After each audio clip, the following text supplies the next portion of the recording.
So what you're saying is you don't want to invade Poland? Everybody wants to invade Poland. How are you doing, Peter? I mean, come on, all the cool kids are doing I'm it. doing fine. I survived the storm. Got a lot of trees lying around, but otherwise, okay. You had a big disastrous storm in your area? 2 in 2 days. Wow. First we had Dudley, and then we had Eunice. And Eunice relocated our wooden fence entirely. So, yeah, all good. Good fun. Now we got enough firewood to last us for a couple of years.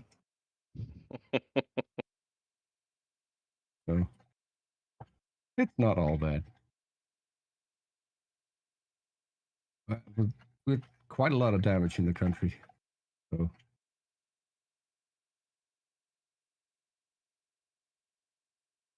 So are we starting soon? Yeah, there's 9 people waiting in the live YouTube chat. We'll be starting in about 3 minutes.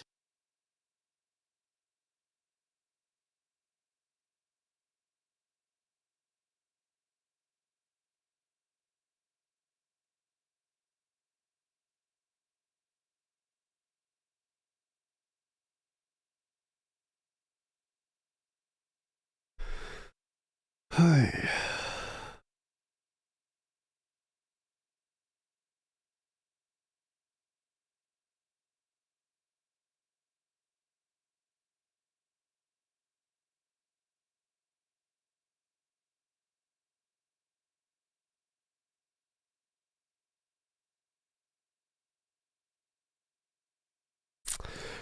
Thank you, Antipode Cereal, for the super chat. Appreciate it. Thank you, Frank. Hello, Matt Metro. Always wondered why your Canadian leaf is upside down. Who they're talking to who? Antipode Cereal. He has a symbol, the Canadian leaf symbol, but it's upside down. Huh. Yeah, there's a few people here doing that don't like Canada, and or they don't understand how our freedoms work here and that they're all protected. So it's just it's a funny, messy thing. Until Trudeau takes away all your rights, right? Yeah, that's probably a discussion for another day. That's actually a big misunderstanding. That's not what's happening. I was pretty certain the whole thing was just about the COVID restrictions, right? That's how it started out, and then there was a whole bunch of other stuff. But we're going to be starting our show in about a minute here, so we should probably just let. Come on, you can't sum up a Canadian problem in less than a minute. Oh, but he took their bank accounts. He took all their bank accounts. Yeah, well, our topic here today is something else. I'm happy to talk about it in a later stream, though.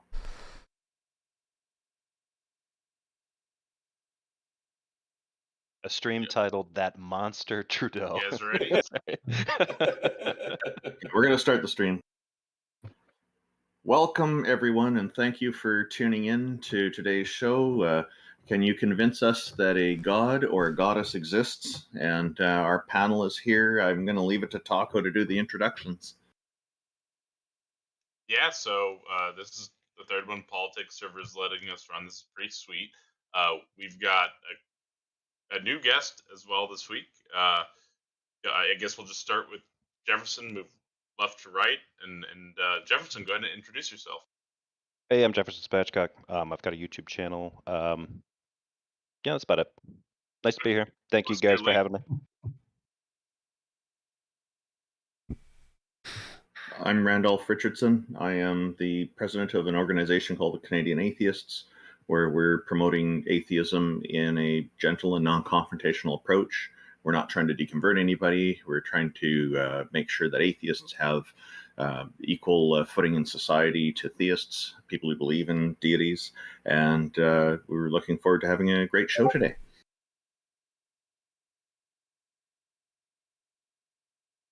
I'm J.L. Warren. I run the YouTube channel, Bridge the Divide, where I examine irrational beliefs, the irrational behaviors that usually follow them, and how, with rationality, reason, and education, we can bridge the societal divides that those create. I see. TJump next now. I'm TJump. I'm starting an atheist church. Give me money. That's awesome. And then TJump, we're going to need to talk. Yeah, my name's Peter the Tucker. I run the channel Gonna Go For It. And other than that, I produce for several channels. Pretty much the most well-known is On Raw. And then Jack Burton. Yeah, I'm just some guy on the internet, and I got COVID, so I have like zero energy. Oh, gee, I'm so sorry to hear that. Is there anything David Lopan can do to help you with that? Oh, God. Nothing a little chemical engineering can't fix. I hope it goes real easy for you. And I'm Taco. I debate sometimes, and I don't think I've ever lost. I guess that's a sign of a good internet debater, right? So let's go ahead and get started. We do have a couple people in queue, and I did message the one guy from earlier, but Al, I'm pulling you up. You've got a panel here. You can talk to one person. Yes. We're not going to overtalk you and dogpile.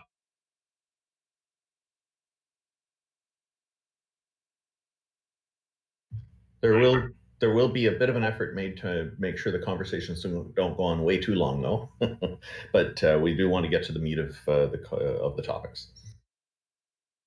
So Al, convince us a God exists.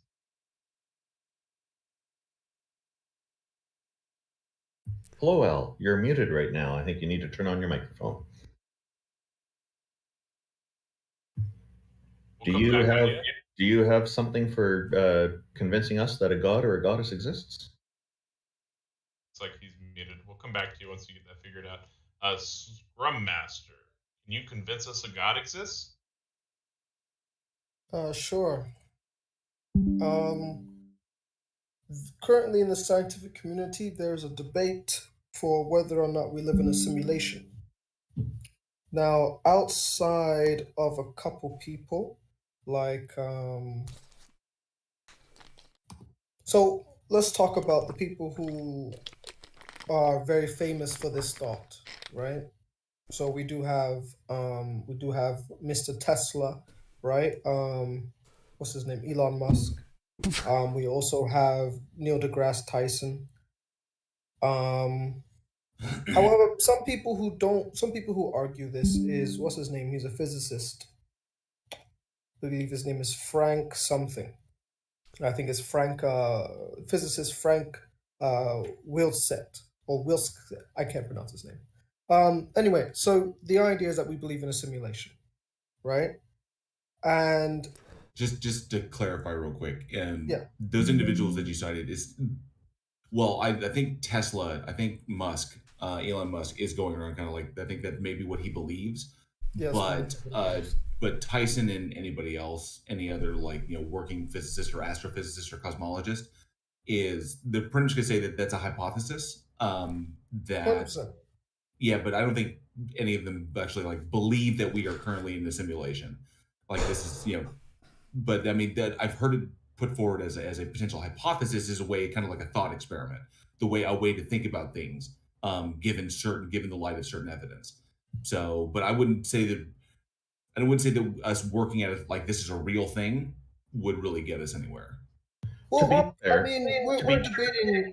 To be charitable, I think. Just to be charitable here, I think we can go along with the Elon Musk one because he's very well known. He's done. He hasn't. Like, can he get to the argument? So he's just saying that people believe it.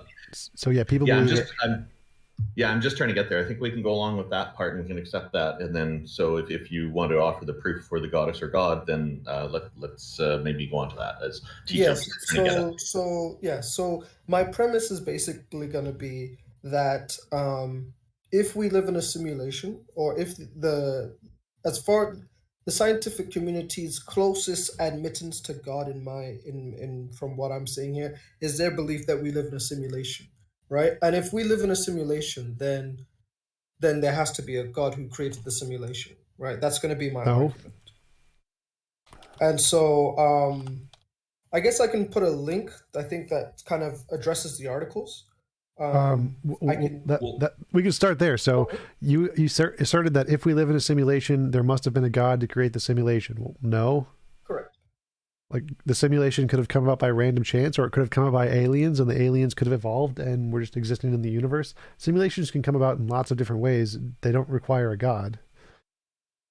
Oh, Could be future humans doing an ancestry simulation. well, again, I would say that whoever would created the simulation would then ergo be defined as God, No. right? Would Unless they we're be given your a classical? Would particular they be your definition. classical theistic god? Would they be like the Christian god, or would they just be they're in control of it? Like, I'm not a god when it comes to my computer. Well, So I would say just the be- definition.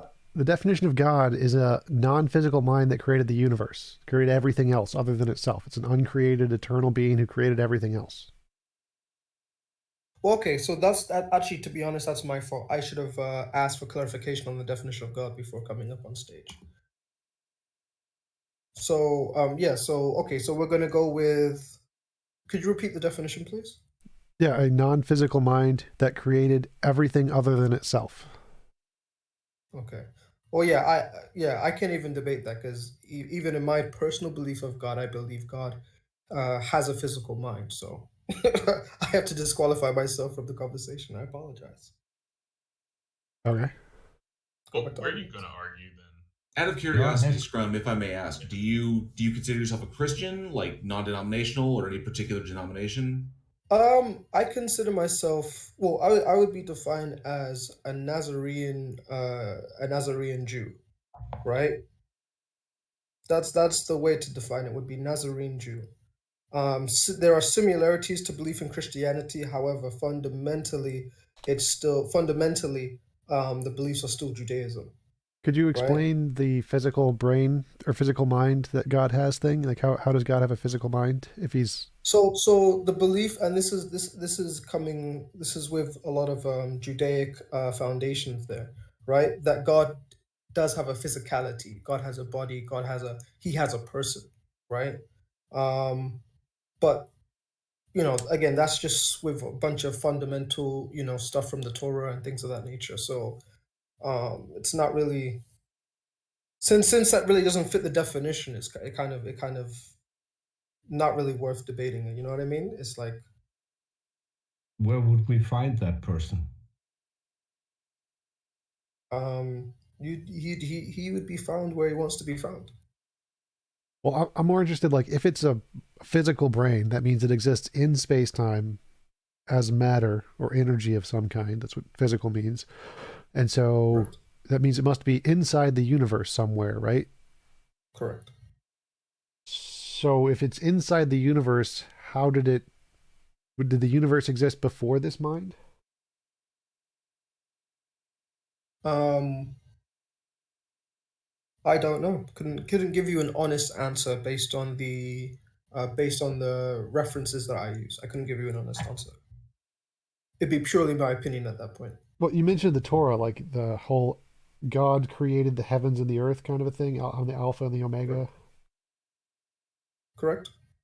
So if he created the heavens and the earth, if he created the universe, but he's in the universe, that seems to be a slight contradiction. So he must have be outside of the universe to have created it, right? Because if he created it while he's already in it, doesn't really work.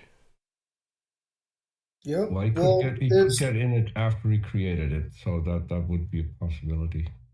Right. There are two interpretations, on that. So there's either he created it and came in, or that he created it via some form of vehicle or some form of avatar.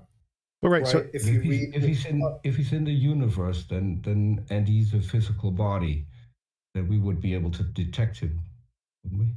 well, I'm still stuck on the part of so let's say the universe didn't exist, only his physical brain existed, and then with his physical brain he created the universe. But how could there be a physical thing that existed before the universe if the universe is all the physical things?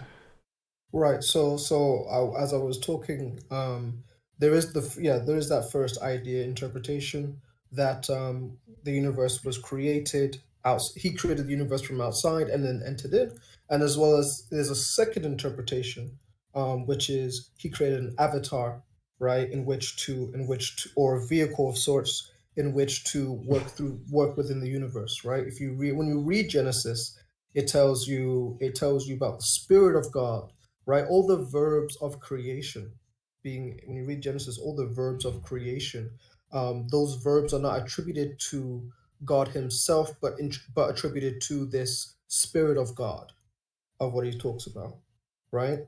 And so this Spirit of God, right, is what created, right, is what creates light, is what creates all these things, right? When you look at the linguistics of Genesis, and so the idea is that the Spirit of God is the acting vehicle, right? Now, whether this Spirit of God is still God Himself within an avatar, or another being created, another individual created to do such things, that's not necessarily the debate. But my point is, I bring that up to say these are the two possibilities. I'm not sure which one is true. I couldn't tell you. I couldn't prove it to you, but nonetheless, that's the belief, since you asked. Was his brain physical before he created the universe? I couldn't tell you that. I couldn't tell you. That would have to be asked before the universe. Was there physicality? Yes, that was yes. Yeah. So I'd be lying if I gave you any answer. Okay. Do you have any evidence of this God existing?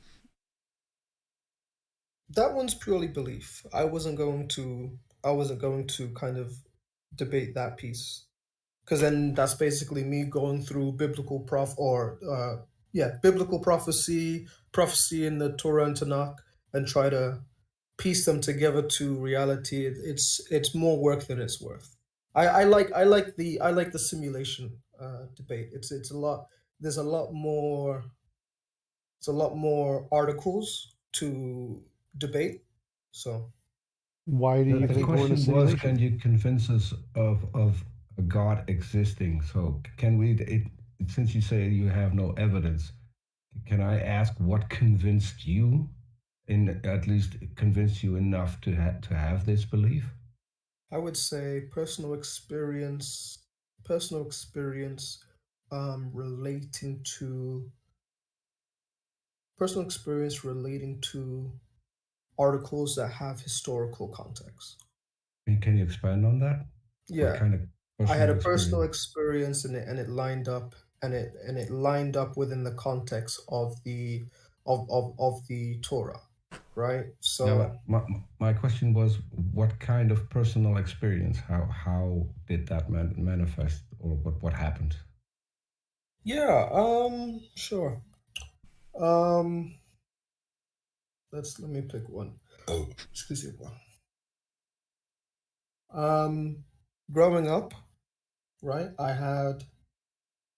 Let's just say, growing up, I had insane luck, right? Despite all reasons to have failure, right?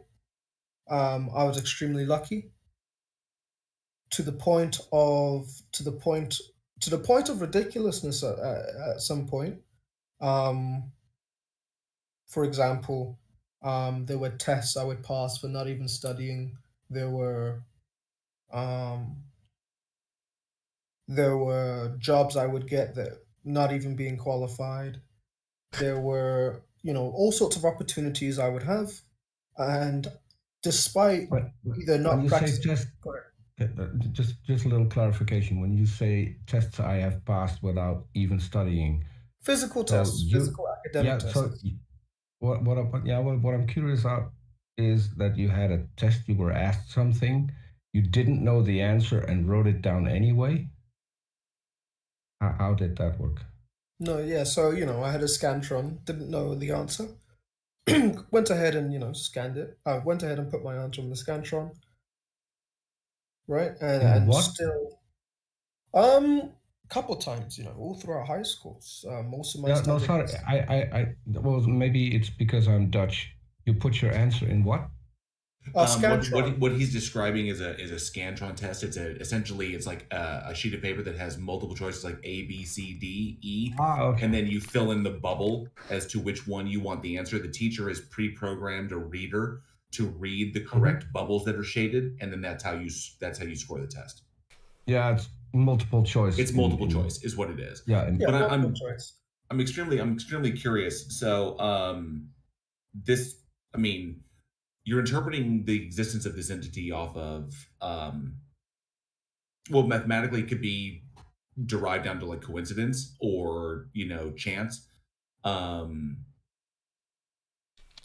kind of curious, how do you juxtapose that, like God specifically helping you with a Scantron test versus everything else that's going on in the world? I mean, Yeah. So yeah, and so right, and so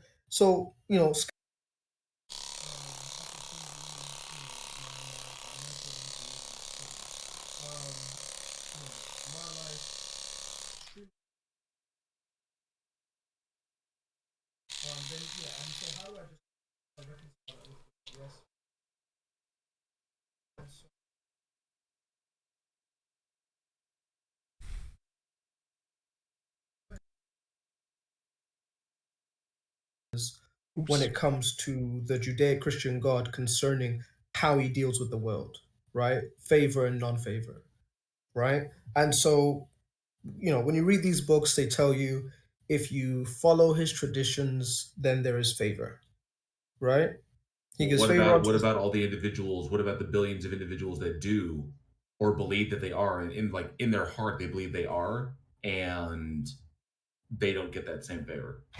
Right. And and this is the thought that's been going around ever since, I believe it's Martin Luther, right? Which is the Christian belief is that faith alone grants you favor with God, right? However, personally, I have found that observing his traditions and rituals, right, with that faith is what gives the favor of God, right? As I've been doing such in my youth, um, so those are the boundaries of favor. And so the way I've reconciled it is simply, despite most of the world having a belief of God, or despite most of the world having their own form of image of God, right? The reality is that they don't meet the acceptance criteria that is written to actually get what they're asking for. I have a quick question. Did you notice your luck and then start doing these traditional things, or had you been doing these traditional things and then noticed your unlikely good fortune? Right, had been doing these traditional things and then began to start, testing, if that makes sense. Have you ever had a run of bad luck? I've had a run of bad luck before. Do you attribute that to failing to meet those traditional obligations? I do. I would say, for example, right, this is back when I was with my parents. I would do something greatly disrespectful to my parents, and sooner than later, right, I just have that karma. Similar things, right? And to be fair, right? To be fair, this could all be self-fulfilled, right? This all could be self-fulfilled, to be fair. I think that's an interesting question. Like, do you think all billionaires are favored by God? Are all of them very lucky because they adhere to the tenets of God? Billionaires, millionaires, politicians. No. My opinion of that has become similar to what's written in the Torah, where it says certain things are ordained, right? There's scriptures that talk about why do the wicked succeed, right? And so we can all agree that there are some many successful people who are indeed wicked, right? But nonetheless, they are very successful, as well as we can say, in our opinion, we find good people who are very misfortunate. Right. So how do you Right. tell the difference between your luck, which is inspired by God, versus their luck, which is ordained? Like, couldn't they just be the same thing? Right, and so what the qualifier is that the traditions, right? The traditions and the rituals that God has, keeping the Sabbath, you have your holy days and etc. Right, and the commandments as well. These laws and statutes and commandments that must be kept. Now, for those who succeed without keeping these things, right, it is attributed to them getting their blessings from the bad guy, right, from the devil or from Satan, if you will, Right. But right. I'm If asking. what you're saying is correct, then it would be really easy to test if someone would follow your lead and accept everything, go along with the traditions, adhere to the laws. They would then get the exact same amount of luck that you have in life. Have you ever had someone that maybe you mentored or maybe you taught that then ended up being as lucky as you?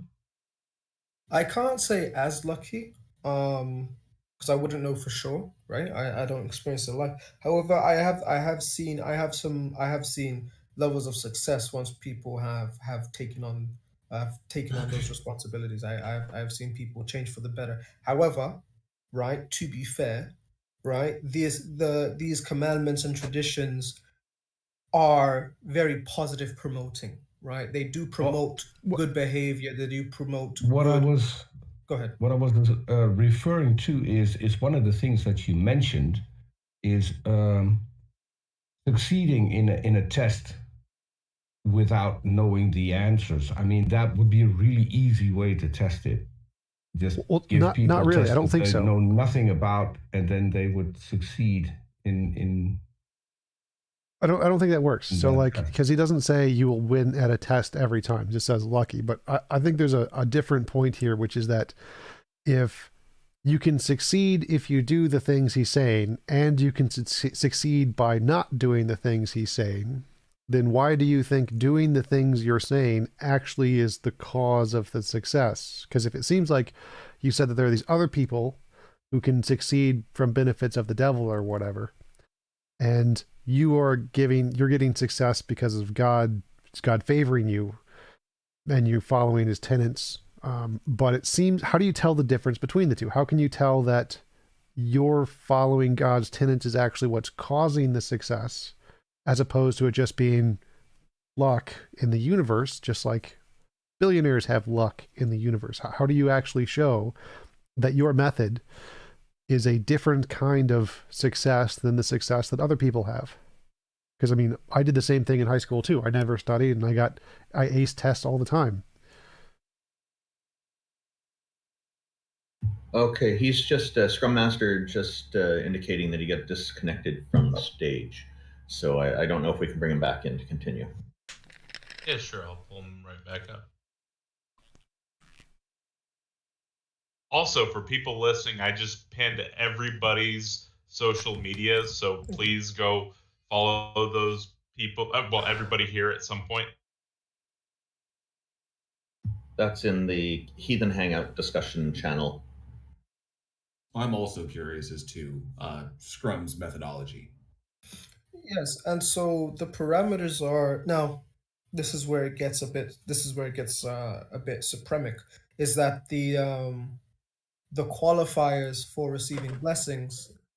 The qualifyings for receiving blessings is being chosen, right? Is being of the chosen, his chosen people, or a descendant of his chosen people, which can be rather abstract, today, because the supposed start of these generations are thousands and thousands of years old. Um, So the test would be oh, if you take someone of this lineage or this descendancy, right? Not necessarily culturally speaking, right? Well, it depends how some people interpret differently, right? Whether it's cultural descendancy or whether it's patrilineal descendancy, matrilineal descendancy. Regardless, right? I believe this thing can be tested, right? If one takes these descendants and each one you take two of each of these descendants. One keeps the commandments and the laws and the statutes, one does not, right? And repeat this over, right? And see how that person's life fares. Personally, I believe those results would come in line with my train of thought here. However, this test hasn't been done, so for me to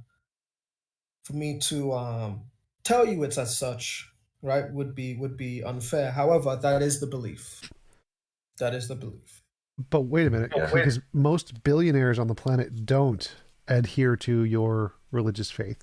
So if we Right. did that experiment, presumably a lot of those people would still become rich and wealthier than any of the people who do follow those beliefs.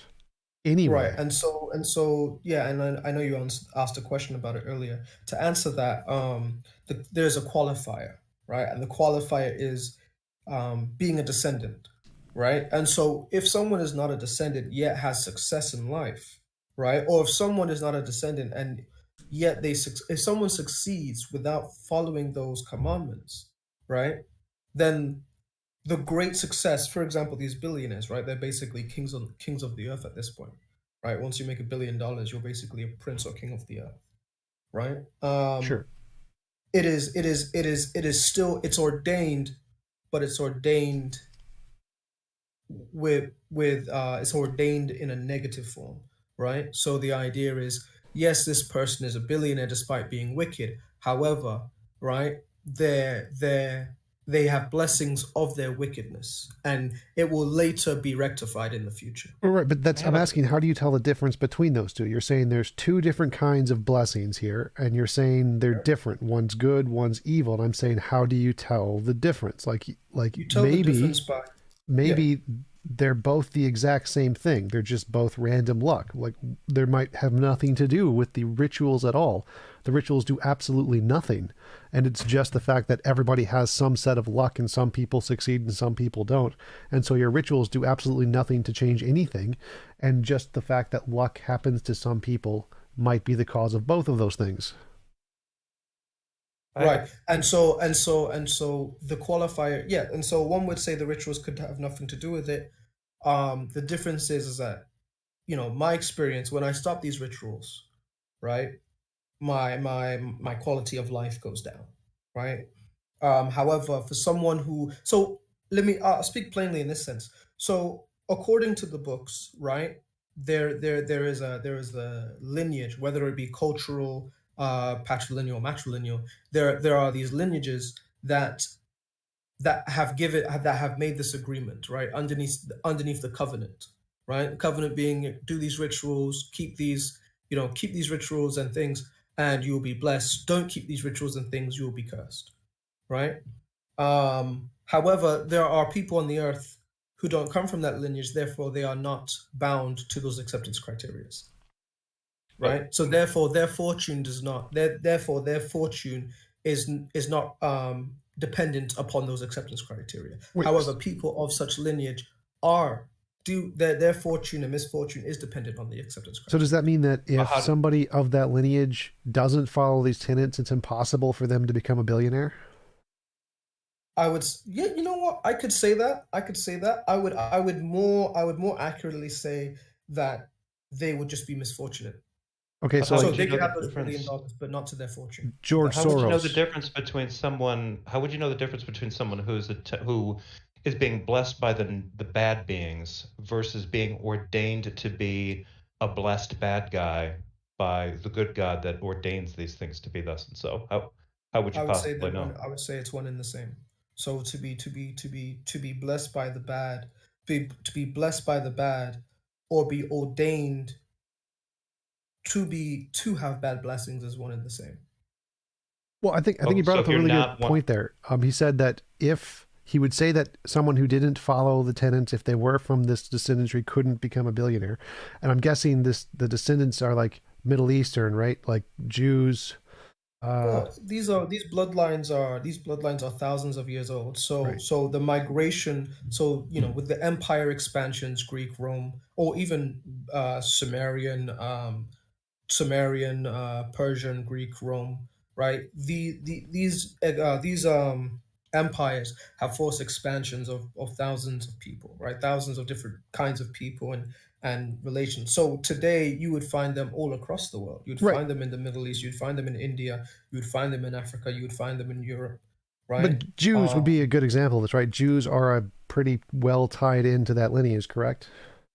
Correct. But even with Jews now, academically speaking, you have people who descend from Jews, nonetheless, they haven't been they don't identify Jews for hundreds of years. They haven't identified as Jews. Nonetheless, if they were to check their lineage, they would go into one of the trees of Judaism, of those Judaic bloodlines. Well, my point is that most Jews are secular and they lead the world in banking, in art, in wealth, in intellect, education level, doctorates, Nobel Prizes, you name it, they're probably at the top.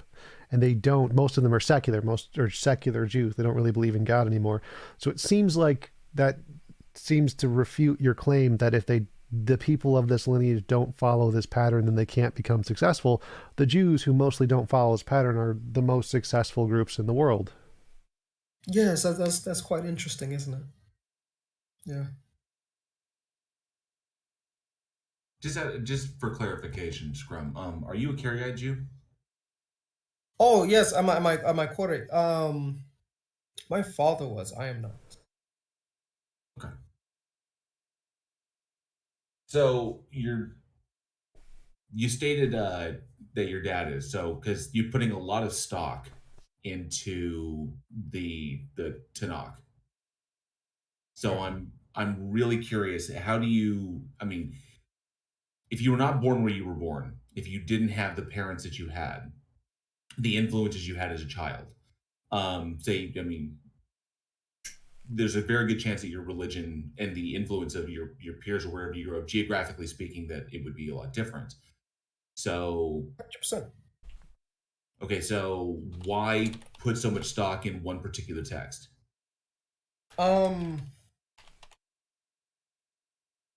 I would say, and to be fair, I look around some other texts. I take a peek in the Quran and I take a peek in the Bible.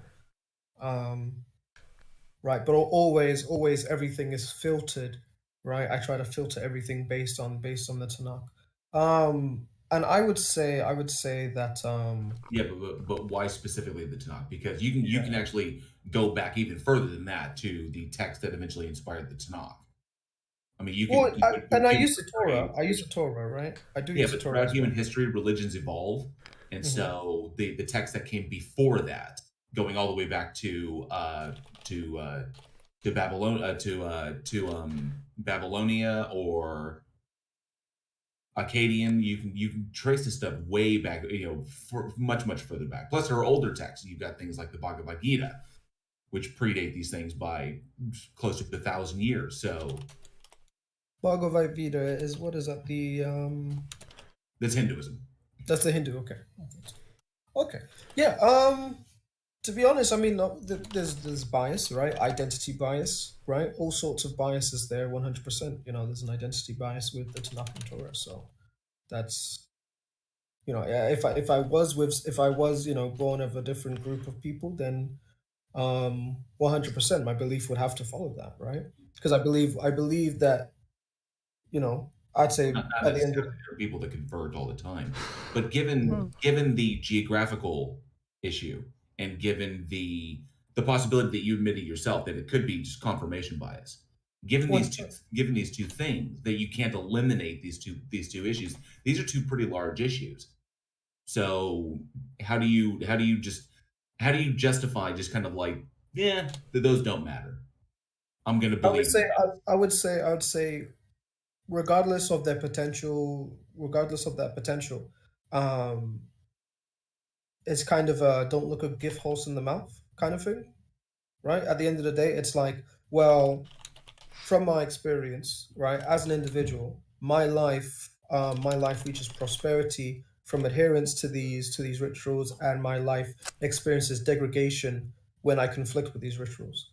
Therefore, it is better for therefore, based on personal experience, it is better for my life to go ahead and continue doing these rituals. I'm really curious about one thing you just said. You said that if you had grown up in a different demographic, you would adhere to a completely different religion, which I would have means had to. you would adhere to a completely different God. Yeah, So I would think I would have to, right? I mean, maybe, I mean, by all but means, how it's still how possible. Go ahead. how then is it even a relevant concept if based on your location a God is real or not? How then how can a God even be real if that's the case? Are there different gods for different parts of the planet, and are all of them real? Perhaps there is one God and just simply different interpretations of that God, and different You people get different results of that particular God. you can't have two completely different religions that are mutually exclusive when it comes to things that is said about them in their holy book, and both be the same God. So Okay. that would be a completely different God. So, and this is was Or my it would be a question. highly deceptive God that's influencing two different groups of people differently in order That's a to, possibility too. yeah. That's a Also, possibility too. okay. Well, to be fair, to be fair to the God that we are proposing does or could that probably does or does not exist. At the end of the day, the question is whether or not people truly. And I'm gonna get off the stage soon because other people are messaging me to get off and let other people speak. But Hey, we like talking to you, man. I enjoy talking to you guys too, but apparently the audience is telling me to stop. It's telling me to just stop, man. Just stop. So, but to be fair Ignore the to this, audience. right? But to be fair to this proposed God, um, people choose what they want to do, and let us remember that there are people who would take the what's the word authority that is God, and then at the same time now go ahead and put their own ideology on top of it, right? There are people who would utilize people's belief in God and then go ahead now and say and just do things contrary, right? But We have different forms of Christianity and Catholicism where one group actually adheres to God, or at least tries to adhere to God with their actions, while another group does not adhere with actions but just with mental belief or mental agreement with. but if you can just pick and choose a God, what does that say about whether or not that God is actually real? If it's just up to you to pick a God that you like. Well, hold on. I do admit that if I was born of a different demographic, then I wouldn't have the same beliefs I have now. But my beliefs does not constitute truth, right? So even if I I was born in a agree. different I agree. yeah, But so if even you if I was born had of a if you different demographic, hold on, let me finish it. So even if I was born of a different demographic, right, and had a different belief in God, that doesn't mean I would still gain the same results I do from that belief of God. no, but it would mean that the God that you currently believe in is not real, and No, another God is. that's not what he's saying. No, he's saying that if he grew up in a different country, he would have different beliefs, but only the God he's talking about now would still be the only true God. The other God he believed in wouldn't exist. He just falsely believed in it. So But he's not claiming that. Yes, that is that that can't, is that is what I'm saying. and I just pointed out that can't be true, because if you adhere to a different God with a different set of rules, a completely different holy book, a completely different backstory, that is a different God that cannot, by definition, be the same God that you believe in No. now. He's agreeing with that. He's saying the God he believes in now, that he's talking to us about now, is the only real God. And if he grew up in a different society, he would believe in a false God that didn't exist. So he's not saying they're the same God. He's not saying both would exist. He's saying the God he believes in now is the only true God. But if he grew up in a different society, he just believes something false. But have the same results. No, I wouldn't have the same results. I If I thought was that born in a was what you if I said was born earlier. in if I was born in a different demographic, right? For Mhm. example, let's say I was let's say I was from a wealthy Caucasian family, right? Statistically speaking, of course, I would have a very despite not having a belief of God or having a belief of God, right? I would have a very somewhat beneficial life, right? I'd have parents who have wealth and able to give me help set me Not up certain ways. necessarily. Not necessarily. I'm just saying, necessarily. statistically speaking, not necessarily, right? Because individuals are individuals, and everyone's, there's still a Listen, realm of statistically speaking, individual. Caucasian people aren't wealthy. No. I said if I was born of wealthy Caucasian people, not that Yeah, but Caucasian people. that is already setting up everything to your advantage. I mean, Right. So what if you grew up in let's say somewhere in India in a very poor family believing in Hinduism? right. I'd probably still be a very hardworking person regardless. I don't think I would have the fortune I have today. Whether that be from not having an understanding of the rituals that I do today, or whether that would be from not having the lineage and rituals, or whether that be from just not having the necessary aspects of becoming successful, right? So But there are people who come from that demographic, have a lot of luck in life, and turn out to be very wealthy people. yep.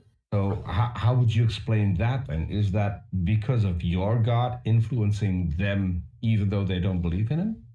And I think would we say- should probably come to the end here pretty quick. Maybe we would just wrap up with this would be good because there's a lot of people waiting to join us. Yeah, there's a lot of people waiting. I'm getting a lot of messages. But yes. Stop I bugging would say them, yes. people. No, it's okay. Like I understand. Like, it's time for me to get off stage. I've been up here for a minute, and Yeah, we're not trying to kick you off, but I mean, we've kind of no, moved the topic. I need to come off. Like, there's other people in the room. We have to be charitable. Thanks for chatting. All right. So Appreciate it. thanks for appreciate coming on stage. All right. Thanks go for back. your time. Thank you very much. Yeah, thanks. So Kremlin bot. Do you guys have? Oh, thoughts? just one quick point before we go. L to the next one. LPCDV2, who had technical issues earlier, confirmed to me in private chat that they're having trouble getting their headset working. I see they're also interested in joining, so perhaps after Kremlin, if they're still waiting, we can bring them in as well. Cool. TJump, were you saying something? I just said thank you we enjoyed chatting with you. I was just saying thanks to the last guy. Awesome. We do appreciate your time. Kremlin bot is up next. He says he can prove God exists, so I'm pulling him up right now.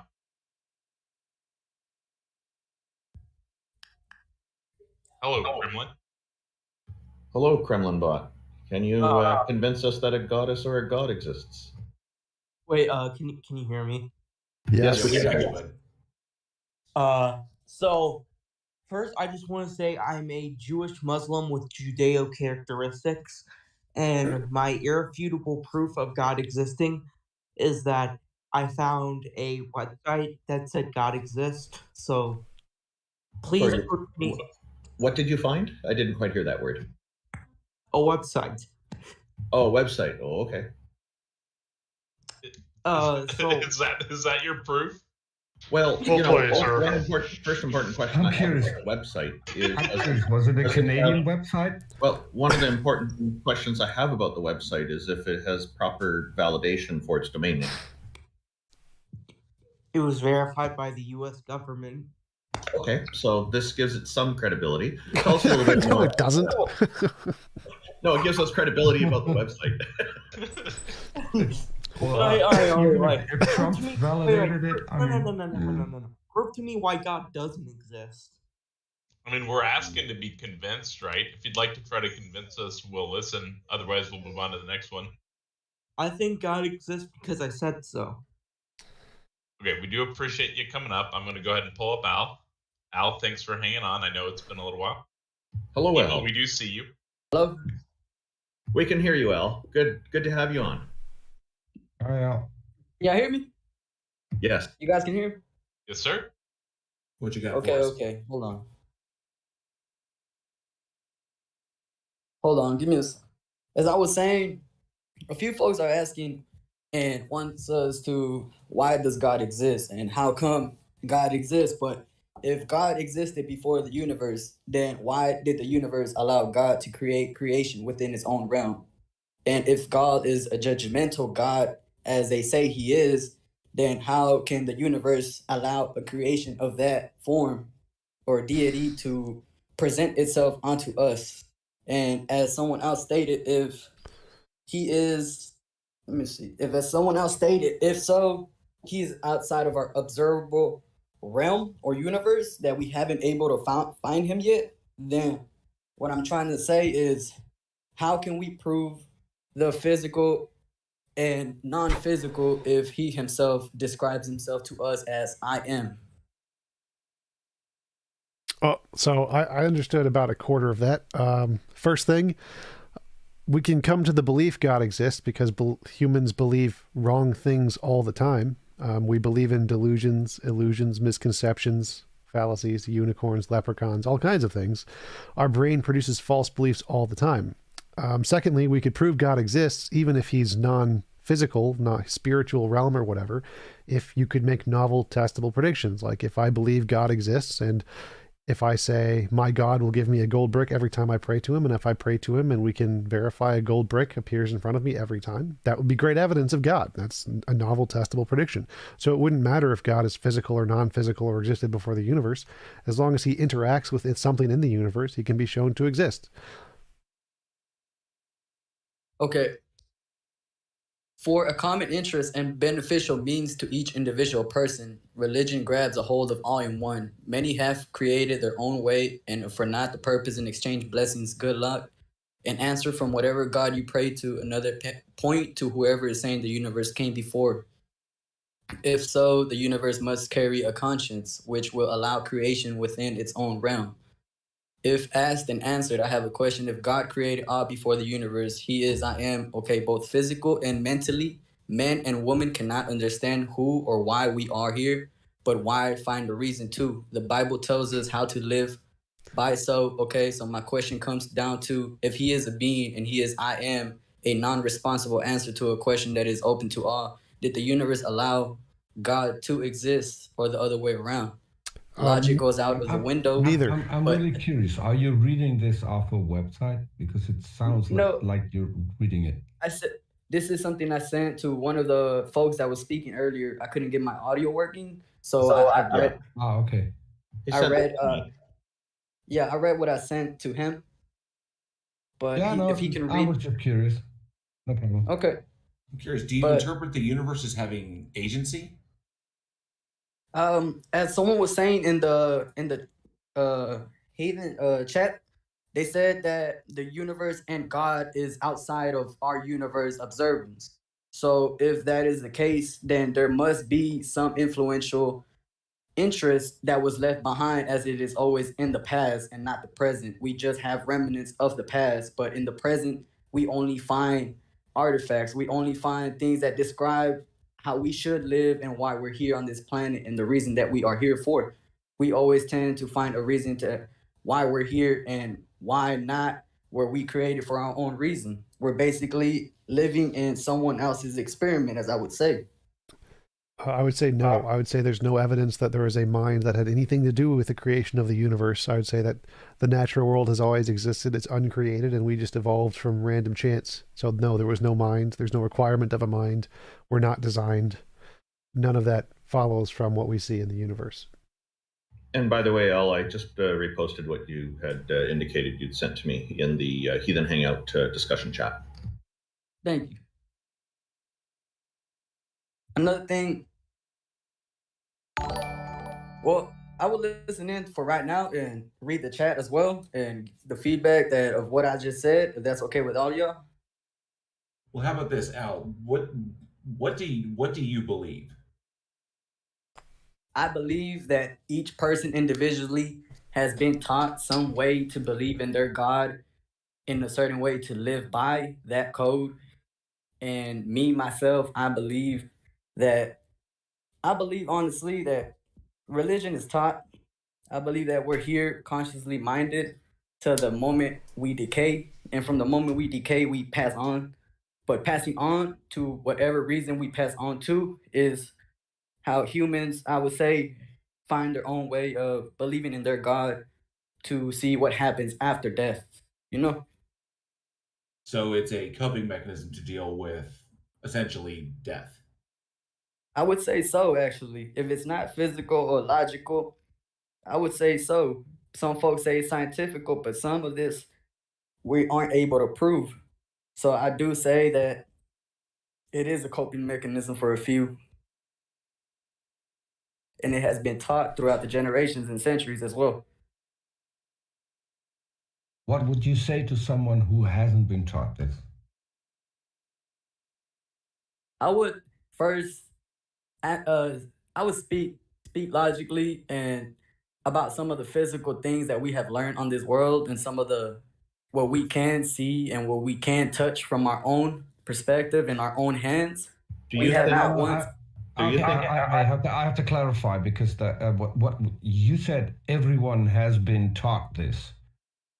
As someone who hasn't been taught this, what would you say to me? What happened? Did I miss something? No, I would say to follow in your own way of being able to understand and perceive the meaning of how a God is able to bless onto others. Has it blessed me? And if so, I don't in what have way? This probably going to be difficult for you to understand. I grew up in in a predominantly atheist country. I didn't have a God concept while I was growing up.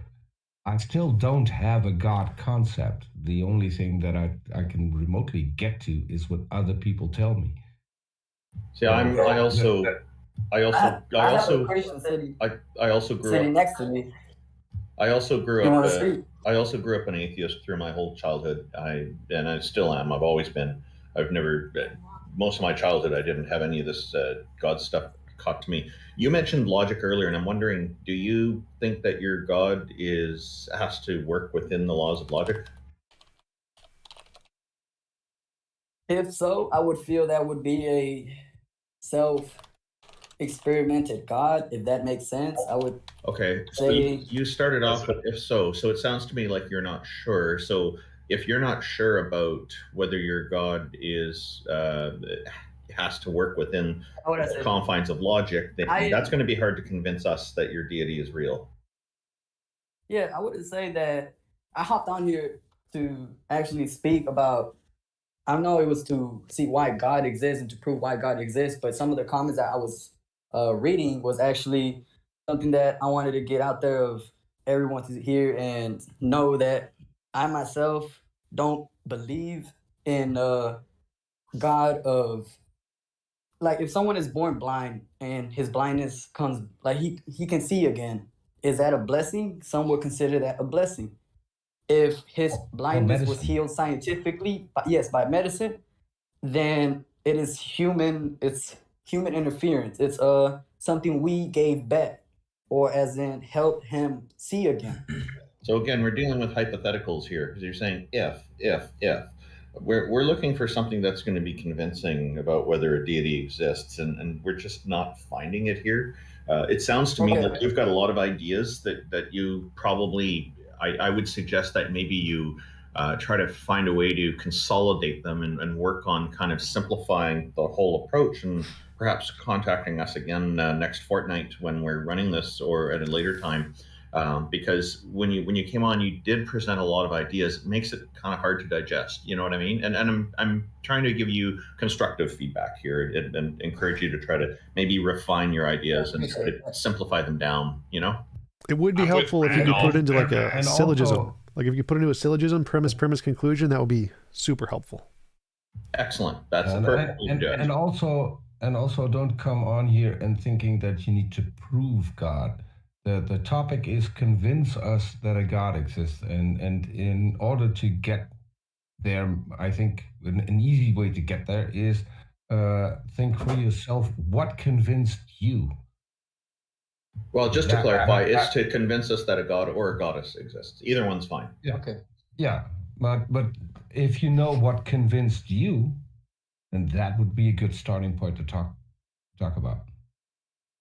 I'll see y'all guys next talk then. Yeah, Great. cool. In a fortnight. Okay. Thank you very much for Thanks coming for on. having me in. on. Thanks for coming up. Thank Right. you.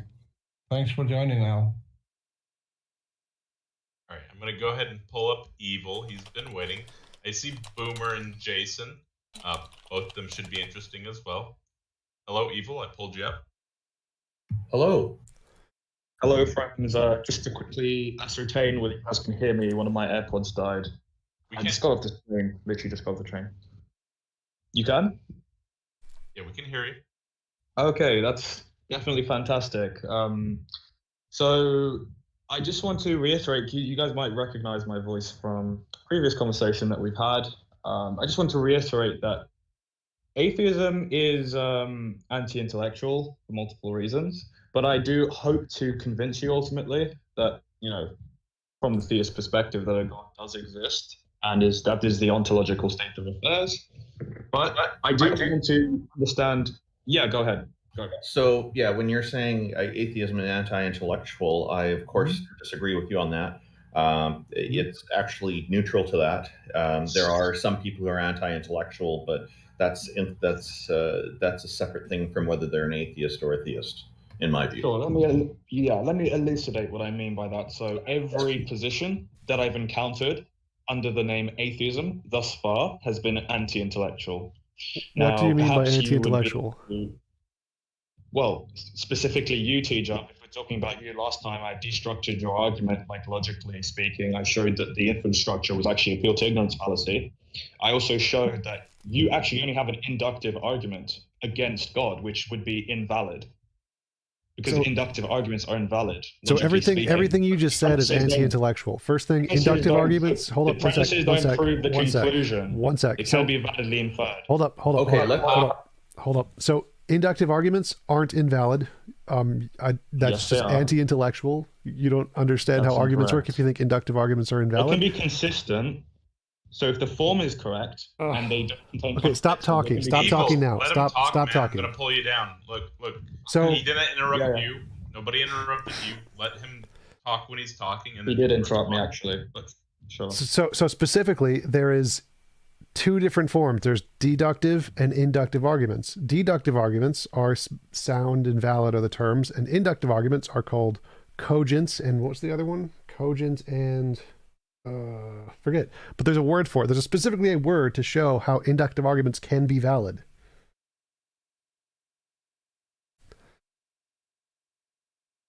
So if you don't know that, that's your problem. Secondly, you never showed any problem with my argument whatsoever. Yeah, so because the premises don't prove the conclusion, okay, they support the conclusion, probabilistically speaking, and actually that is also tentative. It's contingent on the actual context that's been provided that actually accompanies the argument itself. That's why the scientific method, okay, is itself reliant on a lot of context, okay? The way that it employs induction is in a very specific kind of almost an esoteric way, depending on the field of science we're talking about. Whereas if you're just looking at induction in a vacuum, it is invalid. No. So again, cogency is literally the word to describe a valid inductive argument. In philosophy, it's literally one of the things. You're just ignorant of philosophy. Yeah. It's not mutually exclusive with invalidity. It's deductively invalid. No. Okay, we can agree to disagree, okay? Maybe I'm wrong on this. Google cogency. Google what a cogent argument. Oh, strong. And I just want to point out, I'm not going to agree to disagree. We just disagree is the way it is. But I want to get to how you will convince us that a goddess or a god exists. And go ahead, Jay. I'm really curious, Evil, because one of the statements you made in there was that God. I'm going to assume that you're talking about like the Christian God. I haven't made any statements about God. You said God was the ontological basis for everything. I said I wanted to convince you of the ontological state of affairs from a theological perspective. So I can would include God. I can deduce from that you are saying that the ontological foundation for everything is God. You can infer that, and I suppose, I would grant you that. You can infer that if you're not an atheist, you're talking to a bunch of atheists. That's a deduction. Do you have an argument? You've inferred that. That's not necessarily the case. Okay, so you simply don't know how logic works. Do you have an argument? Can you give us an argument? Because the topic is convince us that a God exists. Do you have anything convincing that a God exists? Yeah, I'm very curious because how you came to the conclusion that whatever it is the ontological foundation of everything without begging the question or being an argument from ignorance. Or maybe even an argument from incredulity.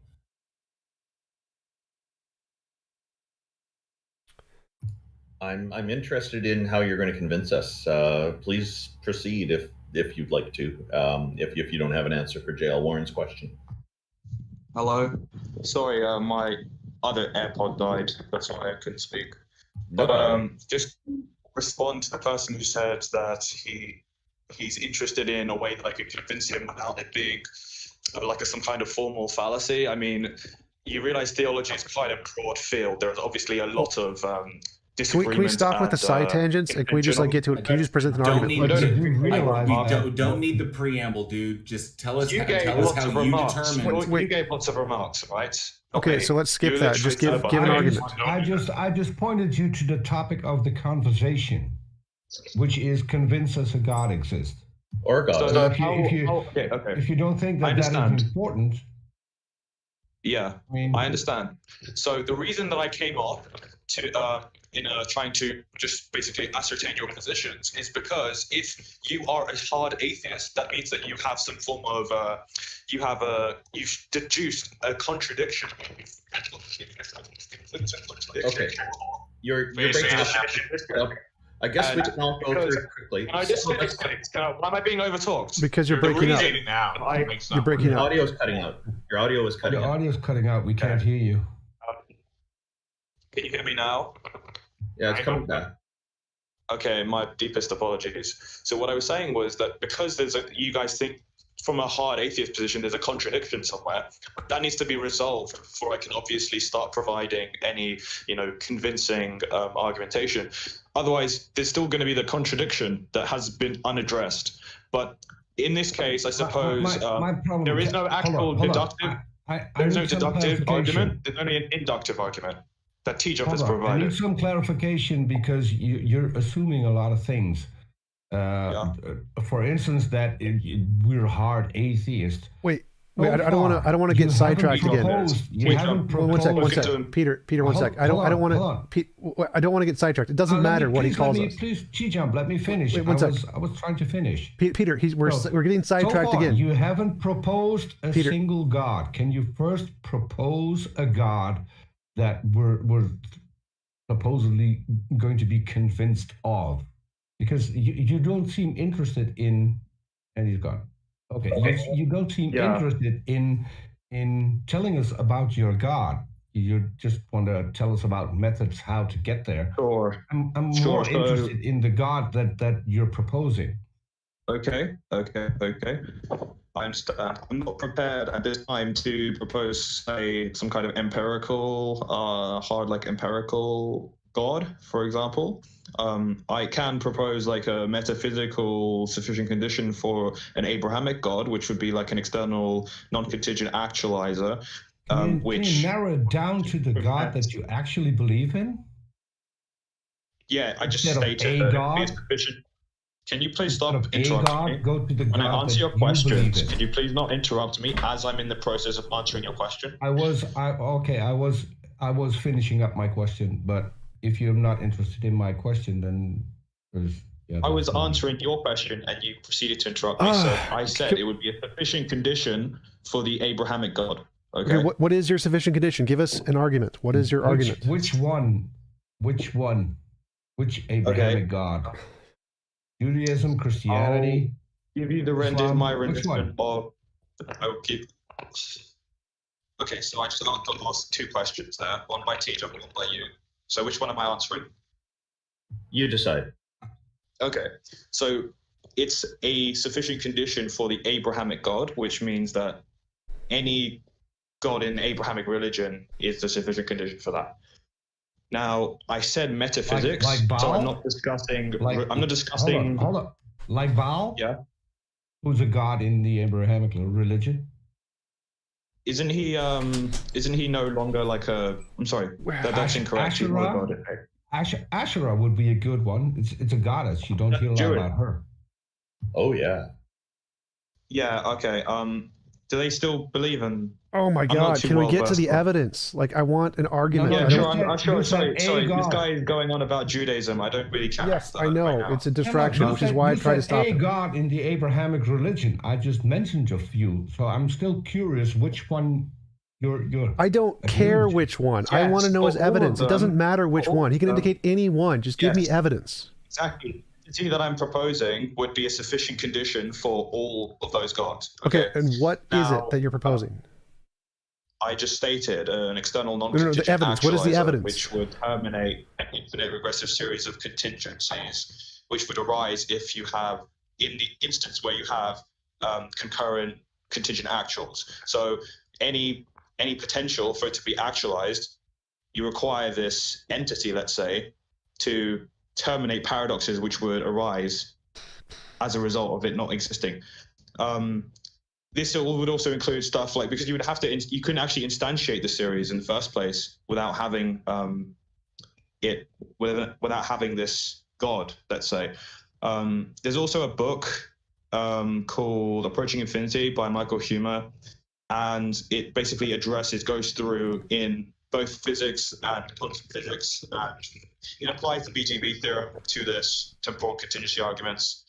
And it shows, and other forms of proofs as well, and it shows that these paradoxes arise if you have a universe which does not have an external non-contingent actualizer X, let's say, and which is also a being, because you've got lots of paradoxes such as regress of causes, you've got regress of truths, regress of infinities, Is a which have being been a shown to be mind? mathematically possible.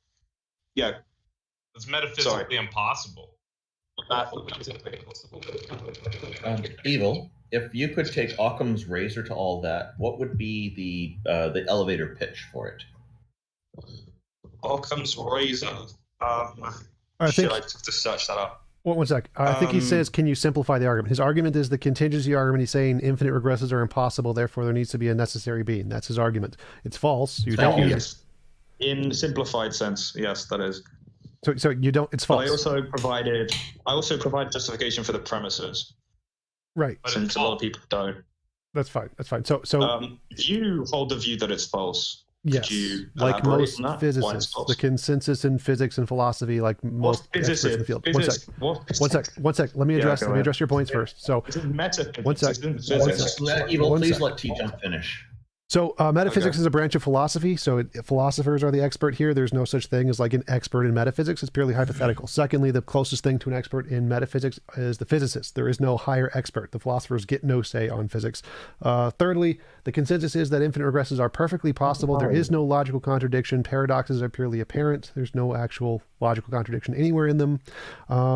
Brute facts can exist. Brute facts are a contingency that's a terminating contingency, which invalidates the entire argument, proving that contingent things need a necessary cause is a false statement.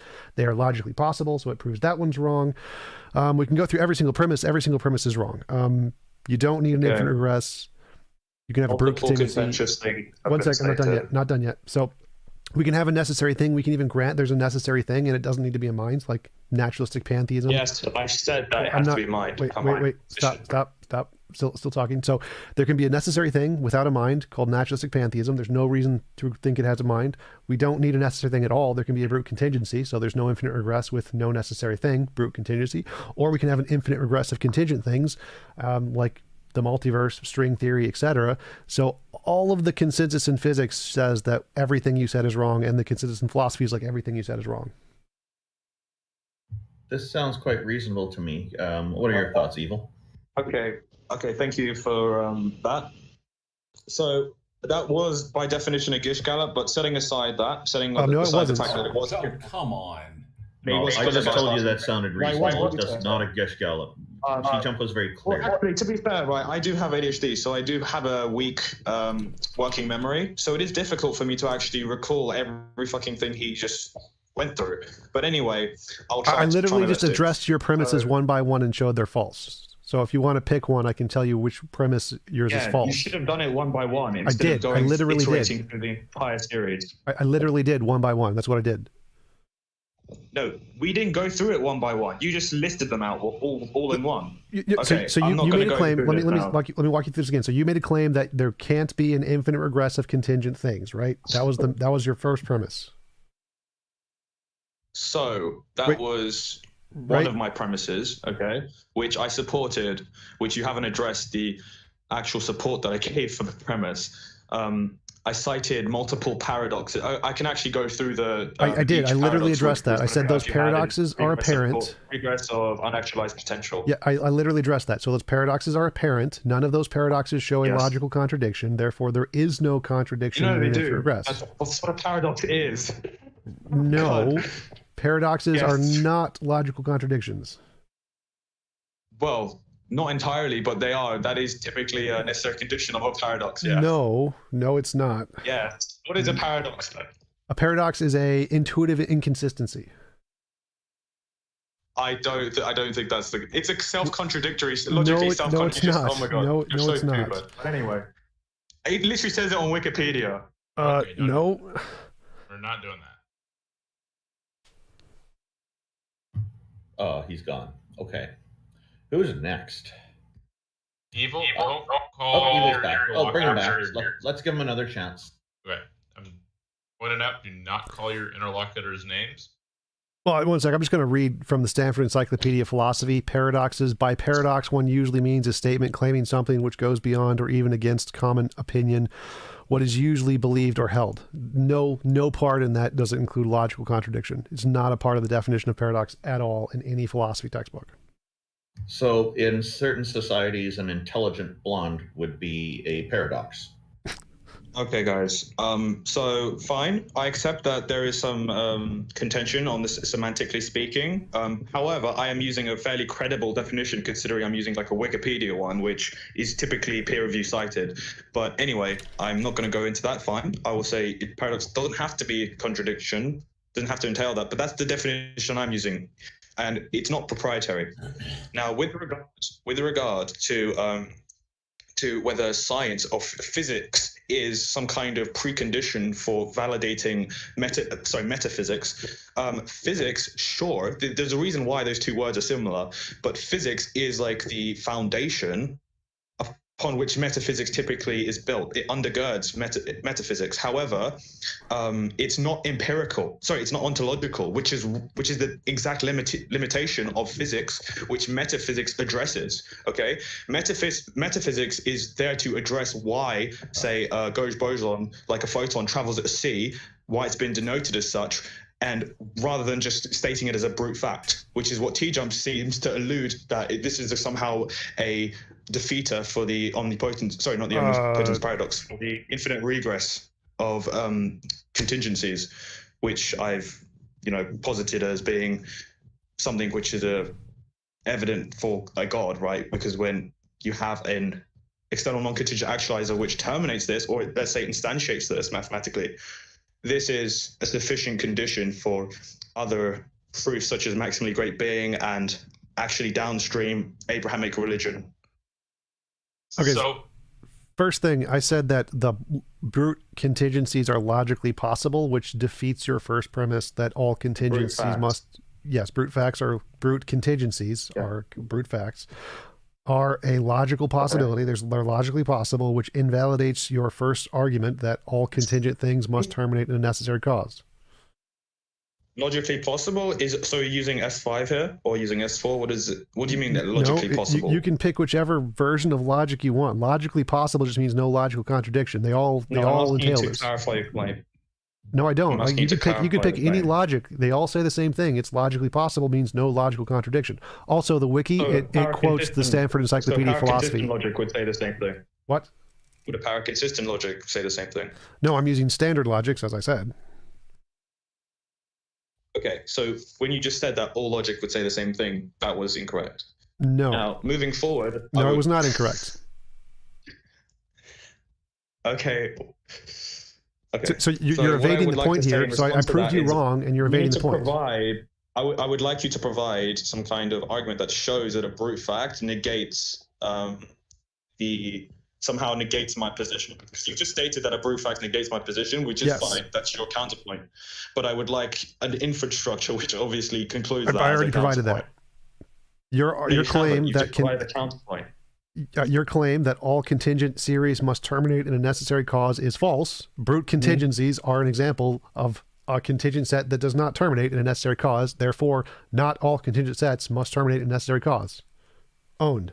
A brute contingency is not an epistemic object. It's just like an abstract. There's no such thing as an epistemic object. Stop using words you don't know what they mean. It's like a natural. Yes, a brute contingency would be like a natural number. That is an example of a pineapple. brute. There is a brute contingency that is a pineapple that exists. That would be an example of brute contingency. A brute contingency is a fact that has no explanation which exists. So it could be like a pineapple could be a brute contingency. But I'm ready to go to the next person because this guy's kind of dumb. Yeah. Fucking. Okay, nope, not doing that. Yeah, I felt like that Lazy. conversation wasn't really progressing very well. It got very complicated, and there was a lot of information brought in, and we didn't really get to the subject. What do you think about bringing on Lazy Dog? Absolutely. I did want to point out. So what I wanted to ask him was, it appears that the God mind is a metaphysical impossibility. So I wanted to figure out how he deemed it a metaphysical possibility. Anyways, Lazy Dog. Well, I'm actually not sure I would agree with you there, Taco. I don't see why it would be a metaphysical impossibility. Because it's vicious. It would only reference itself. Well, that doesn't mean it's impossible. That just means it can't be justified with epistemic reasoning. Maybe I'm deeming it impossibility too soon, but it seems like it to me. I think TJump makes a good point with the epistemology stuff here. So perhaps we should, hey, Lazy Dog, welcome. Thank you very much. What you got for us today?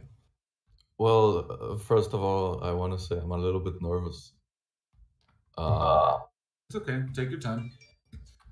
I would say that God, at least I've struggled with the concept. I used to be an atheist because I anthropomorphized God, and then I realized that God, the idea of God as a man in the sky, is absurd.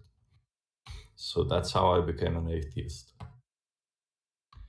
And then what convinced you to believe now? Because you said you were an atheist, and now, if I may ask, what particular faith do you follow? I don't follow a particular faith. I believe that as human beings, we necessarily believe, in order to exist, that existence is better than non-existence. And I believe that the religions of the world are sort of systems of belief that that people have followed, and through following them, their lives have become better. And that's why they've propagated. And from a mimetic perspective, these ideas contained within religions have been very successful. Okay, well, from an anthropological standpoint, almost from an evolutionary standpoint, the concept of religion did at one point in our history serve a very good purpose, and that was uniting individuals into greater numbers underneath the umbrella of a common belief. Survival in numbers is one of the one of the biggest things in nature. You know, the bigger your group, and if your group is working towards the same objective, the odds of you completing that objective, the odds of success go up. So mathematically speaking, then yeah, in our earliest when we were like nomadic tribes wandering around the earth, that would make sense. If you can get everybody together, believe in the same thing, working towards the same goal, your odds of survival go up. So there is a physiological, or I would say an evolutionary kind of utility to religion then. But just because it had a utility, I wouldn't say you won't be able to jump that gap and say that this thing is actually true. So you could say that you can look at the explanations as to things that we had for phenomena that we didn't understand, 50,000, 100,000 years ago. And we came up with our best explanations at the time, given what we understood about the world. So we say, oh, it must be this, it must be this. And usually it was by comparing things that we saw in reality. Then we would see other phenomena, we'd make comparisons, and we try to come up with explanations. And usually those explanations came up to, like, oh, it must be something bigger, grander, more powerful, larger than us. And eventually these things turn into gods and so on and so forth. All the way from primitive animism all the way up to today. So, but it still doesn't say that these things are like true of the universe, that these are just, explanations that have evolved over time. And these explanations evolve as we begin to understand more and more about the world. At one time, lightning came from gods. Now we understand what lightning actually is, so on and so forth. There's, myriad examples. So how do you jump that gap to the kind of physiological utility of a thing and then that being representative of like a god? I do it because it's useful. I think it reconciles a kind of a conflict between non-belief in God and belief in God, and I do it through definition. So I define God as everything that exists, that of course both we know of and also the things that exist that we don't know of. And do you have any evidence or anything that supports this claim, or is this simply providing a psychological utility to you that it helps you to reconcile things about the world that discomfort you? I mean, I can't motivate you towards accepting my definition by saying anything other than that it enables you to say that you believe in God, and maybe it bridges a gap between you and people of the book, people of God. And definitionally, I think it's very logical. I mean, existence, if you want to dispute the fact of existence itself, then, I mean, well, the point is how we're getting from point A to point B to C, D, and so on and so forth. So if you draw all of this back, if you like just boil it all down to like one initial question, is your question like, this is an answer for why we're here, or the purpose of like life, or why is there something instead of nothing? Is that where you're basically boiling it all down to? Is like God is the answer for why there is something rather than nothing? I don't know if God is the prime mover, if God is the like that. I've in Aquinas, Saint Thomas Aquinas' thinking, he has 5 proofs of God, one of which being that there is a sort of causal chain of events that has happened all the way up until now, and right. So now is a contingent of what happened a second before, and all the way down to the beginning of existence, and then God would be the first thing that put things in motion. I don't know if that is true. So Thomas Aquinas seems to think that infinity is absurd. But I don't know if that's, I mean, it doesn't seem like evidence enough to me. If infinity might be true. And so if that was the case, I would say that infinity is God. But if there was a prime mover, I would say that would also be God. I can't know. So ultimately, because you said you were an atheist and then something convinced you. So was there anything like evidence or experience or anything beyond just the personal appeal to emotion that convinced you that this thing exists?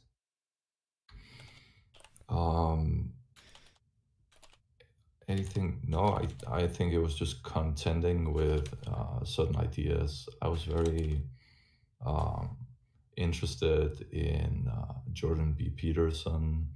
I watched some of his debates with, for example, there was an atheist with whom he debated. And it just seemed, like a good way to reconcile myself with the institutions that believe in God. Because I do believe that Christianity and Islam and all of these religions contain wisdom that I can use to make my life and the life of people around me better. So okay, I get the you see some of the positive effects of uniting people under a particular ideology and survival in numbers. That totally that makes sense. But how are you able to reconcile the kind of the more, I would say, intense dogmatic beliefs that go along with this, or is this just more really kind of generic deity, don't be a dick kind of thing, for lack of a better term, just to boil it down to its essentials? It's just be kind to each other, don't be a dick, and this kind of generic deity that's there that we can't disprove because it's unfalsifiable, kind of gives us that message, kind of brass tacks. Yeah, I mean, I think some of the ideas of certain religions don't make sense in a modern context. I seem to recall things about stoning people, that people should be stoned within certain religious scriptures. Yeah, so people are still kind of doing that. Now, is there a god or a goddess that you're going to try to convince us of here? Well, I would say it is the God that is defined by being existence itself. I think where we were going down this train of thought, Randolph, where we were going with this is that I think what he's essentially arguing for is deism, where your standard, like, kind of sufficiently powerful entity that kicked the football in the universe, and or whatever kind of like attributes you want to give to it beyond that, but not enough to like claim it's a particular god, like the Christian God or the Christian triune God or Allah or anything of that nature, but essentially this extra powerful entity that is that kind of like started everything. Which, if you're asking like what came before, that I can get it because we lack so much data, you could rationalize yourself to that. And you really can't defeat it because it's unfalsifiable. Because like, what came before? We don't know. We have no data. So therefore, it must be. It could be this. So there's no reason to not believe in it, which is kind of a Pascal's wager because it doesn't cost you anything to believe. So I understand that, and I think you can get to that. It's not something that can really be backed up, but I can go so far as to say that it seems to me the case that existence is real, but as far as going and saying that existence is a goddess or a god, I'm having trouble connecting those dots. Okay, I mean, it's axiomatic. It's like the Ouroboros. Once you bite your own tail and hold that idea, then you hold it, and you get to decide whether you want to do it or not.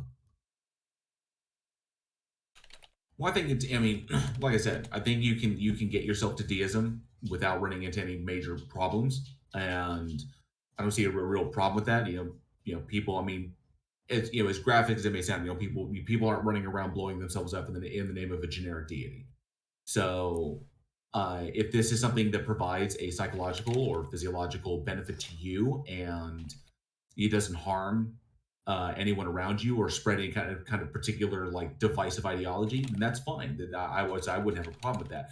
It wouldn't convince someone like me, myself, just because, it's either, we either know or we don't know. So I'm not going to put answers into places where we don't have data for, where we don't have information for. It's like, if all I have is a question mark, there's no justification for me to put any kind of like entity or being or mind or brain or whatever, or deity into that slot until I have justification to put that thing in that slot. So I'll simply say I don't know and carry on with my life until we have the data. So yeah, and for me, like, I don't see how this adds any meaningful value or any kind of empirical value or anything like that to say that existence is a deity. It doesn't seem to make any difference. If it does make a difference, I'd like to know what that difference is. Peace.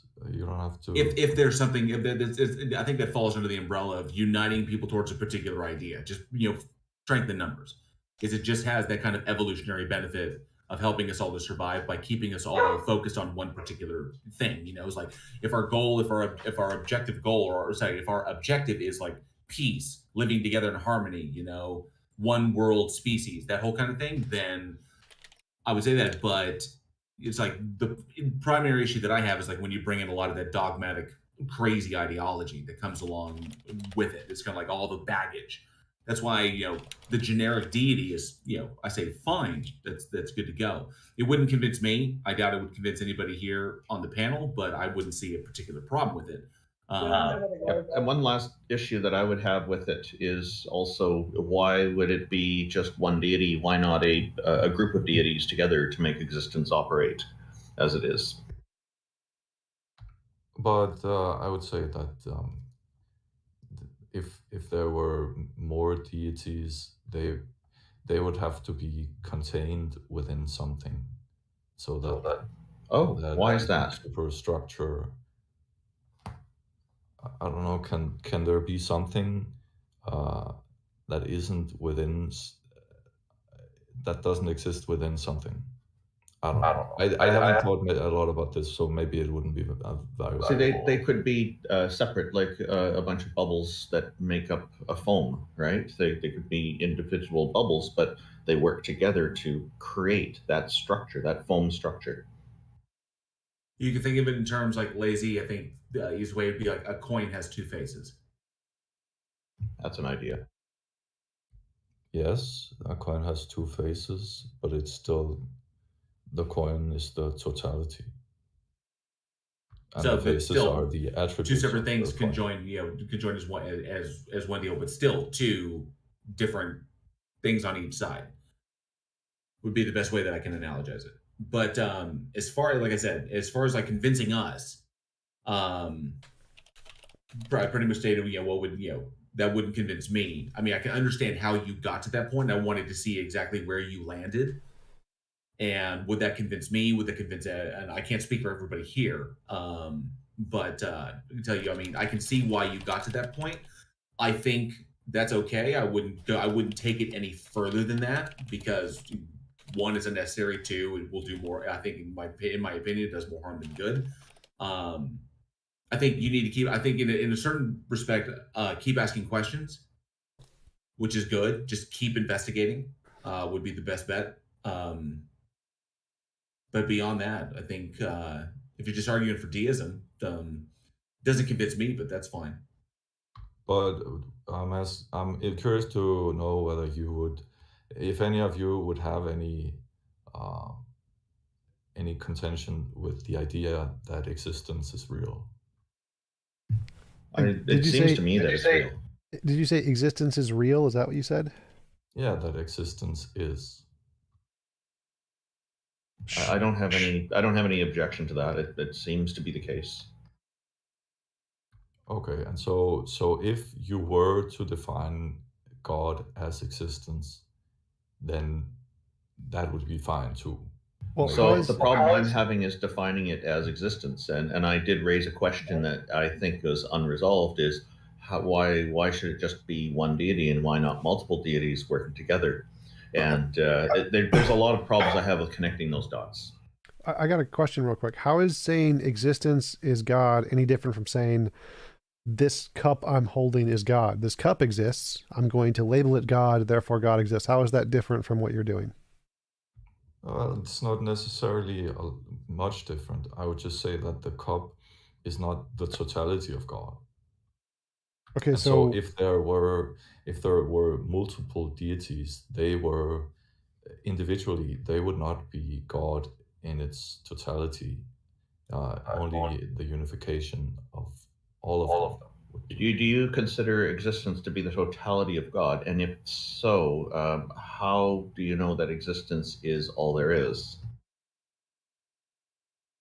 Well, what else would there be but the things that exist? Well, despite the problem of identity in that, if P equals everything and everything is God, then what is the value of not P?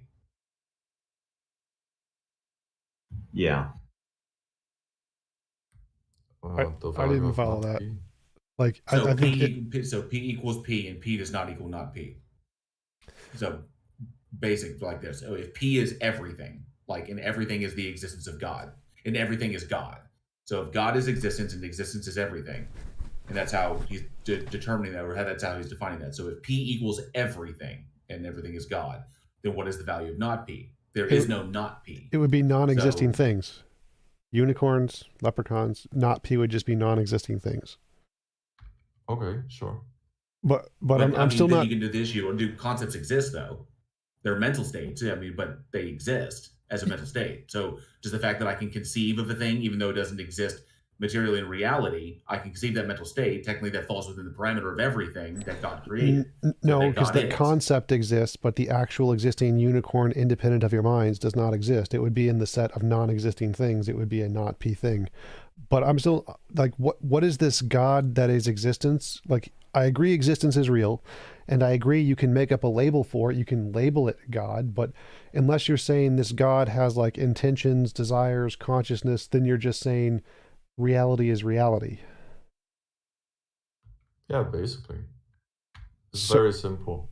So you're not saying it's conscious, you're not saying it has any desires, it's just nature and that's it. I'm not sure whether it's conscious in and of itself or whether consciousness is a phenomenon that happens within the human mind or the human brain.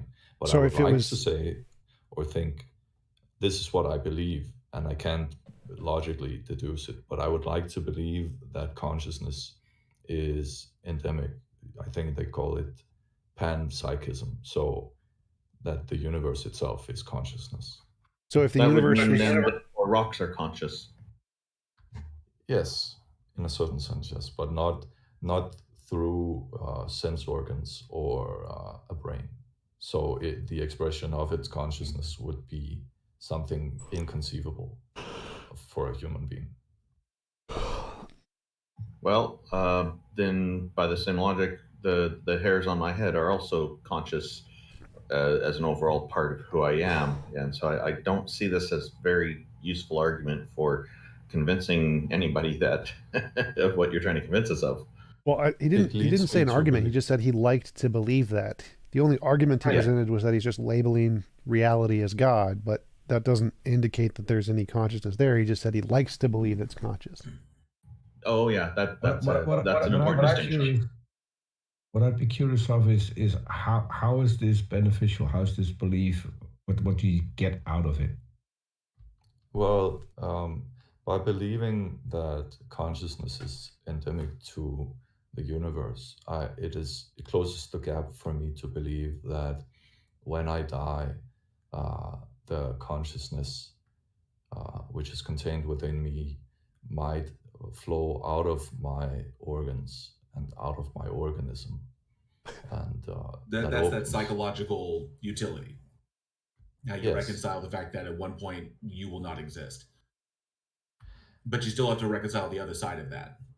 That before you existed, before you became consciously aware of either yourself or the universe or whatever, there was a point in time where you did not exist and you do not have conscious awareness of that.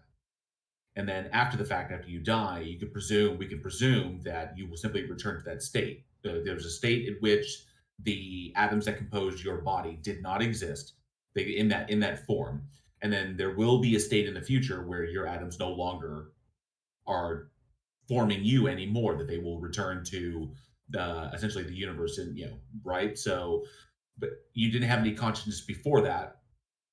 It stands to reason that you will have no consciousness after that. So I'm not necessarily sure that is true. It might just be that obviously I didn't have the organs to record memories of consciousness before my birth, and I won't have them after I die. So how are you then conscious if what you just defined is that you weren't conscious before you were born, but your consciousness lives on, except it's not conscious? Well, I'm not sure the consciousness That's is where I mine. disconnect. Say again? I'm not sure the consciousness is mine, per se. No. But you said you like to believe when you die, your consciousness keeps existing and flows into the consciousness of the universe, but it won't be conscious. That's where I disconnect. Maybe I'm not getting this. And supposedly, if you're proposing after you die, your consciousness goes somewhere. But like I said, you currently have no conscious recollection of anything 1,000 years before you were born, or 10,000 years, or 100,000, or millions of years before you were born, or even 10 months before you were born. So there's no consciousness that is there that you're aware of. So you can't determine that your consciousness existed before it came into your body, because you didn't bring anything from that experience before then. So we can simply say that there was no memory, there was no experience that you brought with you. So you can't say that that thing exists because there's nothing to support the existence of that, or that state. So given that after death, your body will decompose, it will decay, will eventually, the elements that create you, the elements that you were formed of, will eventually return to the earth, or essentially return to the universe. Whether you're cremated, they're blown into space, or you're buried in the ground and they return to nature. Either way, you can't say, you can't really jump that gap to be like, oh, well, then my consciousness will return to the universe. Well, if you have no memory and you have no experience, then essentially you're not aware. You wouldn't be aware. So it's a lack of awareness, and then you're aware, and then you go back to a lack of awareness after a brief period of cosmological time. So did he present any evidence, or say that he had evidence for this, or why this is a reasonable? No, I'm pointing out that there is no evidence to support this. That it's just a psychological utility. It's all it's providing for him. Well, I don't think we've ever asked him. Did you have any evidence for this? I can't show you any evidence, but I've had mystical experiences of. I don't think you're going to be able to convince us. No, I don't think so either. So it might be a moot point. But I've had mystical experiences of my consciousness slipping out of my body. I think it's commonly known as an out of body experience. Sure, I've had those too. Those are a pretty common psychological phenomenon. And it can happen without an actual soul. It's just a certain kind of a delusion, like a dream. I've taken DMT and I've gone out of my body. I've been extremely hungry and imagined things. Brain states, lazy dog is what we can, and we can actually induce these things as well. There are medical procedures and techniques that we can utilize, with brain stimulation, to actually induce these kinds of states. So it's not enough to get us to that point. I understand the psychological utility it provides for you. I get that. If you don't want to question that, I would say you need to address that. The kind of unwillingness to say well, am I justified in holding this position just because it holds a utility for me? Does this actually say anything, or am I just believing it because it makes me feel good? So the best example I can give is imagine I was born a theist. I was born, I believe in God, and my parents raised me that way, whatever. And prayer is a part of my daily ritual. right? So I pray every day and I do my thing and I live in my life. And then one day I'm in a car accident and the car is smashed, but I'm still alive, but I'm trapped in the car. Okay. And the firefighter's trying to work me out of it. So I'm trapped in the car. I'm freaking out and I decide to pray. So I pray. And the prayer, the act of it, it works very similarly physiologically to meditation. I calm myself. I focus on a singular thing. I slow my breathing, my respiration. I lower my blood pressure. And the firefighters are able to cut me out of the car and pull me out. Now, the reason I survived long enough to do this is because I didn't panic. I didn't freak out. I kept myself focused. On the prayer itself. Does the physiological utility of prayer mean that God exists? Can we bridge that? Because the prayer worked to physiologically calm me and keep me alive long enough to be pulled out of the car wreckage, does that mean that God exists? I'm not sure, but it certainly. Would you not agree that as human beings, if we live in our identities and we think we are this thing that has, I want to go to work, I want to do this person, it is easy to, when you of your brain, to forget almost that it is also possible to be in such a state of relaxed focus as you describe, where you're in contact, I guess, with your limbic system, your parasympathetic nervous system. You're using something that you might not identify yourself as. You're experiencing yourself in a different way than in everyday life. Well, the short answer to that question is no, is that it doesn't. It's because as the theist, I already believe that God exists. I pray, it gets me through the trauma, and then it confirms what I already believe. The prayer got me through. I believe, I pray, I go through trauma. It's part of my belief system. It got me through because it kept me calm, it kept me focused, and I didn't panic. So therefore, it confirms what I already believe. It's confirmation bias. So I'm looking at this from, if you're the theist in the situation, you can't get past, you can't eliminate the possibility that it was just confirmation bias. As an atheist, I understand the physiological mechanism of meditation and staying calm in situations. I do a lot of rock climbing and just stuff with, ropes and rappelling.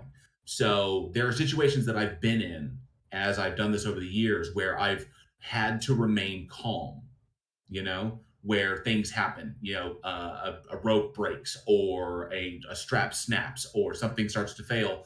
And if you panic, you're going to be in trouble. But if you stay calm, focus yourself, you can get through the situation, because when you panic, you make bad decisions, you freak out, you just grab onto things. So I understand the physiological utility of it. It doesn't mean, and that's why I can meditate and I can focus on things, but just the existence of the physiological utility doesn't mean that the thing actually exists. So it's just confirmation bias in that. So until you can reconcile that, I think you need to address that. That just because it has a physiological or psychological utility for you, or maybe even for a group of people, it doesn't mean that it's true. Sure. Okay, well, I think probably we should move on to the next person. I've got some suggestions, unless, Lazy Dog, if there's one last thing you wanted to interject before we moved on. No, nothing springs to mind. Thank you for your time. Have a nice day. Thank you, bud. Thank you for coming up. Okay, I'm bringing up your facts. Your favorite Arab. Hello. Yes, Welcome. that's Monday. How's everyone doing? Great. Thank you for joining us. Is there a god or a goddess you'd like to convince us of? Well, I mean, before I just want to ask you guys a question. Do you want to be convinced? We're open to it. Yes. You Yeah, want we're open to it.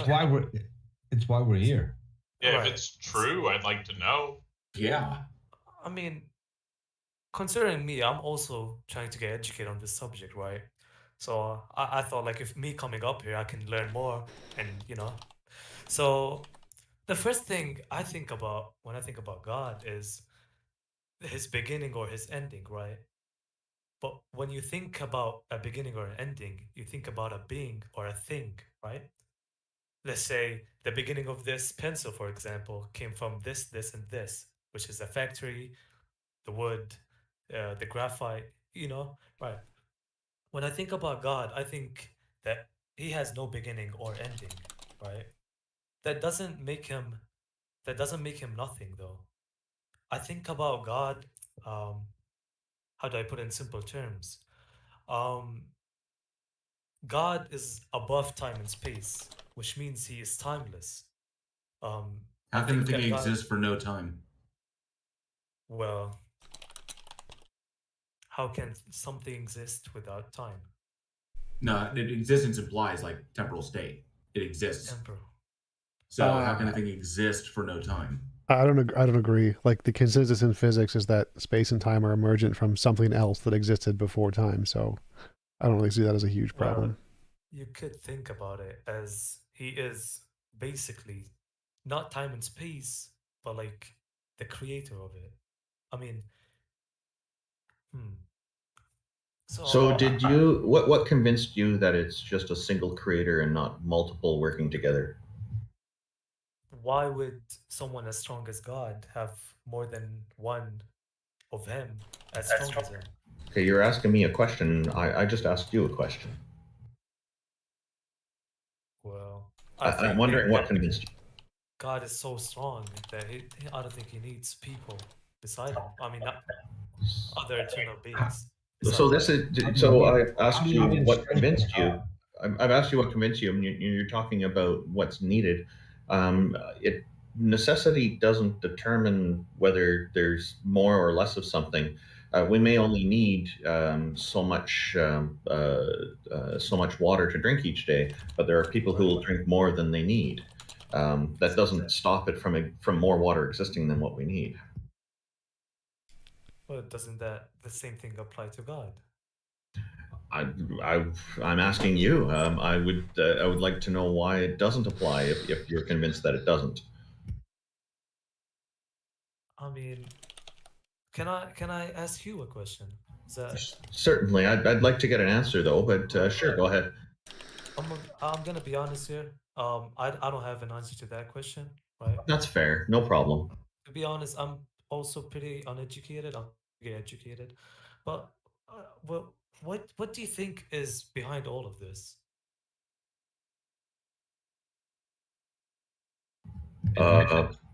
Behind it, to me, reality is just reality. I don't think of anything behind it. I know there's some people who think we're all brains in vats, and that there is something somewhat like the Matrix that's behind everything. I'm not seeing any indication of that. I don't consider that to be the case. If there is behind, we are what's behind everything in reality. I suppose reality is the backdrop. It is the whole cosmos is the backdrop. And what do you think reality is? From what I can determine, it's what I'm experiencing. This interaction with you and the other people here on the stage, my daily life. I wake up, I breathe, I eat, I do things with my family. These kinds of things are all part of reality. I look in the sky and I see stars at nighttime. Just everything, basically. The number 42, as Douglas Adams called it. I think he's asking what's it made of? What is the most foundational part? I would say it's a quantum field. It's a quantum. And how do you explain that in simple terms? I think quantum fields are necessary, uncreated things that make up everything else in reality. I agree with that.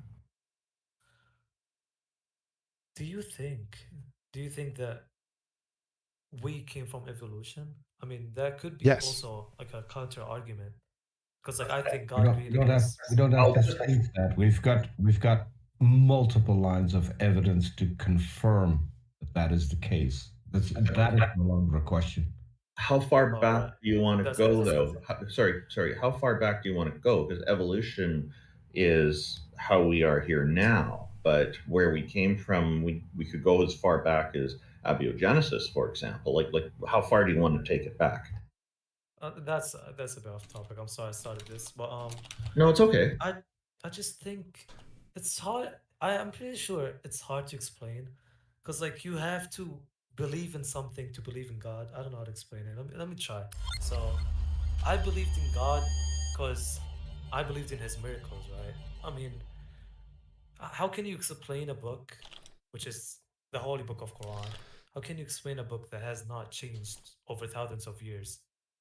I want to talk just briefly. I just host want to a address show. something. Thanks I for the just want super to chat, address Tim. something. Appreciate A it. show about the Quran. Can I ask you a few questions about the Quran? Peter, just let me just. I'm just trying to ask him something first. He's saying how about. Go ahead, Peter. I forgot what I was trying to say. Go ahead. That's okay. My apologies. So you said how about a book like the Quran? So let's take the Quran. Okay. We know for a fact that there are errors in the Quran. Does that affect There's your multiple belief? Qurans. There's multiple editions of it. Which one are you talking about, you guys? I'm talking about the only edition, which is the Holy Book of the Quran. Yeah. I haven't heard about any other editions. There's more than 33 that have been shown on our YouTube channel that written in Arabic. 33 different ones that have different Those are passages. 33 chapters. No, different books, and they claim to all be the Quran, but they have differences between them. So they are different publications with different perspectives. Well, I think where I'm going is something that is in every single one of them. So Sure, we can assume that. Let's go ahead and assume that. Well, you can also think about it like it's basically you can think about it as in a different dialect in the language of Arabic, but it's just done in a different dialect. that is how But it's I the same was definition. told that it's that we have different Qurans. It's just the same meaning. small differences in how it's written. Right. But so for instance, the Quran tells us that that stars are lamps and can be hurled at earth and even at specific people.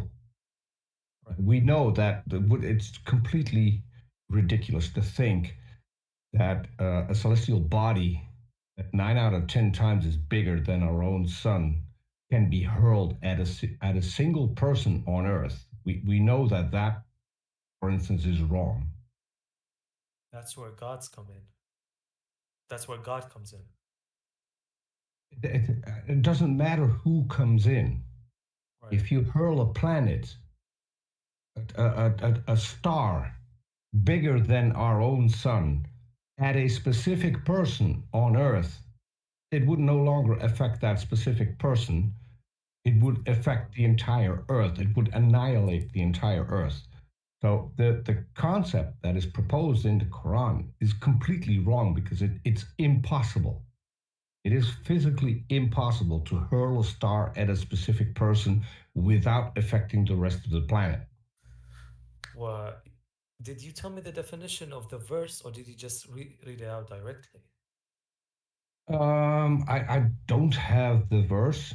I'm not that well versed in the Quran, but the Quran does state that stars are lamps which can be hurled at demons and at specific people, and Allah will make that happen. Yep, Allah is God, and I think counter argue that the Quran has a lot of metaphors, right?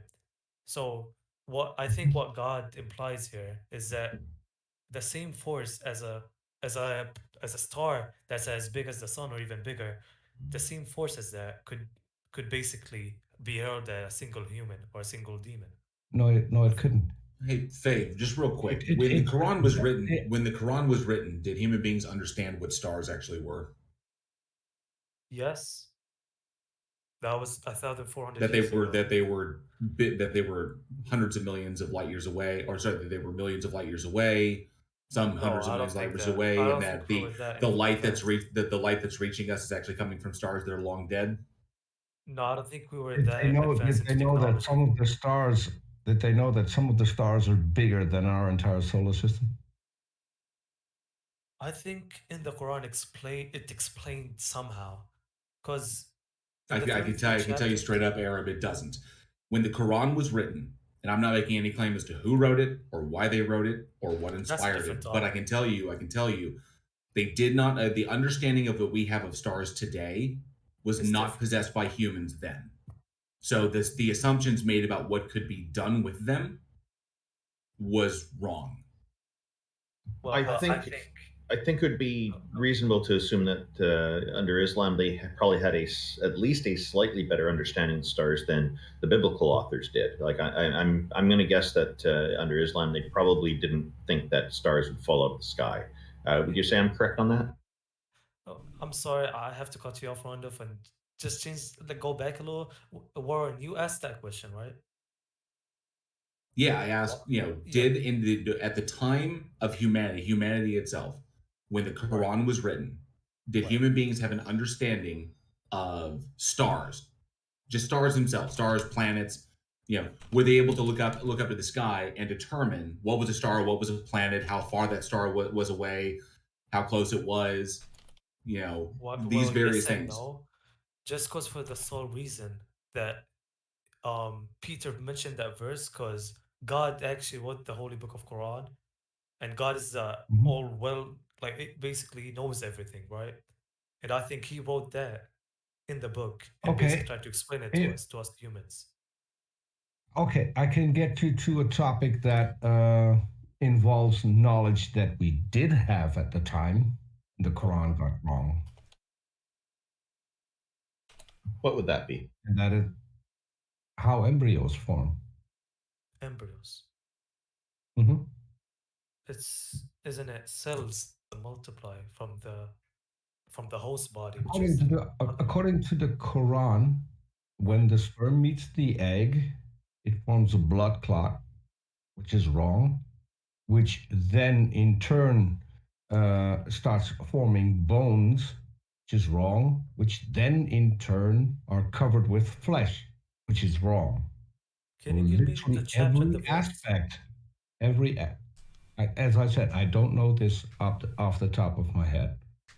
But can you at least provide proof? I mean, you could be just saying verses, because I'm not sure how they translate exactly to English from Arabic, so I don't exactly know what verse you're talking about. I think it's chapter 23, verse 14. Let me check. In verse 33? I think it really God okay. in the Holy Book of Quran. Now, my understanding is that Muhammad had it written. He dictated it and people wrote it. God sent an angel to Muhammad, and that angel took the words from God and gave it to Muhammad, and Muhammad gave it to his friends, we call them Sahaba, and they wrote the book. But this is all predicated on faith. Yes. Okay. I'm just curious. Did you find the verse that I Yes, I did. We developed the drop Can you into tell a us what it clinging says? clot of blood, then developed the clot into a lump of flesh, then developed the lump into bones, then clothed the bones with flesh, then we brought it into being as a new creation. So blessed is Allah, the best of creators. Okay. So I forgot that it from blood turns it. Yeah, well, I did say it turns into a clump of cells, which is pretty much a similar thing. But so we know for a fact that that is wrong.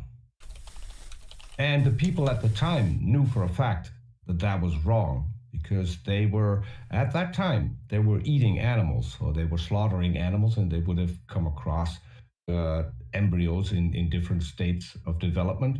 So they could have seen, people knew at the time that that was not how new life forms. But the Quran got that wrong. Why do you think it got it wrong? Well, I don't think it got it wrong, to be exact. I think It did.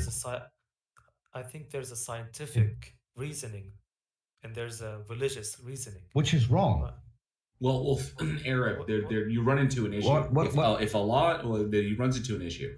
If Allah knows everything, okay, and say all of the information, all the knowledge that we have now here in 2022, Allah was aware of all of that and all of the truth. Why didn't Allah just convey it like it is now?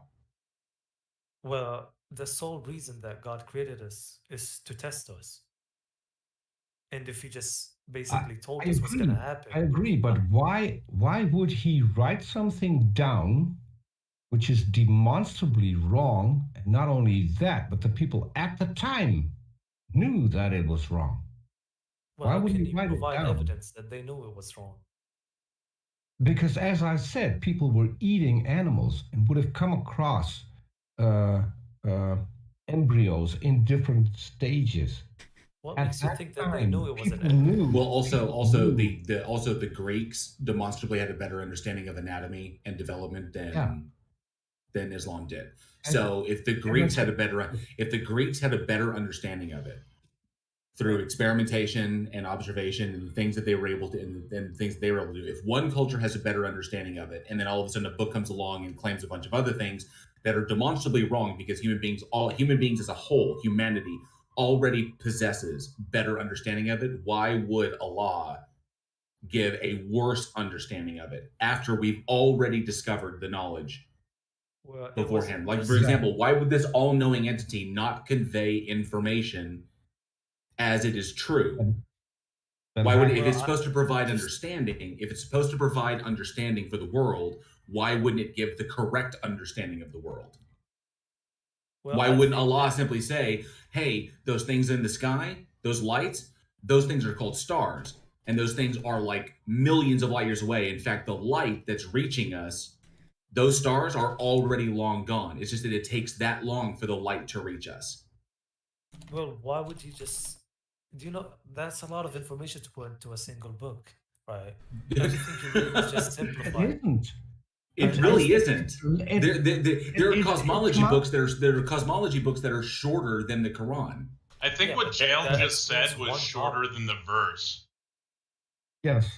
No, but I think that's just one topic out of millions that you're just supposed to. Well, yeah. So, like, you could summarize everything in there, and you could basically say Allah possesses all this knowledge, and Allah can convey it because Allah has the power to do so and the knowledge to do so. Could convey this information in the most easily understood way possible, because essentially, by your definition, Allah would be like the greatest science communicator.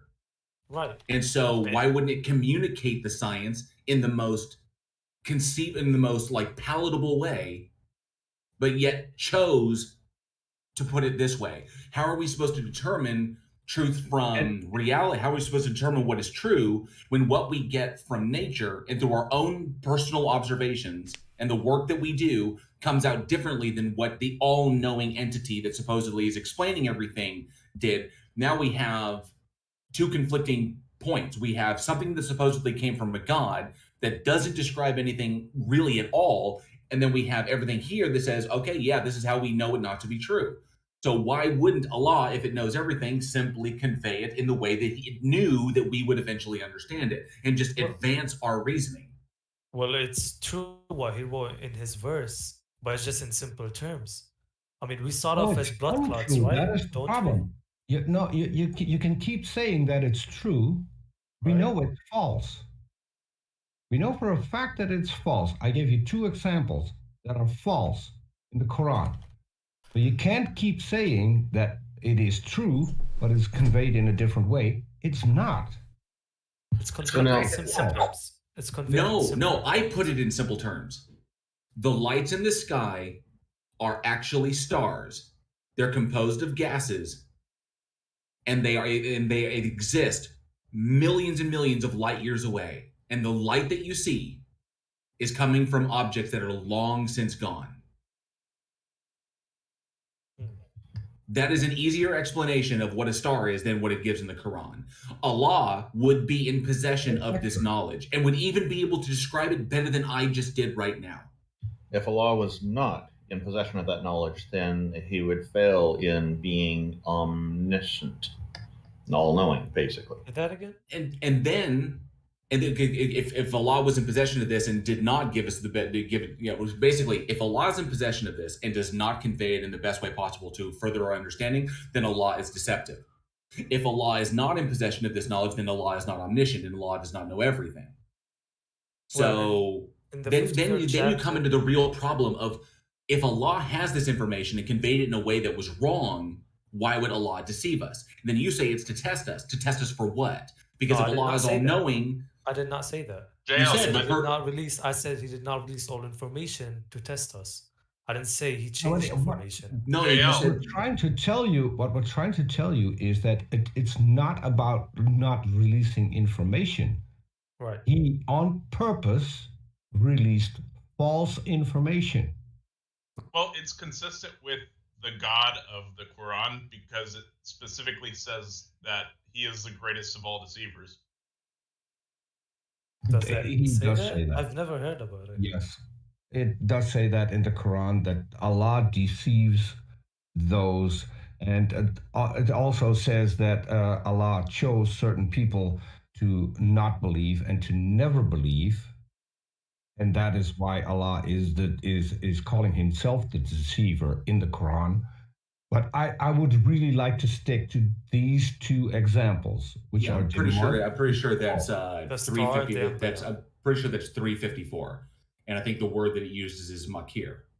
So the Okay, problem I'm yes. having, your favorite Arab, the problem I'm having is that there's been two things discussed here now that are not consistent with the facts of reality. One is that bones before flesh for the development of an Yes. embryo, and the other one is a misunderstanding of stars. And because of this, I'm not convinced that Allah is real. So I think that's where I'm at with this. You're going to have to reconcile those somehow, and they're in the Quran, which is it seems to be unreconcilable. But this also goes back, Arab, to that initial question I asked you, that all of this that you're presenting is predicated on faith.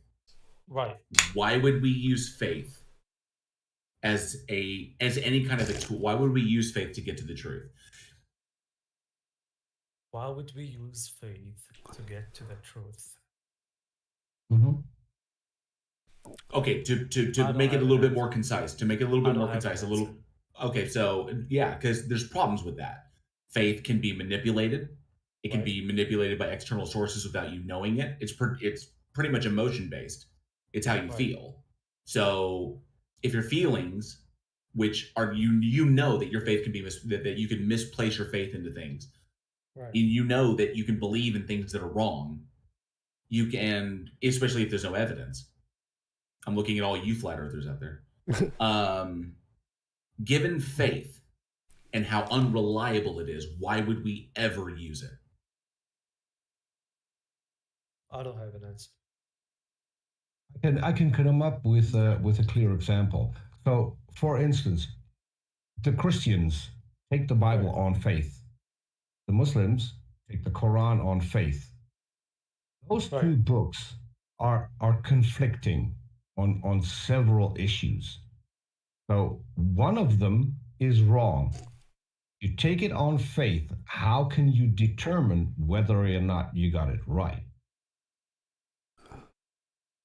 I think that comes down to the miracles God created. But you say that again? Show What did you us say? proof. Which would be a claim that the Christians use as well. Because there are miracles in the Bible. He said the miracles that God created. But there are different miracles in the Bible than there are in the Quran. The Quran also says that the Bible is corrupted. The Bible is not true. Yes, it does say that.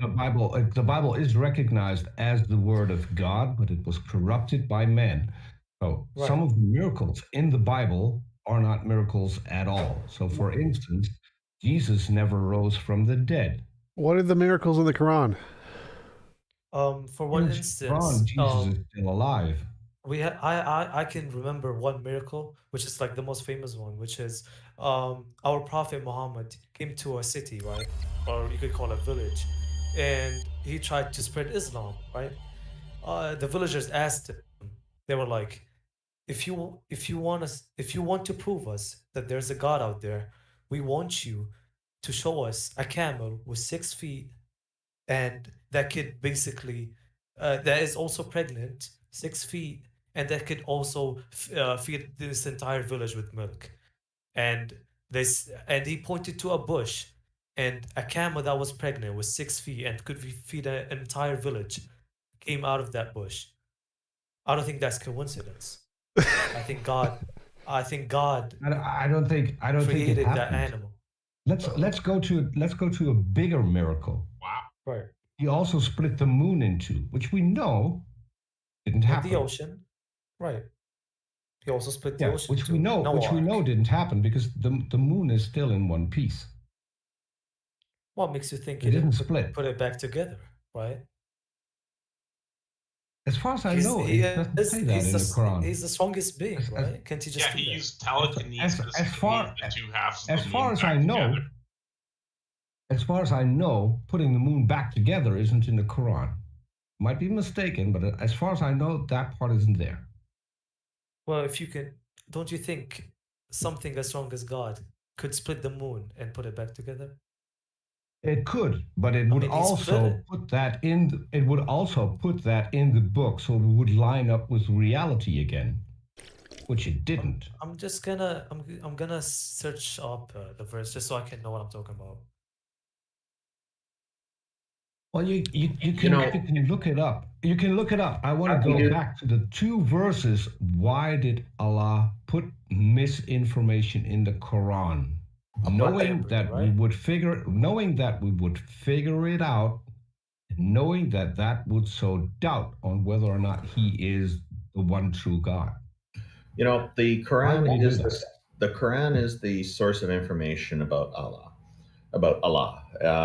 And there are problems with it as a source that we've identified a number of them here.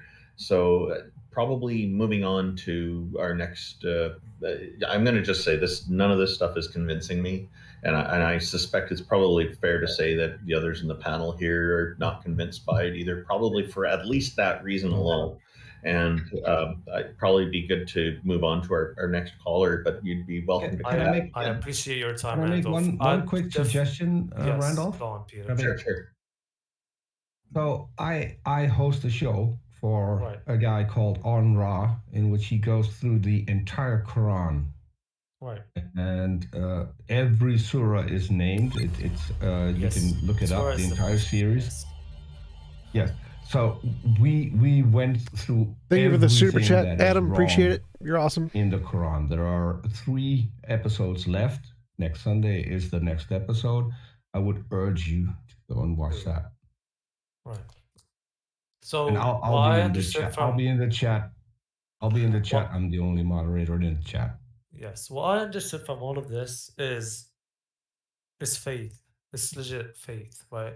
I believe what I believe in, and you believe what you believe in, and I respect that. I appreciate you for your time, Randolph, Peter, Jump, Warren, and Tackle. Anytime. I appreciate you guys. Thanks. And TJump. I will 100%. Don't forget TJump. Try to get more educated. I did say Jump. Oh, Thanks, okay. We missed it. Thank you very much for coming on, and we look forward to talking with you again. I appreciate it. Thank you for coming on. Bye. Appreciate it. Aaron Raw runs a good show there, by the way. Oh yeah. Mm-hmm. So and he's not only does he run a good show, he's got a magnificent panel of people helping him, all of whom are ex-Muslims. So those are an amazing bunch of people. The show wouldn't be the same without them. Peter, feel free to post the link in the Heathen Hangout chat, and I'll copy it over to the YouTube chat as well. Sure. Who's next? Should we look at Abu? Jason. Oh, Jason? Okay. Hello, Canadian Jason? Catholic has been in there for like an hour waiting with his hand up. Hello, Jason. Jason. I PM'd him. He's going to be after Jason. If somebody wants to go on before me, he's been waiting longer, I can just sit here and wait patiently. That's fine. Okay, let's move on to Canadian Catholic, and we'll bring Jason back a little bit later. Thank you, Jason. Cool. Here for me in a minute. Canadian, I just pulled you up. I put the link to the playlist in the Heathen Hangout. Thank you for the super chat, Chigwin. Appreciate it. So let's bring on Abu. He's been waiting since the very beginning. Has he?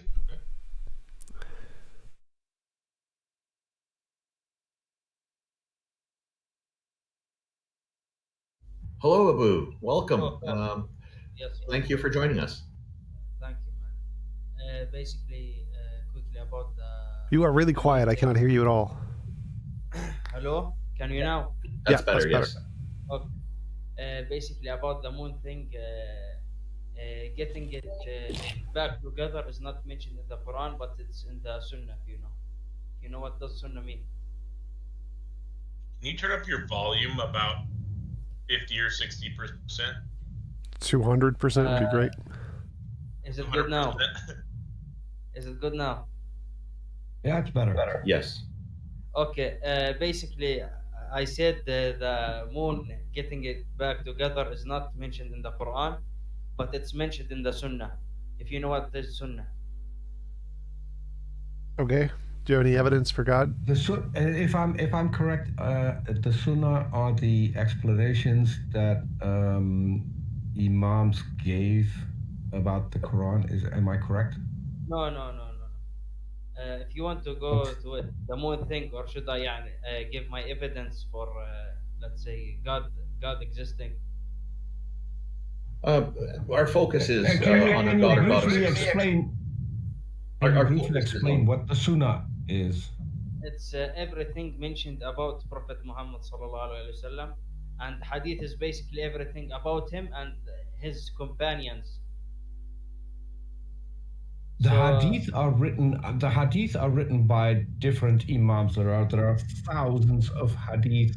Not written. Even it's the saying and the actions of Prophet Muhammad. It was let's say written by his companions. We have a lot, a big door in this thing. So we can tell if this hadith about Prophet Muhammad, if it's correct or not. So It seems a little off topic. Okay, about God existing, yes? Yeah.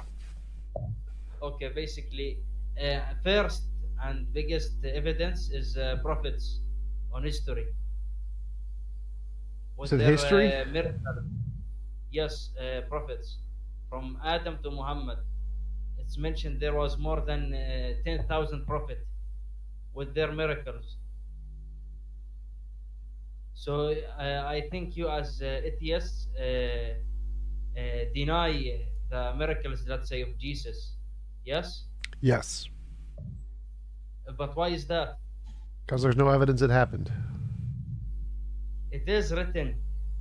Written doesn't mean evidence. It's written that Harry Potter cast a spell. Doesn't mean it happened. Do you believe in the Odyssey? Like, do you think Medusas existed at one point in time? What? No, you that's believe in a different. Medusas? No, listen. Let's say more than 3 billion people around the world believe in Jesus and his prophets. You can't That's just an argument for popularity. Yeah, no, but there is science about this. It's called tawatur and ilm al-hadith. What science? I don't know of any science that indicates miracles. No, it's just they. Yeah, Allah, sorry for my bad English, but it's they can tawatur. Let's say how do you know about wars, old wars? How do you know if let's say World War II? How do you know if it's happened? Testimony. People wrote about them in history. And documented. Yeah, same thing.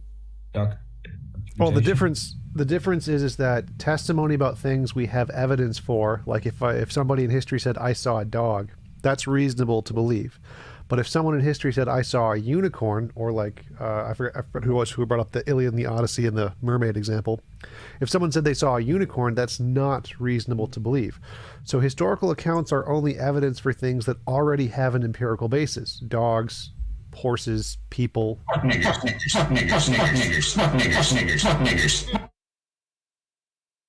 Okay, that's a shame. I was hoping that we would have a better quality call than that. But yeah, I think it was still a valid point to address. So I think there's the answer is that there's a difference between testimony about dogs and a testimony about unicorns. Historical testimony is only reasonable to believe if it is of things that already have an empirical basis. It is not reasonable for miracles, magic, mythical creatures, the paranormal, supernatural, or UFOs, just like in a court case. That's why we don't believe testimony of Jesus rising from the dead or Muhammad cutting the moon in half, but we do for World War II. That makes sense. I agree with that. Canadian, what's up? Canadian Catholic. What's up, guys? How are you guys? Okay, how are you? So, I'm doing good. What you got for us today? Yeah, so I was invited to convince you guys that God exists. I'm gonna give my best shot. So I think that the best way to convince somebody is to argue inductively. Or probabilistically. So what I'm going to give, I concede, can be explained in other ways. I concede that. I'm not interested in you guys telling me, well, it can be explained. I'm saying, well, what is it more consistent with, and what does it give us reason to believe? And the first piece of it, I'm going to give actually 4 or 5, I don't know. And the first is that there is a either a first cause, assuming the universe began to exist, or otherwise there's a good reason to think that either there's a first cause if the universe began to exist, or if the universe is eternal, some kind of fundamental reality that is more fundamental than anything else. So if you guys think that I'm just making this up, or you guys aren't accepting this, TJump has already admitted that there's good reason to think so with his conversation with Joe Schmidt. You guys can refer to that and watch that. And now the second point is that there is good reason to think that we live in a universe with this either first cause. I'm just going to call it the first cause, but you know, if the universe is eternal, it's simply a fundamental cause. It doesn't have to be first numerically. Now, the universe we live in has a couple of things, right? One, I would say that it has a following scenario. The only known species that is intelligent has a desire to be connected to some kind of fundamental nature. And now, of course, many people will have different models of what this fundamental nature is, but it's simply ubiquitous throughout the world. The only species capable in principle of worshiping God, of being in touch, so on and so forth, has an innate desire and reason to search for God. That's number one. Two, I would argue, is that we live in a world with teleology, that things work towards ends. We see things, produce regular results, and we live in a universe that allows, ends and so on and so forth to develop. And this again can be seen most clearly in evolution. That would be piece number 2 that I would put together. So in evolution, you can see how things develop, going from something towards another thing. So you can see how, for example, through natural selection, things get eliminated, and we go through to a better part that pumps better to ensure survival, so on and so forth. So that's piece number 2. Number 3, I would argue that we live in a universe with a beauty, and that gives us prima facie reason to say that all of this is more consistent with theism, because minds can appreciate beauty, and we live in a world with beauty. So I would argue that. So I can't remember if I had the 4th reason. I might have had, but it kind of maybe slipped my mind. So basically, I would argue that combined these together, we have good reason to think that a God is more likely than not God.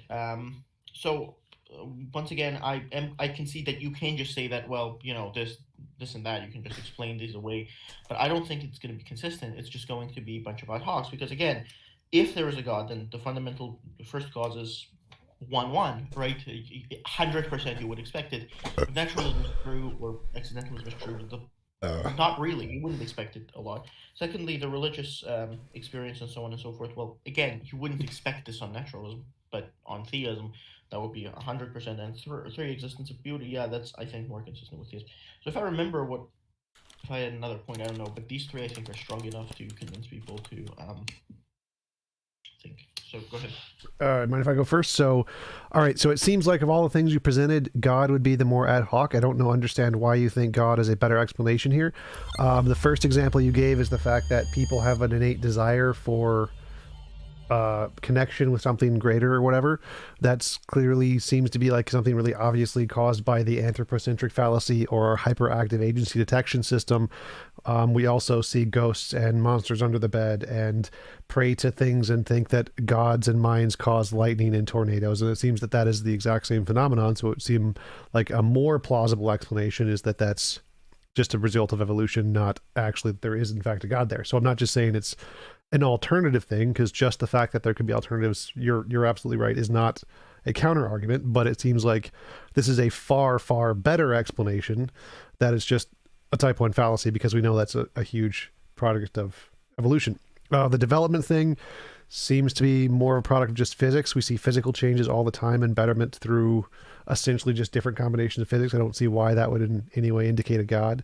Beauty, I mean, it can't be prima facie. Prima facie means something that's you accept is true until a defeater is provided, which isn't the case. Beauty is being a product of evolution would in fact be a defeater, so it would not be prima facie evidence of a god. It also seems better explained by evolution.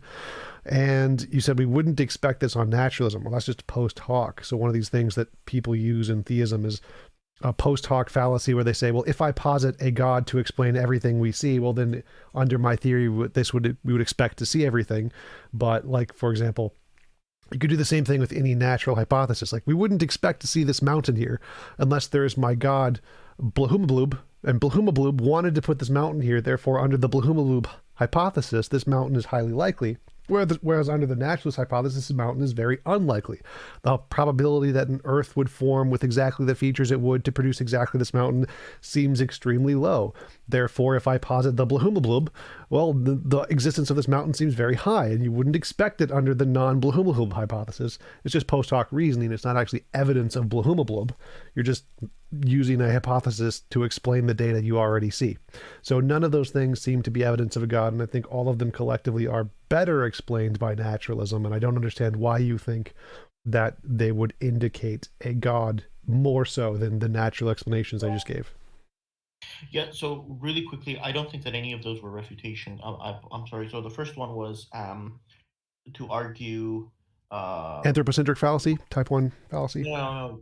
So the first one was to talk about the religious experience, and the example that was given was that this developed through evolution. That's a bad response, most importantly because it doesn't have anything to do with what I said. The fact that, for example, if God exists, and we have good reason to think that God could use evolution to develop this feeling in humans, that nothing in that refutes what I said.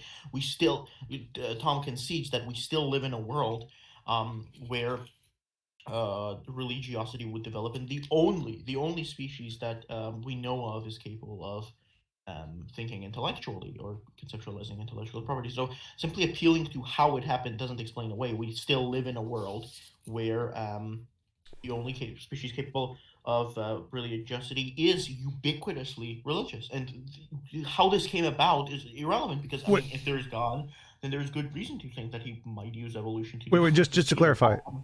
I wasn't done though. I understand. I just wanted to ask you a question real quick. So my question is why is the hypothesis God did this better than the hypothesis this is just a result of evolution, naturalism? That was my point, was that it seems to be...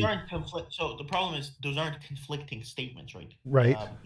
These aren't two hypotheses. That could very well be one hypothesis, because if there's a God, as I said, and if we live in a world with teleology, which I do think that evolution proves that we do, then there is good reason to think, even though I don't think so, but there is good reason to think that God could use evolution to develop this feeling in us. Okay, let me clarify. The two hypotheses is one, God exists and used evolution, and the other one is God does not exist and evolution happened. And to me, the second one seems to be a more plausible explanation.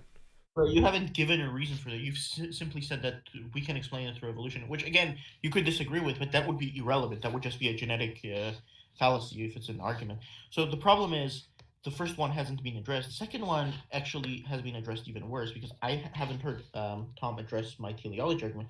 We live in a world that allows progression towards a goal. We live in a world where, for example, an underdeveloped heart through evolutionary process can be strengthened through natural processes. And now saying that it happened is relevant. Why do we live in a world, for example, where that's possible? Of course, Tom can appeal to say that it's necessary that we would live in such a world, but this simply doesn't seem to be a better explanation. Well, aside from evolutionary bottlenecking. You don't understand. Do you know what evolutionary bottlenecking is? It's bottlenecking through evolutionary means. I'm joking. Wait, no. Explain to me what evolutionary bottlenecking is, dude. It's irrelevant. It's not irrelevant, because that's a way that evolution destroys species. Quick interruption. Taco, can you check DM? That's literally like evolutionary bottlenecking is because of evolutionary pressures. evolution doesn't. Okay, so first and foremost, evolution doesn't self-correct. Okay, evolution is constantly altering things due to evolutionary pressures, which are external to those Irrelevant. things. The fact that you It's can not see- irrelevant. You can't use that evolution is constantly going towards a particular thing But see, there when you there go. when there's evidence that evolution actually is as destructive as it can be Fine, improving. but okay, but fine, but destructiveness is again a goal towards which it tends. So even on your view, there's goal directedness. Which goal? It's irrelevant. The fact is that we live in a world where non-mental things are goal directed.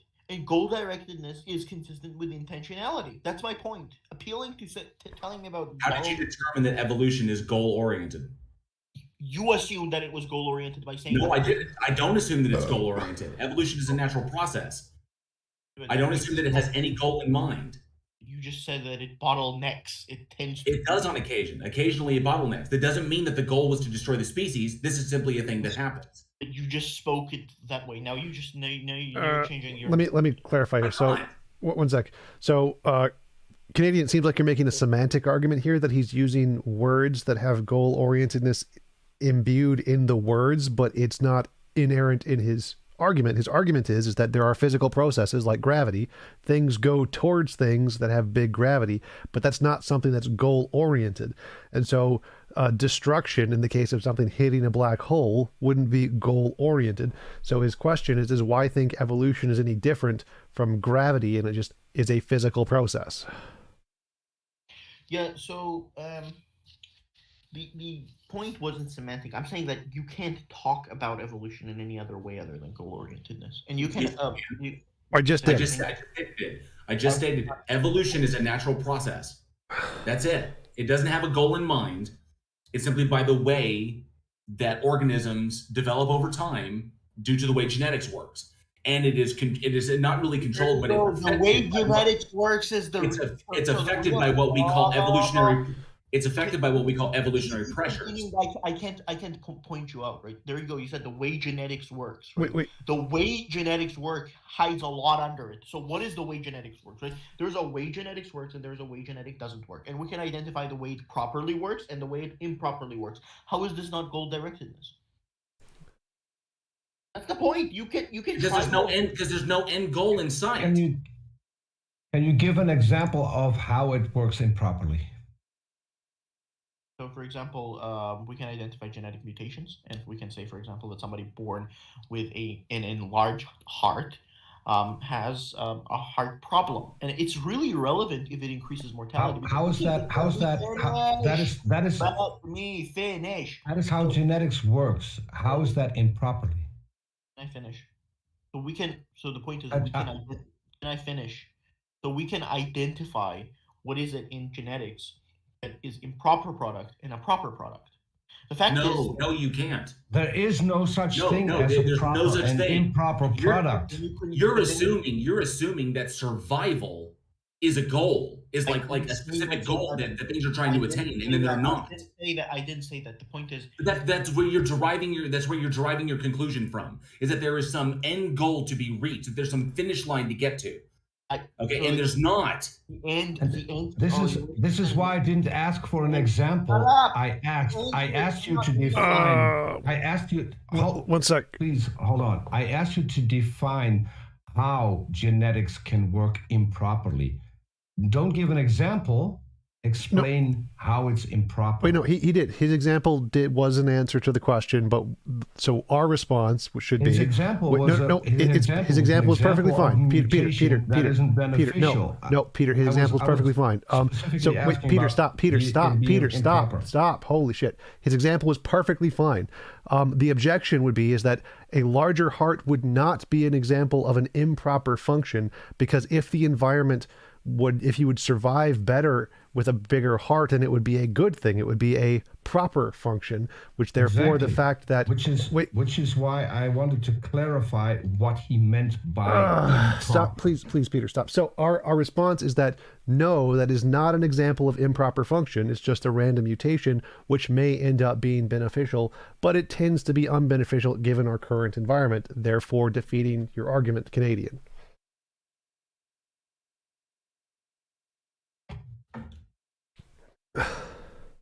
So I don't think that. So the point is that every time somebody responds, they're going to use a word that is going to simply confirm me, and then they're not going to listen. Like, look at what Tom just said.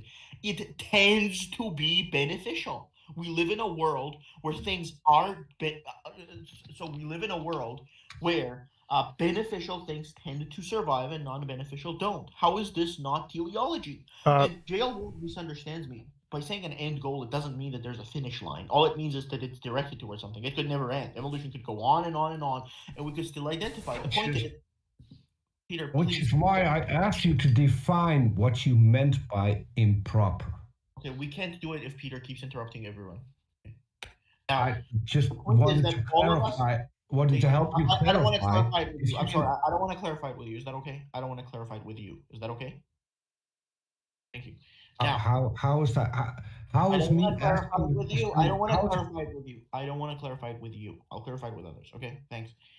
Now, the point is, right, that we all. The reason why? Can you just let him finish? Just let him finish. Yeah, so I'm just curious if I did something you wrong. let him finish, then ask the question. Holy shit! Just let him finish. If he can tell me what that's I did fine. wrong, That's fine. Let him finish, and he will answer the question. Let him finish. Holy shit! Let him finish. Okay, so now the point is that Tom himself used language that is teleological, right?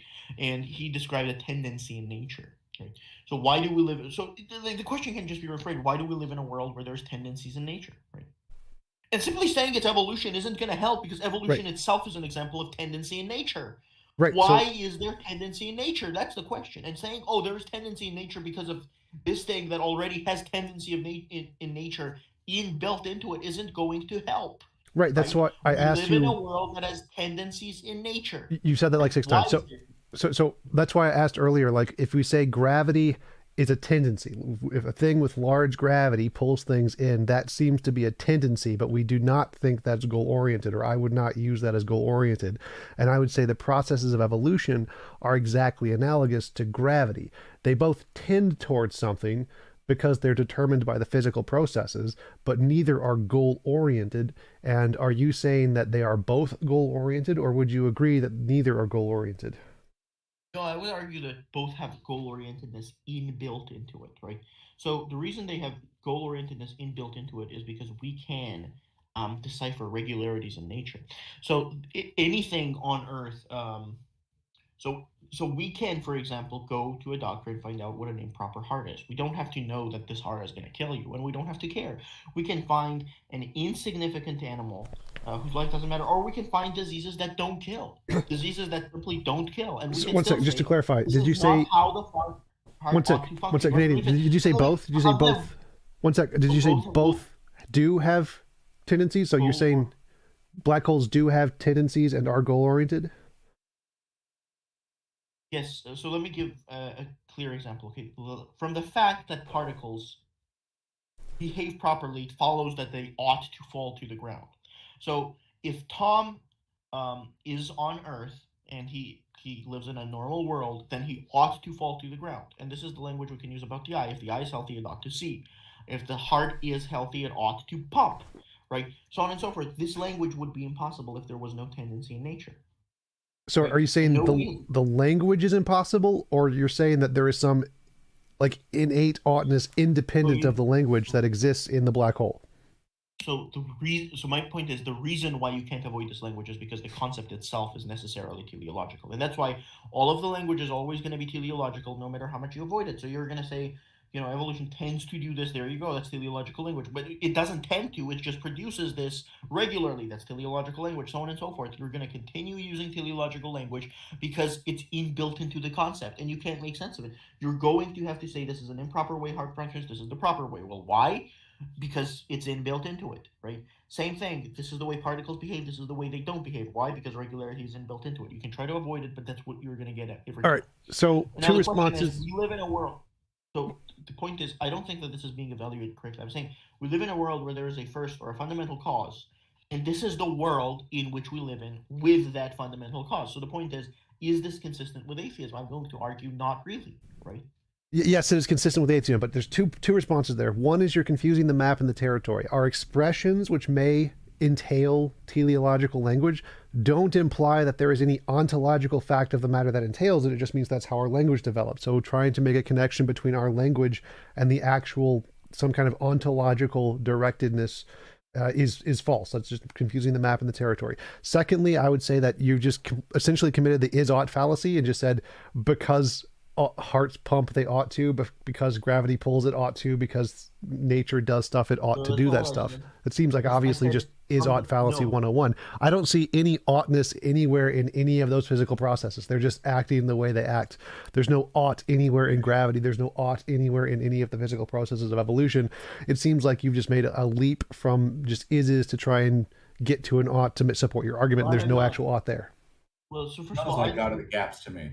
So I disagree with one with is-ought gap, but that's irrelevant because you would agree that from the fact that the eye is healthy, it follows that it ought to see, right? No, like there's no oughtness there. That's just a colloquialism we use to describe the state of affairs. So you think there could be a healthy eye that could not see? Wait, could you say that again? You cut out. Do you think that there could be a healthy eye that cannot see? Yes, there are plenty. So, fine. Do you think there could be a healthy human eye that could not see? There's plenty of healthy eyes that don't see, yes. That's just bullshit, because the definition of a healthy eye is that it performs its function. No, because eyes don't see, your brain sees. So you can have completely healthy eyes and you get damage to your occipital lobe. Irrelevant. Be able to perceive image. This is irrelevant. I was using colloquialism. This is a completely irrelevant correction. So now you're using colloquialisms? This is just JL is correct. You can have a perfectly healthy eye which sends signals everywhere to the brain and the brain does not see anything. Yes, that happens. Does it follow from the fact that the eye is healthy that it ought to send signals to the brain? No. So there can be a healthy eye that does not send any signals to the brain. It follows that if an eye is healthy, it does send signals. There's no ought there. It does. That's the point, right? I mean, when you go to the doctor and you say, my eye is healthy, and then they're going to ask, well, why doesn't it see? How is that different from the assumption that if it's healthy, it ought to see, it doesn't see, therefore it's not healthy? That's the inference. It's regularities. Like if you say there is a healthy black hole, it's sucking. You admitted to teleology, so there is teleology in the world. Right. I admit there's regularities like black holes, gravity. Good. Is that okay? So if we have a world where there is first or fundamental cause, and then we have regularity, beauty, and what was the third one I said? I don't remember the third one. You said the desire to know God, beauty. Yeah. So religiosity, ubiquitous religiosity. We have ubiquitous religiosity and experiences. That's tied together, by the way. Then there is beauty, and teleology. And fundamental. What more does a theist need if those are there? Well, you need some way to say that that's all of those things are more reasonable to believe under God, none of which you provided, because all of those things seem to be more reasonable to believe under just natural laws. Well, once again, no, you haven't Canadian Catholic. You just asserted that you've asserted that it's the Canadian Catholic. You've asserted that it's the easiest explanation. Right. So natural laws aren't what we're debating, by the way, because natural laws can be used by God. The question is whether it's consistent in a closed system where God doesn't exist. Like, we're not talking about natural laws. We're talking about a closed system where God doesn't exist. So is the existence of a fundamental first cause that produces or is responsible or is whatever language you want to use in a world which has causal regularities, ubiquitous religiosity, and beauty consistent with atheism or theism? Yes. That's the question I'm asking. It's consistent with...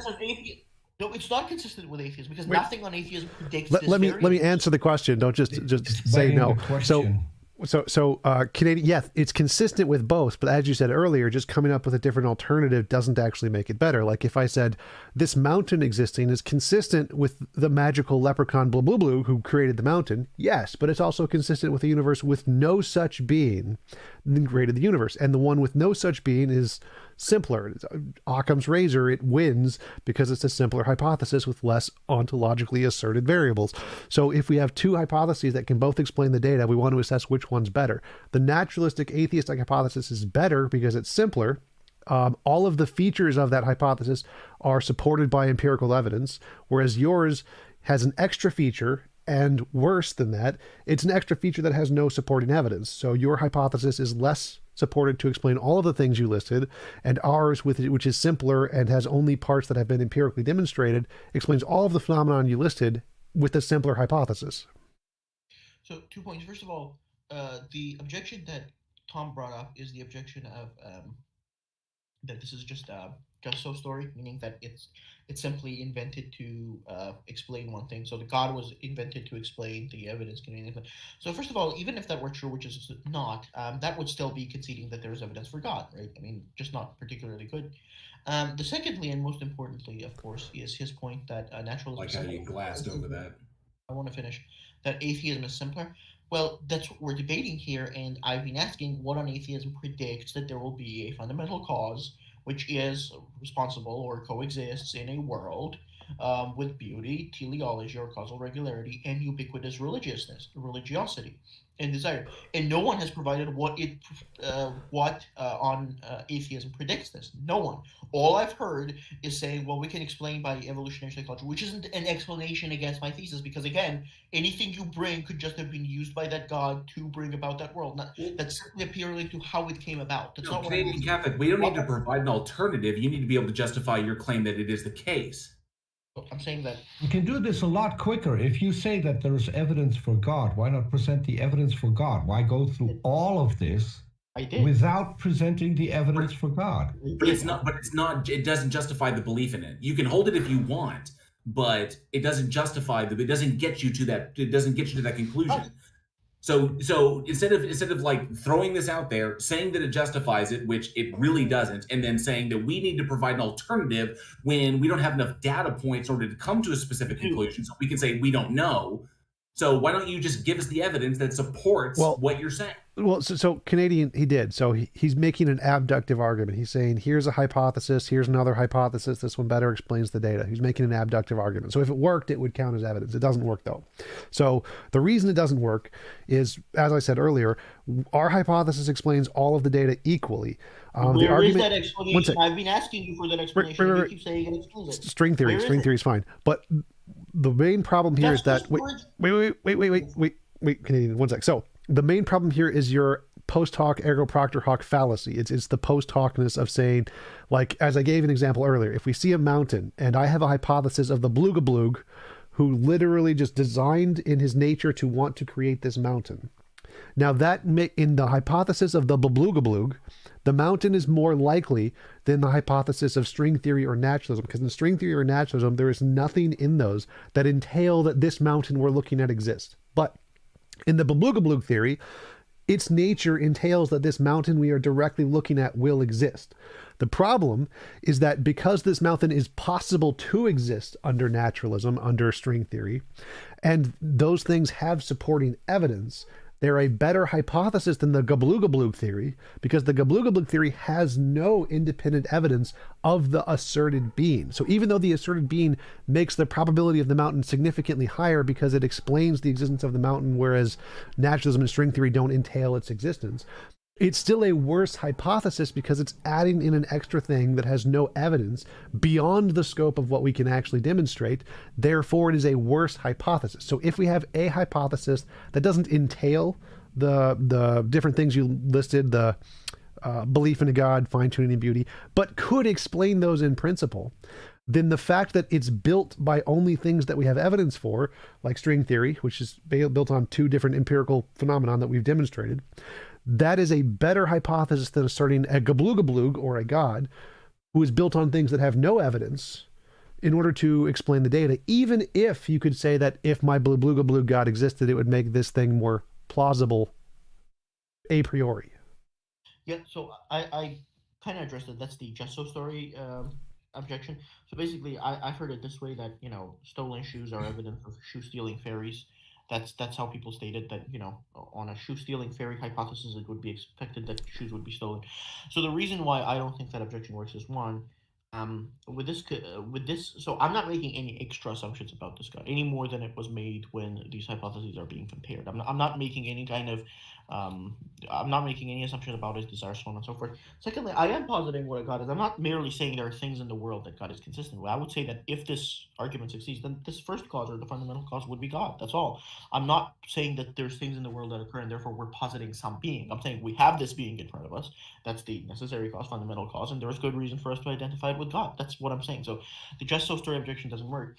Now the second Well, point okay, just to clarify, that wasn't my argument. So my argument is that when building a hypothesis, you're only allowed to use pieces that have an empirical basis. You're never allowed to add anything that doesn't have an empirical basis. So all of the pieces of string theory, Casimir effect, goose early universe inflation, both of those things have been empirically demonstrated. So all of the pieces of string theory have been empirically demonstrated. But adding in things like non-physical consciousness, omnipotence, omnibenevolence, whatever properties you think God entails in its definition, none of those have any empirical evidence. What on string theory explains, without those post hoc appeals data I gave, what on string theory or any other theory explain these? What explains?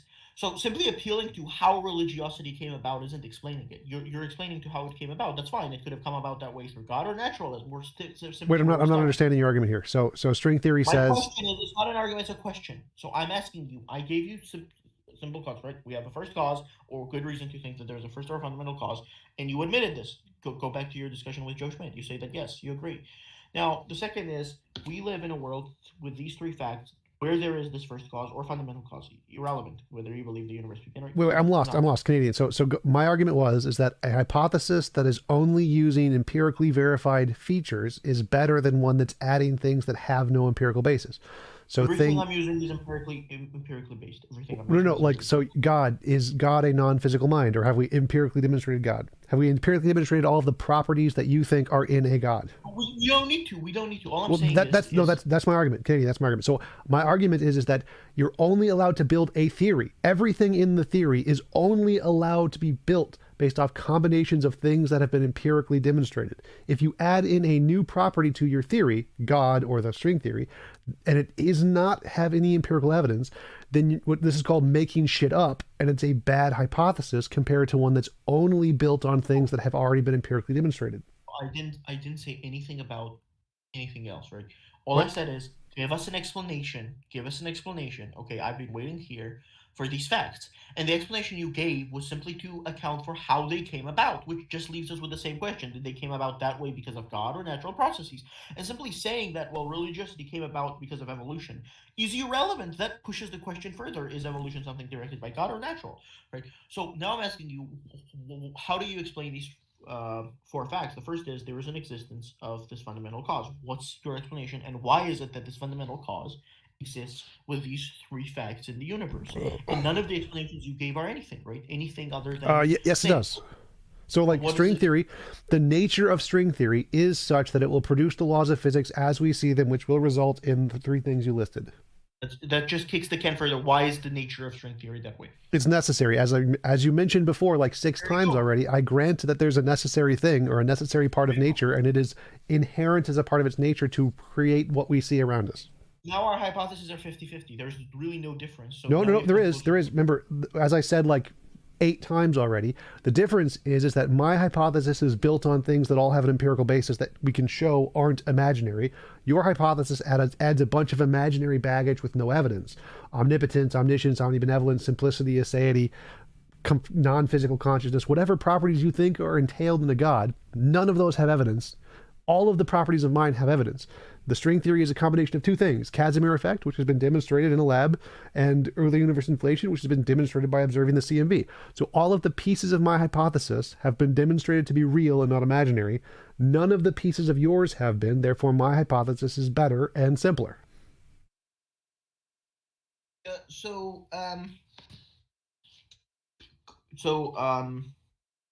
a couple of things. So first of all, I didn't add those extra assumptions about God for a reason, because I didn't want to get into it, because discussion about models of God should be distinct from existence of God. So if there is a God, that God is responsible for producing these, then at basic we can say that it is something of an analog of a mind. And that's all we need. We don't need to posit that it has actual mind. Now, do I believe it has a mind? Yes. But you don't have to posit that. You can just to clarify, are all of the parts of God demonstrated in physics, or are some of the parts of God things that have not been demonstrated in physics? So physics has not obviously accounted for some feature attributes of God, but that's Right. irrelevant because Well, no, that's my argument here. So my argument here is that all of the parts. One sec, just to clarify, all of the parts in my model have been demonstrated by physics. no, they haven't. No, they haven't because What? you got a bunch. So this is going to be pointless because you're going to have a bunch of things in your theory that are clearly not demonstrated. Wait, what? Like You're what? not gonna have the whole string theory. I mean, I'm not an expert, but you No, can string theory. Explain how it was demonstrated. String theory is two things. String theory is literally the combination of two things: the Casimir effect and Guth's early universe inflation. So both of those things have been empirically demonstrated, and if you combine them, you get string theory. That's it. Okay, but this is irrelevant because you're going to have a bunch of things in string theory that have not been demonstrated. Those are the only things in string theory. Those are the only parts. That's it.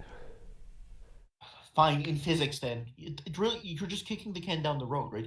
I mean, What? we're all going to have a bunch of attributes on our models that are going to be No, I listed the only two attributes in my entire model right there. Which one of those has not been demonstrated? The point is you're going to have a bunch of things that are going to be undemonstrated. Right? Where are they? What name one of them? Physical theory of everything.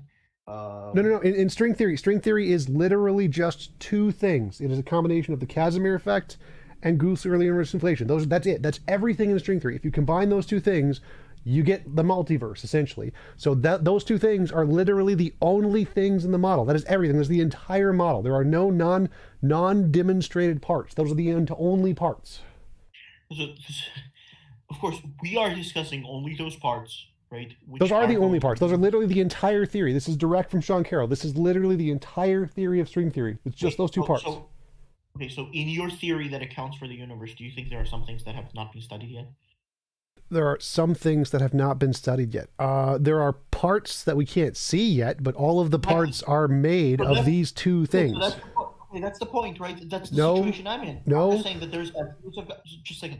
There's attributes of God that have not and maybe cannot be demonstrated by physics, but that's irrelevant because we're only talking about the parts of the God that can. So what's the matter? Canadian, I don't think you're understanding here. So I'm saying that, like, if I said I have empirical evidence that people exist, like I see people, my friends, occasionally. Now, I haven't demonstrated all humans. I haven't seen all humans everywhere in the planet, but the category of humans has empirical evidence. I've met other people. The same thing I'm arguing for. Wait, Canadian. So in the case of string theory, everything, the entire case of everything in string theory is just a combination of Casimir and Guth's inflation. So it's like humans. We have empirical evidence of the pieces, which leads to all of this other stuff.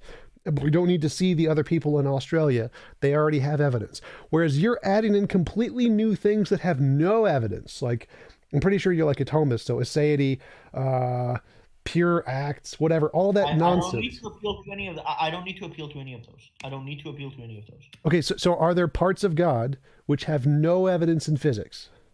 Attributes. Yes.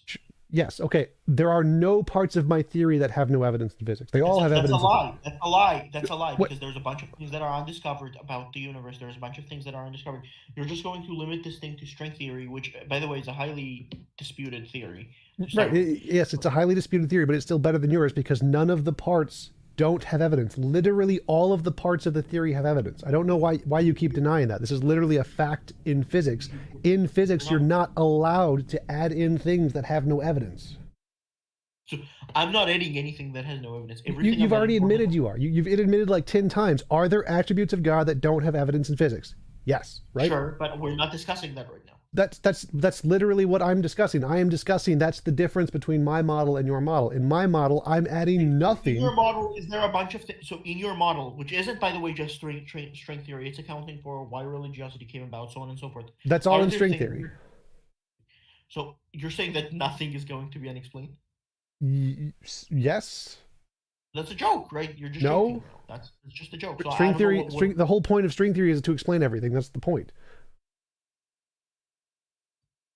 I mean, I don't know like how to take that seriously. You're just saying everything has been explained already, and okay, then why are you debating? Well, it's a hypothesis. We don't have we haven't proven it to be true yet. It's a hypothesis. The point is that this hypothesis is better than your hypothesis.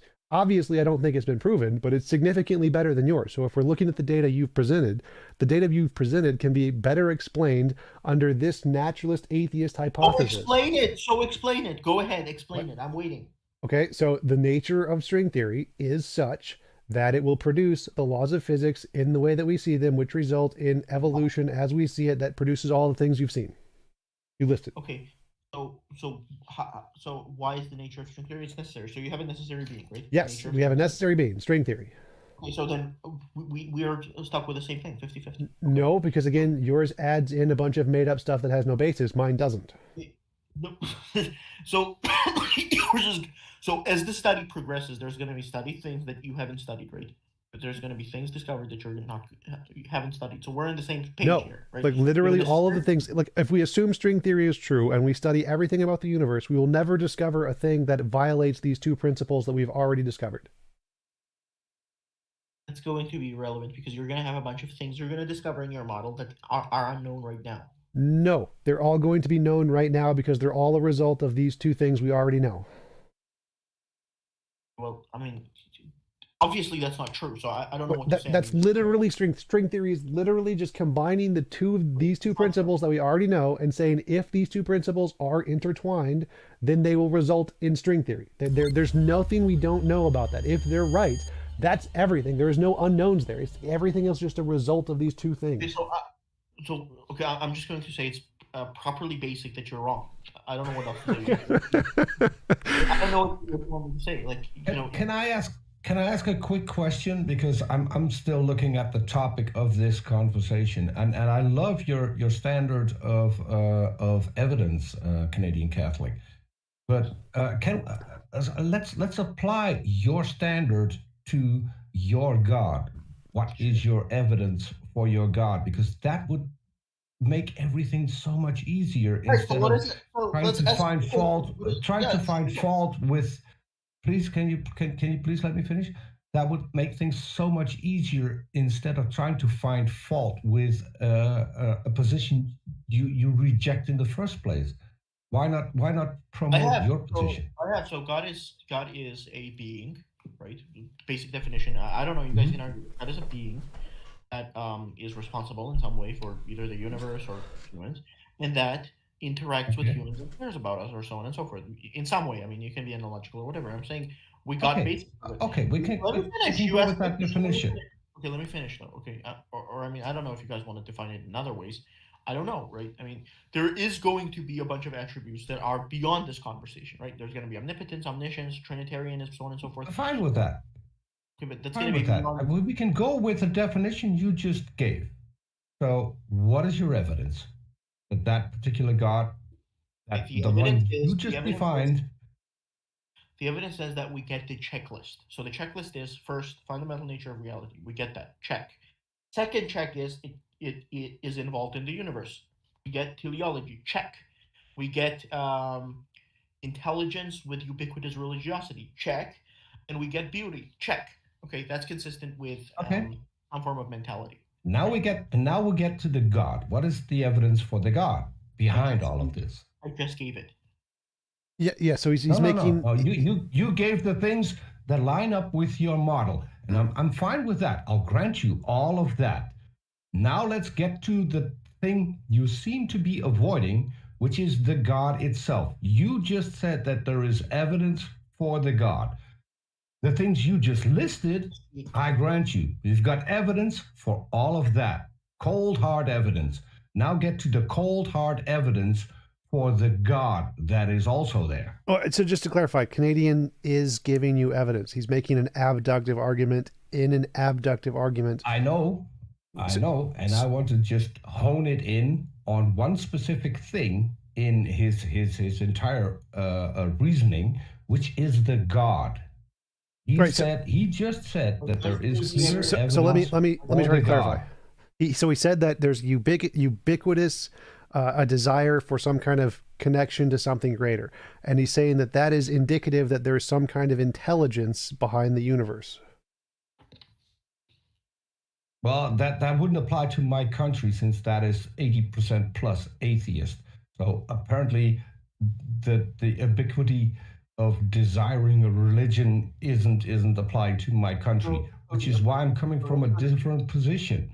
So that's not true. I want to know how I can find out whether or not this God that he proposes actually exists, and we can do that without listing all of the evidence that is apparent in both models. Let's get to the things that are specifically in the God model. Right. So Peter claimed that it doesn't seem like religious belief is ubiquitous. Therefore, your first argument is wrong. That's wrong because, again, as I've explained before, right, the ubiquitous of religion concerns what comes about, I guess, naturally, if you'd like. So I can see that there could be societies that eventually secularize, right, that they're going to lose faith in God, so on and so forth, but that's irrelevant, right? The country you came from, which I'm assuming is some kind of Scandinavian or, Western European country, is Dutch. Yeah, Dutch, right? Netherlands used to be ubiquitously religious from probably the earliest kind of evidence up to, let me finish, up to 1960s. So, I mean, saying that they secularized isn't really going to help us because we still have the same ubiquitous religiosity among humans. What we're just going to say is certain conditions might lead to that being frustrated. And yeah, I agree, right? I mean, people ubiquitously... That wasn't my point. Right. That wasn't my point. My point was, you listed things that are evident in both models.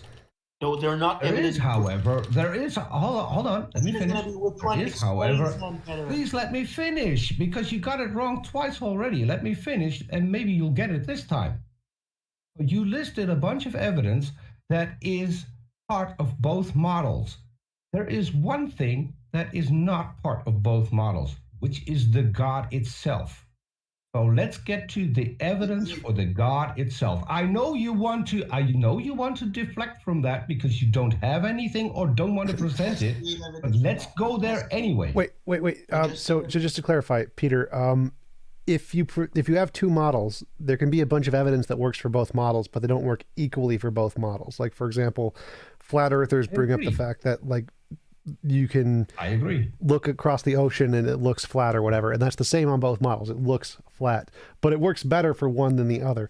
And so that's what Canadian is saying here. He's saying that the things he presents works better for his model, even though they do work for both models. He said that at the beginning, that yes, these can be explained by another model, but he thinks they work better for the God model. Yeah, and I still agree. But in order to get to convincing us that a God exists, why not go to the God itself? That's evidence for God. Why do we need to go to everything else except the God? Why isn't your God? Peter, what do you mean by you're a Catholic? According to Catholic doctrine, Jesus should be important. Why are you leaving him out? Why is that a topic that you do not want to talk about? I would love to talk about Jesus. I do every day. The thing is that I was asked to convince people of God. Let's do that. Well, I mean, as far as the length of the conversation goes, I mean, Canadian presented his points that I'm not convinced. I'm pretty sure nobody else up here is convinced. Those are the 3 points he's got. And TJump has explained extremely well multiple times as to why those 3 points don't hold water. That I would say that in this particular instance, a Canadian Catholic has not convinced us. Is not given a good reason to believe the assertion. Well, I would so just for the sake of other people who were waiting in the chat, because he's presented his points. They don't follow through.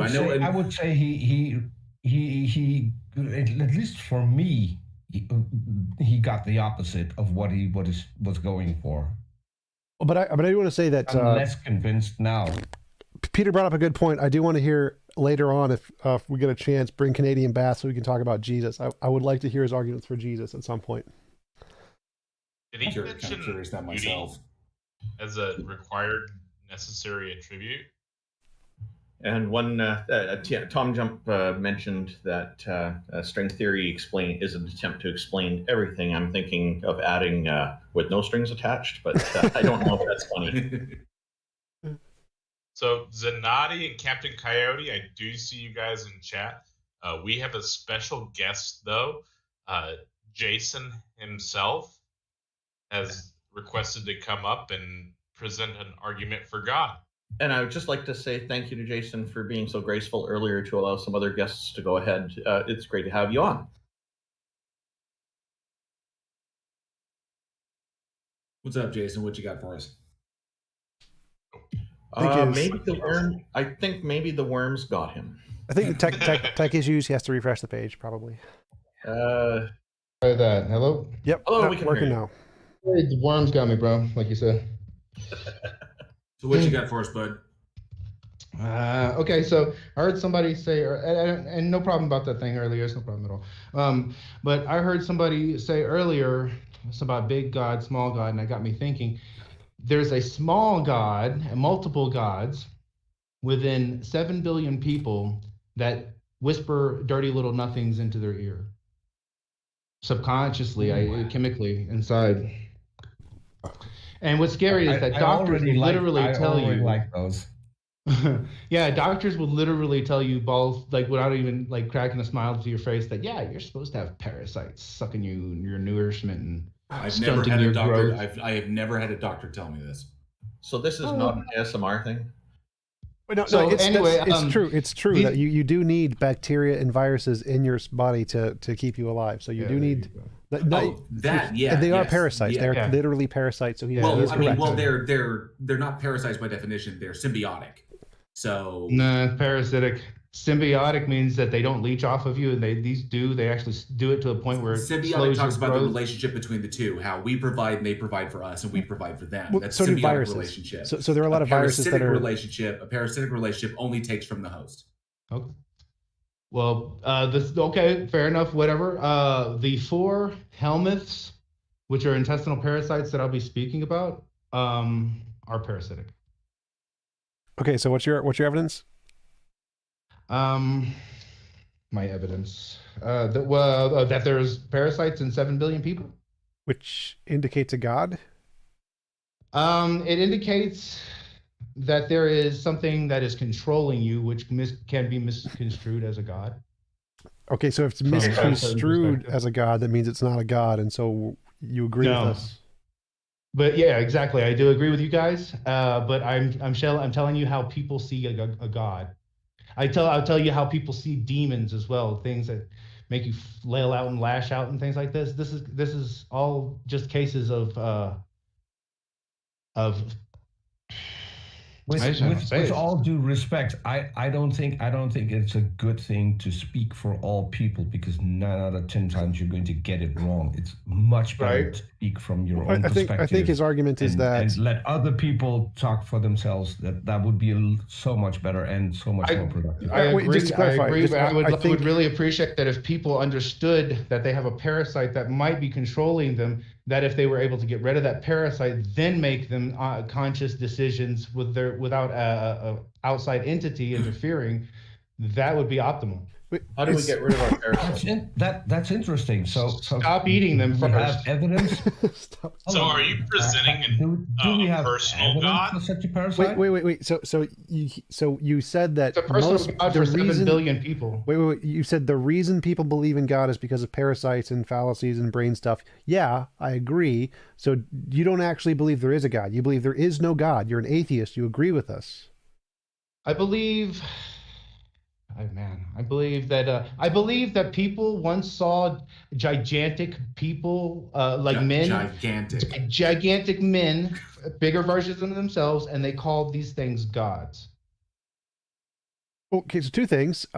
God usually means an uncreated mind that created the universe. By the way.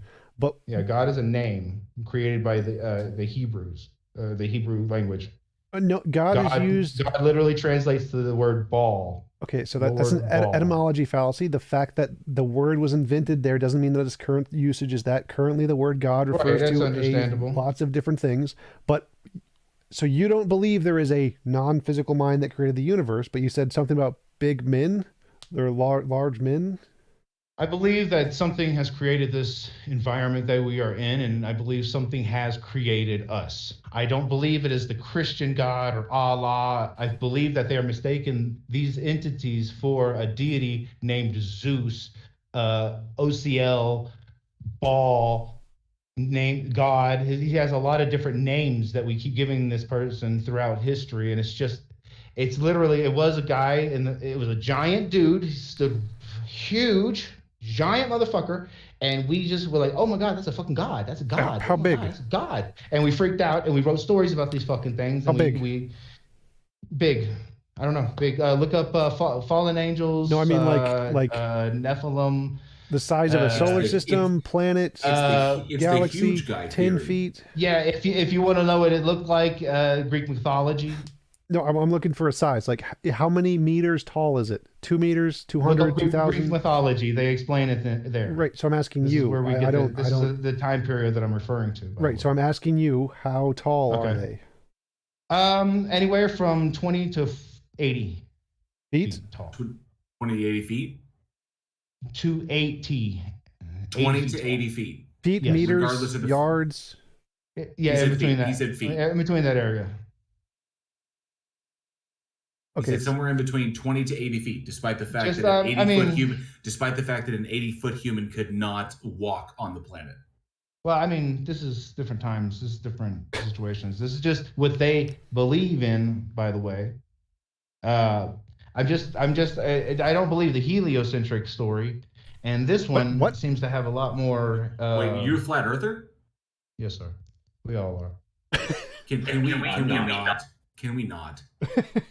I mean, you don't have to. It seems to be flat a Earth circle doesn't work. work You don't have to. I didn't mention anything about flat Earth. Not, I just said, you just did. You said you don't accept the heliocentric model, which Yeah, means that doesn't mean anything. And then I asked you, "Are you a flat earther?" And you said yes. And Well, flat I Earth wanna is know- demonstrably wrong and beyond. I'm just going to straight up beyond ridiculous. I And want you're to just know. doing it to try. And you're just It's doing it not to troll though. us. Well, I want to know what is evidence for the This giant is people how I'm are. treated when I'm brought up here, man. Jesus Christ. I this is want to not know cool. what is the evidence of the giant people. How do we discover the giant people? How do convince me the giant people are real? Dude's You a look Poe. at- He's a fucking Poe. Yeah, I'm a Poe. They This suffer guy's from like resistance. super rude. Hey, I don't really want to come up here if this guy's just gonna be fucking rude to me every single time, man. What's going on? Okay, everybody. Man, be I'm sorry. civil. I'm sorry. Like, yeah, but what's this dude's deal, man? Like, next he's gonna be calling me an idiot and shit for no reason. Like, Okay, so I could. I was trying to be. I was trying to giant be people. yeah, diplomatic. no, I hear your strength, and it's ridiculous that your programming is oozing out so Wait, fucking okay, viciously. Jason. Yes, you could ignore JL. Just tell me about the evidence for the giant people. We have the skeletons. We have Skeletons. Indians that, yeah, we have, yeah, literally they have, look up Smithsonian. Smithsonian. Which Smithsonian? Which of the Let me get a drink of Smithsonian water. fossils is a giant person? This dude's gonna laugh the entire. Look up Grand Canyon. Grand Canyon giants. Look up Grand Canyon. Grand Canyon giants. was cut by the Colorado River, dude. Good job, bud.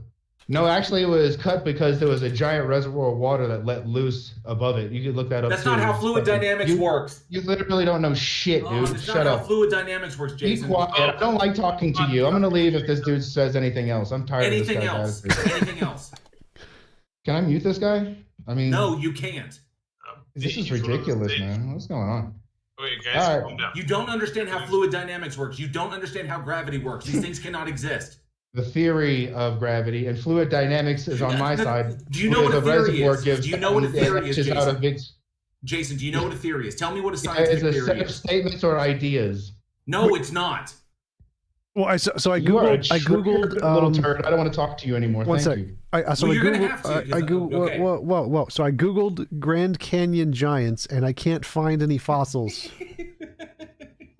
He believes those. He believes that those photoshopped images of like giant skeletons in the ground being uncovered by people from like they would take an archaeological thing, they'd superimpose like a giant skeleton over to make it look like it was buried there. He believes that those things are true.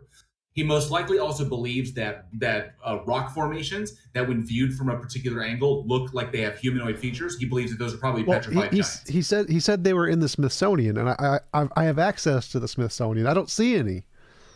Because they're not there. He's believing shit that he's read off the internet, and that's why it's so demonstrably ridiculous. I've just taken the people who argue for this stuff. I've engaged with so many of them. I've taken them all and stuck them into the Poe category. It is so demonstrably false. They cannot possibly believe it is unless they are like seriously disturbed. They're just Poes. They're just Poes throwing shit out there, regurgitating shit they read on the internet to see if they can get a rise out of people who know better than they do, who are more educated or more experienced than they are. And that's all it is. It's just an attention grab. Well, I gotta say, I'm just wondering if it might have been the worms talking for him. The worms. But I don't. So one thing I do disagree with is I don't think they're Poes. I think there are legitimately people who do believe this stuff because there are many conditions. I don't think we should talk about people not in the room any further, though. So Well, I do want to mention that I think it's wrong to call flat earthers pose, because I think many of them are not pose. I think they genuinely believe what they're saying, and there are many conditions that people do believe that kind of stuff. Paranoid schizophrenia is one of them, where they do have all of these kinds of beliefs, and so yeah, I don't think it's right to call them pose. I made an allowance for mental disturbance. I agree with that. They could be mentally ill. All right, so ready for the next speaker? Yeah, so we have Zanati up next. I'm inviting you up right now. Jason, we so appreciate your time. Yeah, thank you, Jason. And Zanati, welcome. Thank you for your patience. All right, I've been hearing the debate for a long time. Can you hear me well or not? You're coming through loud and clear. Okay, good. So first of all, I don't understand the model of the debate. Is there a mediator? So what's happening is we're just a panel that you can try to convince any of us that a god or a goddess exists. We have been doing pretty good without needing any kind of a mediator. Okay. So as I have realized, there are there are 5 atheists here, right? Yeah, I'm an atheist. I don't believe in any deities. Some here take a position there are no deities. Okay. So there are 5 atheists, and you want one person that believes in God to try to convince you. I think that's a little bit wrong, because it's like 5 people making arguments against one, and that 5 people's knowledge against one people's knowledge require a lot of knowledge from one God-believing people. Do you understand that? That's fine, but could you give us an argument? That's fine. Well, yes. I'll just say though, if an argument stands on its own merits, then it doesn't matter how many adversaries or interlocutors you have to contend with. Okay. So what the person talked about before about beauty, I believe that's one proof of God, but that's not the only argument I'm gonna make. I'm gonna make a few arguments then. Well, tell me more about beauty. How is beauty evidence of God? I don't believe that the Big Bang, something that wasn't created by any special being, could be in effect create symmetry and beauty throughout billions of years, and make a person, a human, for example, cry while listening to music for no reason. I'm just giving an example, and see beauty in paintings or other types of art. Okay, so that's about it. Sure. So symmetry seems to be something that's obviously a result of just physics, because gravity works equally in both directions, and that's how you get symmetry. All of the forces work in the same direction equally. So that's what symmetry is. Beauty seems to be a result of evolution, where we tend to prefer different patterns, both visual and auditory and all sensory patterns, that were things that made us feel comfort, or things that elicited different kind of chemical reactions in the brain. So like when you listen to music and cry, the reason for that is because the pattern in that music evokes memories or associations in your past that cause a release of certain kinds of dopamine and serotonin that cause you to feel sadness. None of that seems to be requiring a god. That's just basic evolution. So I don't see why we would need a god for any of that. Okay, so that's basic evolution, just for humans, not for other all animals. beings. Beauty is a thing that many different animals experience, not just humans. What about plants? Plants don't have minds. Only things that are like minds can experience beauty, and it's usually like more advanced mammals. So minds, how did they start? By the primordial soup, you believe then?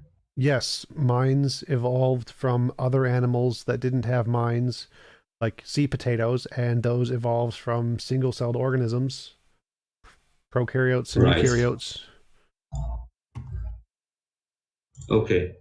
So I'm just gonna say a few of the arguments that I have, just going around your arguments and mine right away. So I had the proof of entropy. I don't know if you've heard that before. The second law of thermodynamics, entropy. Yes. What about it? Do I need to tell, or you already know the argument? I do know what it is. It doesn't indicate a god. Okay. So as astronomers say, the universe exists for about 15 billion years, 14, and yes. because out of nothing, the Big Bang happened. No. So Since then, the universe. Well, just to interrupt. So no physicist says that out of nothing the Big Bang happened. No one says that. The consensus in physics is that the Big Bang was a result of some pre-existing quantum field that already was there. So it's not from nothing. Pre-existing what? Quantum field.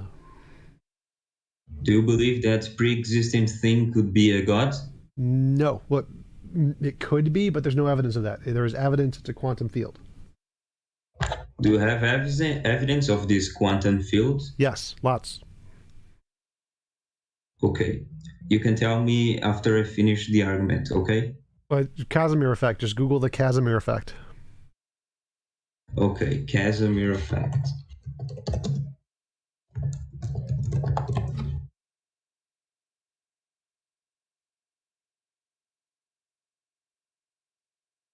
Okay, I have no idea what the fuck that is. But anyways. It's evidence of quantum fields that can generate virtual particles, and the fact that the virtual particles can result and be generated is evidence that the quantum fields exist. So that's a proof that the Big Bang wasn't created by God. It's evidence. It's not proof, it's evidence.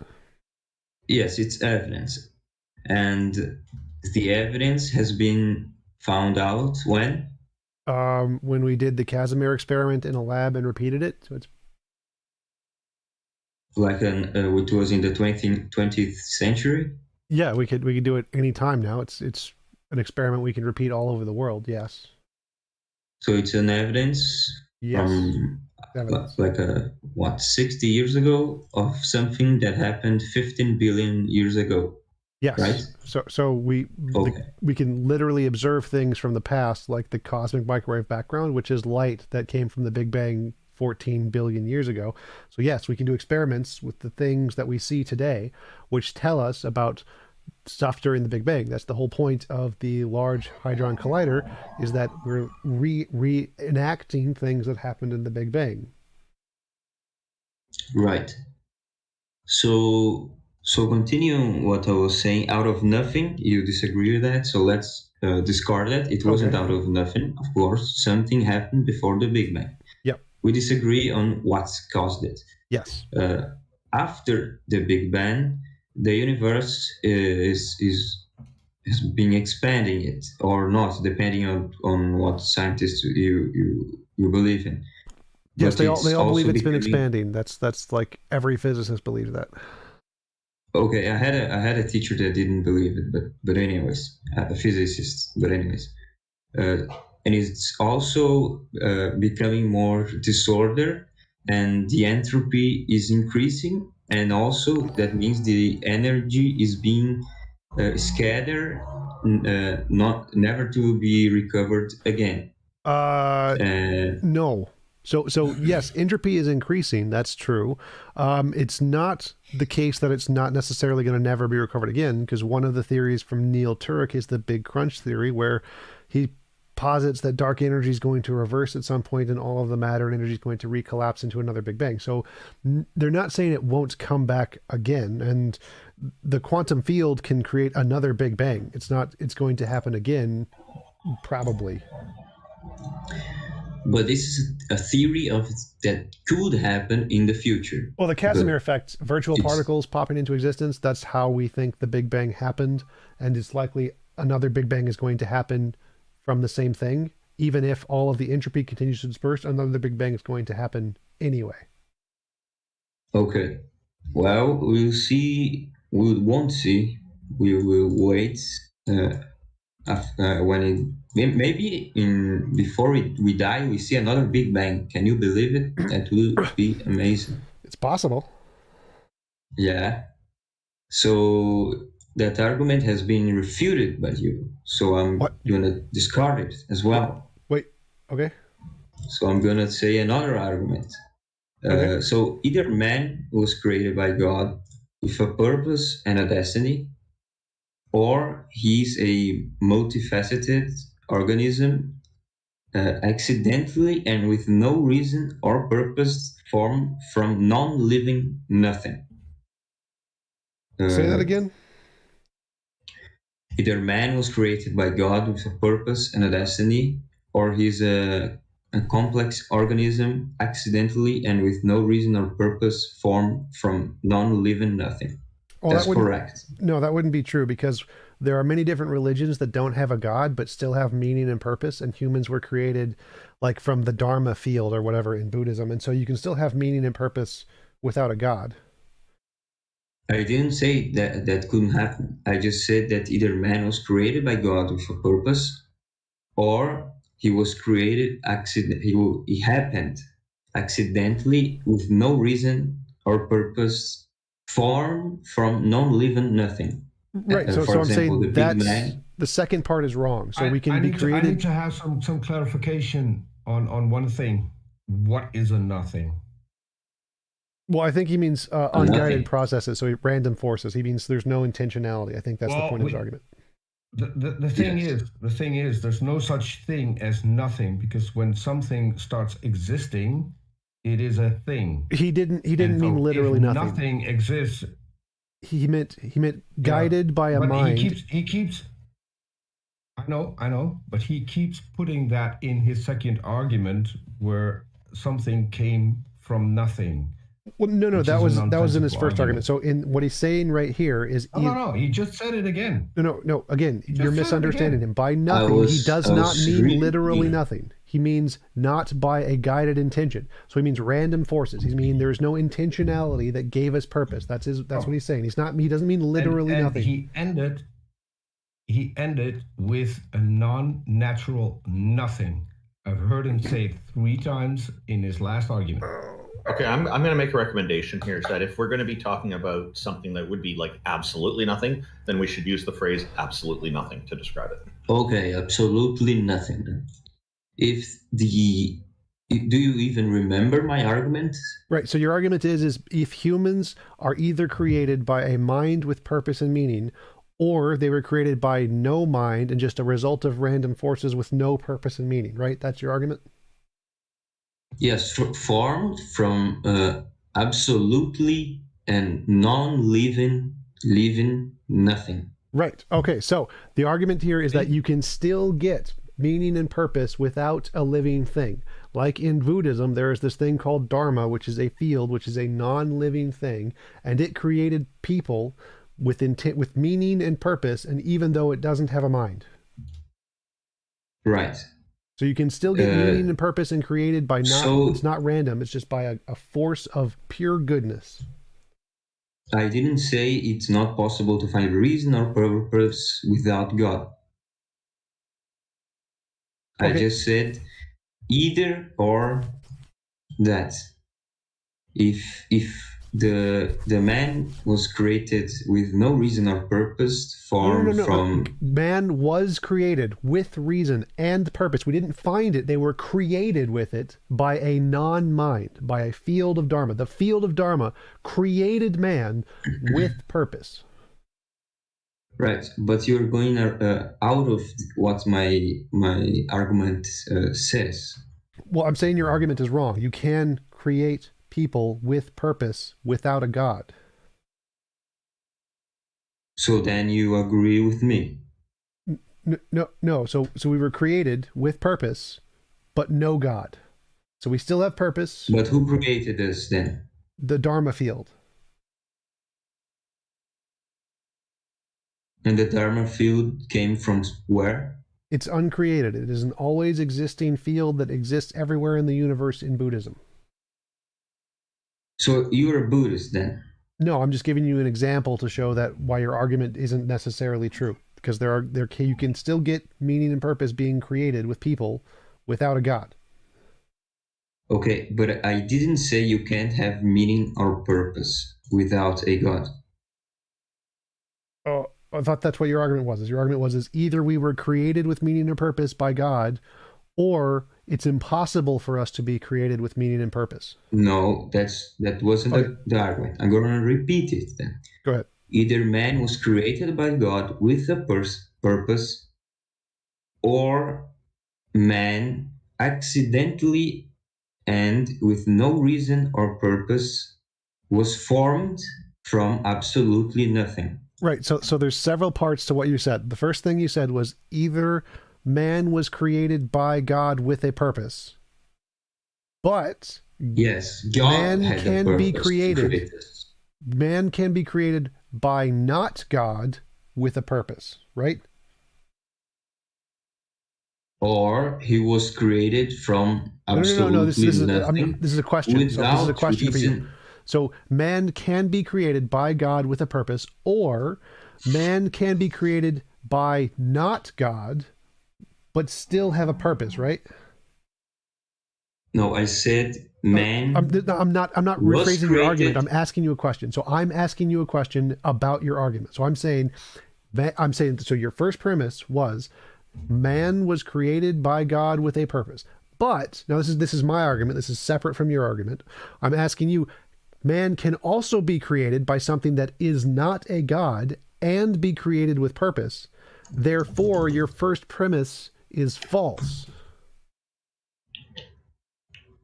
Okay, then. So either man was created by God with a purpose, the purpose of God. God wanted to create man.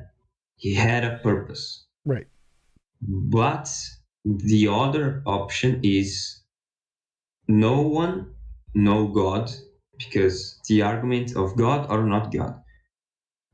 So something or actually absolutely nothing. If nothing has no reason or purpose, that means it's absolutely nothing. Right. So I'm saying that's wrong. Something can have purpose without being a mind. A field, a Dharma field, can have purpose. It purposely creates humans, but has no mind. Okay, do you believe in the Dharma field, or are you just using this as an argument? Argument. What? I'm just using it as an argument. It's an example to show your premise is false. So you don't believe in the argument you were saying? What's the point of making a atheist debate when you use religious facts and arguments against others? Because if I can show your premise is false, that means your argument fails regardless of how I show it's false. So like if you said if you said all ducks are white and I show you a black duck, your argument is false. It doesn't matter if I believe in the black duck or not. So the point here is that also believe that atheism is wrong and Buddhism is right. That's exactly what you prove. You prove yourself. No. So if you say using that argument. No. So if you say it is impossible for humans to be created with purpose without a mind, and I can give you an example of where there's no logical contradiction where humans can be created with purpose without a mind, then that's proven your argument false, because your argument says it's impossible for this to happen. And if I can show it's possible, even if I don't believe it happened, but it's possible it happened, that proves your argument is false. Okay. But that proves your argument is correct. No. So like, if you say it's impossible unicorns exist, and I say, no, it's not, it's definitely possible unicorns exist, I've proven your argument wrong. Now, I don't believe unicorns do exist, but I do believe it's possible they exist. And since it's possible they exist, that proves your argument that unicorns are impossible false. So I don't need to believe unicorns actually exist to prove your argument wrong. All I need to do is show that it's possible for unicorns to exist, and that proves your argument wrong. So the same thing applies to the Buddhism here. It's possible that Buddhism is true. I don't believe it is, but it's possible. And if it's possible, then your argument that humans can't be created without purpose, without a God, is wrong, because you're claiming that Buddhism is impossible, and I just showed it's possible. I don't believe Buddhism is impossible. I just don't believe in it. Okay, so if Buddhism is possible, that means your argument is wrong, right? And also yours then. You know what a false dichotomy is, Sonata? He's trying to explain to you that you're presenting what's called in logic a false dichotomy, which is where you present a premise where everything is either A or B, but if someone can show you that it is not always A or B, it could also be C or D, then that premise is just a false and invalid premise. So my premise is it's illogical then, right? Yeah. Okay.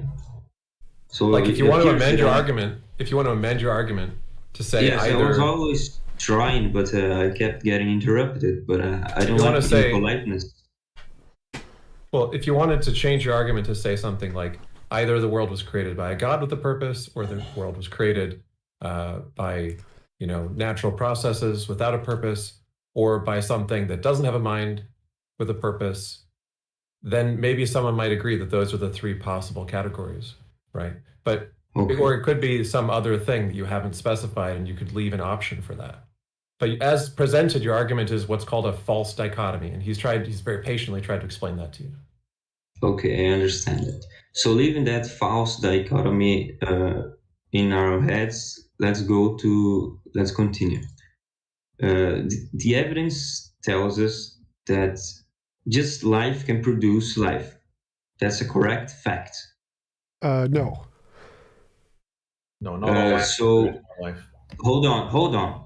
Life has never been observed to come from inorganic or lifeless materials, in nature or in labs.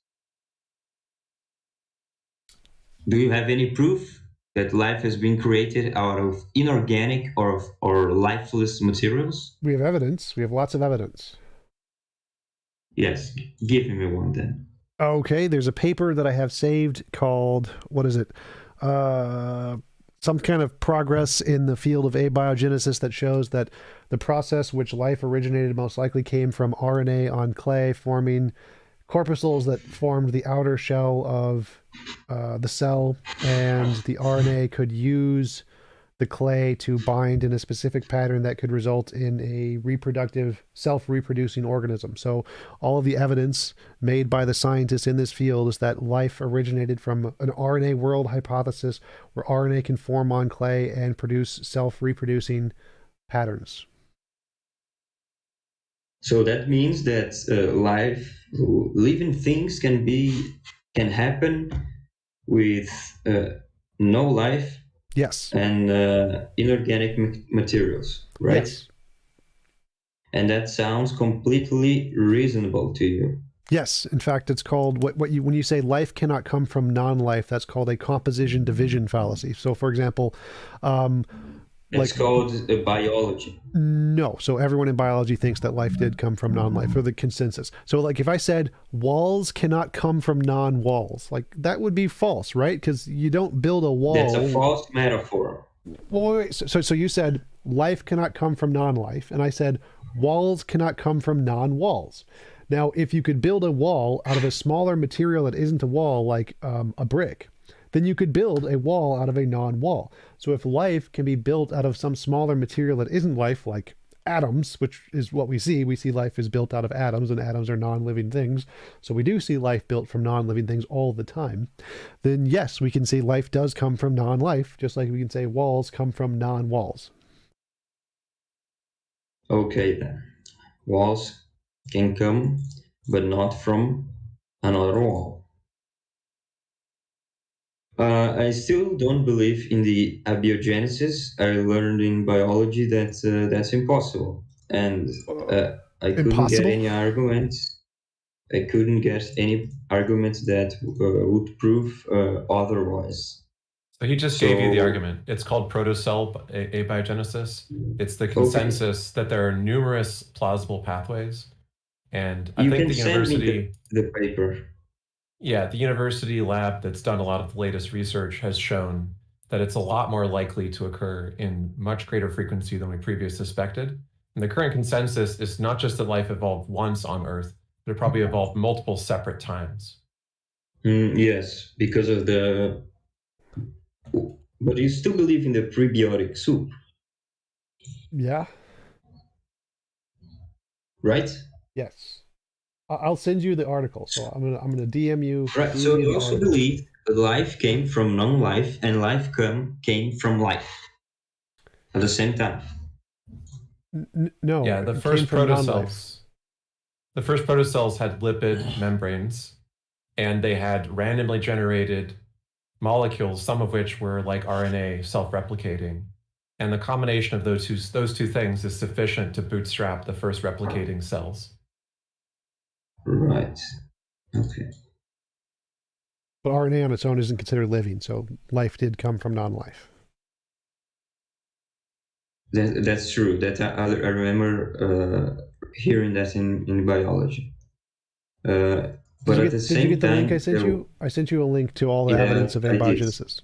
I'm gonna read that. Yes. Okay. Hey, TJump, would you mind, sorry, TJump, would you mind posting that in the Heathen Hangout chat as well so the audience can see it? Yeah, I'll send it to you, and you can do it. I'll do it. Sure, no problem. Thank you. Okay. What's gonna happen now? Oh, I just asked for the link. Go ahead. I guess what we want to do is figure out where this goes to convincing people that a god or a goddess exists. Okay. So I'm gonna give 3 options, and you might end up adding more because of the false dichotomy logic and so on, but whatever.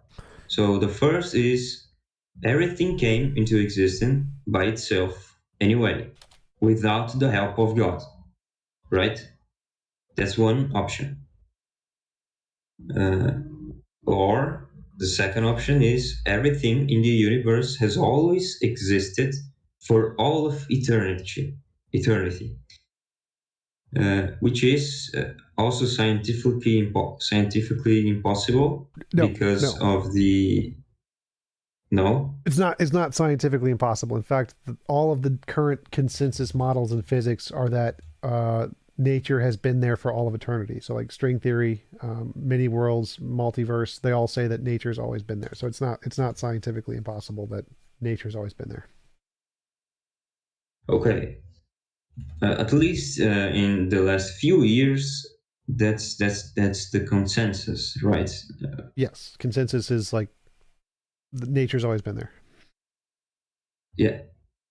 Well, that's not what I learned in private school and whatever. But anyways. Or if you want, I can send you a poll of all of the physicists. There's a poll called the Fundamental Snapshot of Attitudes in Physics that show the most accepted views of the origin of the universe. I've got the poll if you want that too.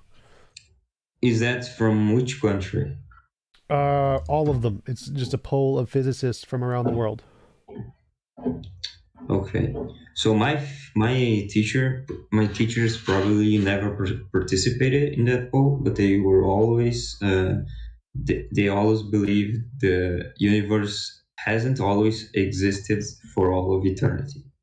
But anyways, so there's also the last option, or if you want to add more options, there must be a god or something greater than science, greater than what you spoke, who created the laws of science and has the ability to simply ignore them.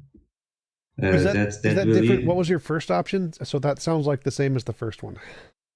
No, the first one, everything came into existence by itself without the help of God. Okay, gotcha. So the third one is there must be a God, a greater being, who created the laws of science and has the ability to break them, to disobey them. Not only that beliefs is the only logical conclusion to a, let's say, a logical draw towards our debate, but it's according to some, for example, my physics teachers, scientifically possible because if there is no God, the first two options that I said are impossible because of the laws of physics. But the last part can be ignored. At least in my opinion, the God that you're posing seems metaphysically impossible, and I could be wrong there. Well, let's say not thinking of any religion. Let's think of a God, not a judgmental or a good God or the Bible God or the Quran God, just a God, a greater being. I think he means any kind of God, any kind of a mind outside of physics. Any kind of. I'm not saying. Yes, I'm not saying. But Taco is saying you can't have a mind outside of physics. Where did he say that? He said it's metaphysically impossible for a God. So what he means is it's impossible to have like a mind outside of space-time or whatever. And how can that be proven? Well, you just willy-nilly threw out the other options, like it always existing, and you're claiming a mind that doesn't require anything to exist outside of everything.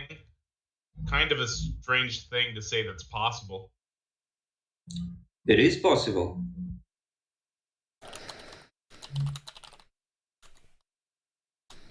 At least to me, it appears metaphysically impossible. Well, can you show how it's not vicious? How does it not only reference itself? It's not referencing itself. It just means that God is above science, and because he created it. Isn't that an argument? Is there any proof that God didn't create science? I might be overstepping. That's just my opinion. I do. Yeah, I understand. I do have a question about that. What do you mean by metaphysically impossible? Because metaphysics is the study of what is like the fundamental nature of reality. You seem to be bringing up an epistemic circularity. Speculation about natural reality that goes beyond what scientific investigation can currently confirm. Extrapolating out from the natural and looking at space-time, looking back to like Planck time, and then thinking before that is what he's doing. And so I'm saying that appears to not be a possibility. So yeah, it seems like you're saying it's epistemically circular. So epistemically, you're trying to use the universe to try and get information from before the universe or something. But that's different from like metaphysically circular. Metaphysical circle doesn't quite make sense because it's like saying an ontological circle. There's no such thing as an ontological circle. Circular reasoning is purely epistemic. So you could say epistemically there's no way to know about such a being or something along those lines. But I don't think it would be. I don't think metaphysically circle is the correct term there. I might be incorrect. I'm gonna get some coffee. Okay. I'll be back in a minute. All right, I'm also drinking coffee, anyways. Who is still here, Mr. IX? Oh, we're all here. I'm Randall. Okay, We're all okay. here. So in my profile it says I'm Christian because I believe that's the most morally correct religion. That's why I'm a Christian. But I also believe that, well, because of this religion, that God is omnipotent, omniscient, and omnipresent. That I also believe God is timeless. He's been watching everything, of course, and all of the time. So by timeless, I think what you're meaning is omnichronological rather than timeless. Yes. Yeah. Okay. I didn't know a word for that. It's not a commonly used word. That's okay. No. Okay. Especially if my language is in English, the first language. So You're doing great. You're doing great. Okay, thanks. So I believe God, in a way, is not a just being. Of course, innocent people die all the time. That's not an argument against God. It just means that people have to die. If the world was a a perfect place that would make us believe in God. Everybody believe in God, of course, but the words. You mentioned earlier that you believe in the Christian God because you think that he is the most moral. I believe in Christian religion. Okay, and the religion talks about God killing people and then flooding the world. Killing people by flooding the world, and I don't consider that to be a moral act because a lot of Oh, those. me neither. Okay, so I don't consider Christianity to be particularly moral. Right off the bat, from this standpoint, there's many other reasons too, but I think this one reason should be sufficient for our conversation. And this makes it really hard for you to take it as a reasonable approach to justifying believing in the God. Right. That makes sense. What you said. A lot of innocent people, let's say, died in that flood, and that's not very moral for God to do. But I also believe that the Christian God, and that's completely disconnected from theology, from the Christian standpoint. That's my own belief that God, let's say, God gets bored sometimes, and he wants to have something to be entertained. So he does some catastrophes. That may sound a bit stupid. Oh, it's Zanati. So this character trait that you're describing here is actually a really atrocious character trait. You're saying, like, if this God is supposed to be just and moral and then wants to create catastrophes and actually harm and kill people, that's murder because he's bored, then that shows a lack of character on his part, because if he truly is good, it won't matter how bored he is, he will continue to be moral and ethical and not do this. That's why he's not truly good. So he's not omnibenevolent. No, he's not omnibenevolent. No, of course not. Okay. Okay, That's my own view. Despite okay, so this kind of goes to the question that I was going to ask you. When you're talking about the Christian God, and you gave it these particular attributes, how did you come to conclude that God possesses these attributes? The attributes of immorality? No, of God. Like, how did you come to conclude them? Did you get it from reading the Bible?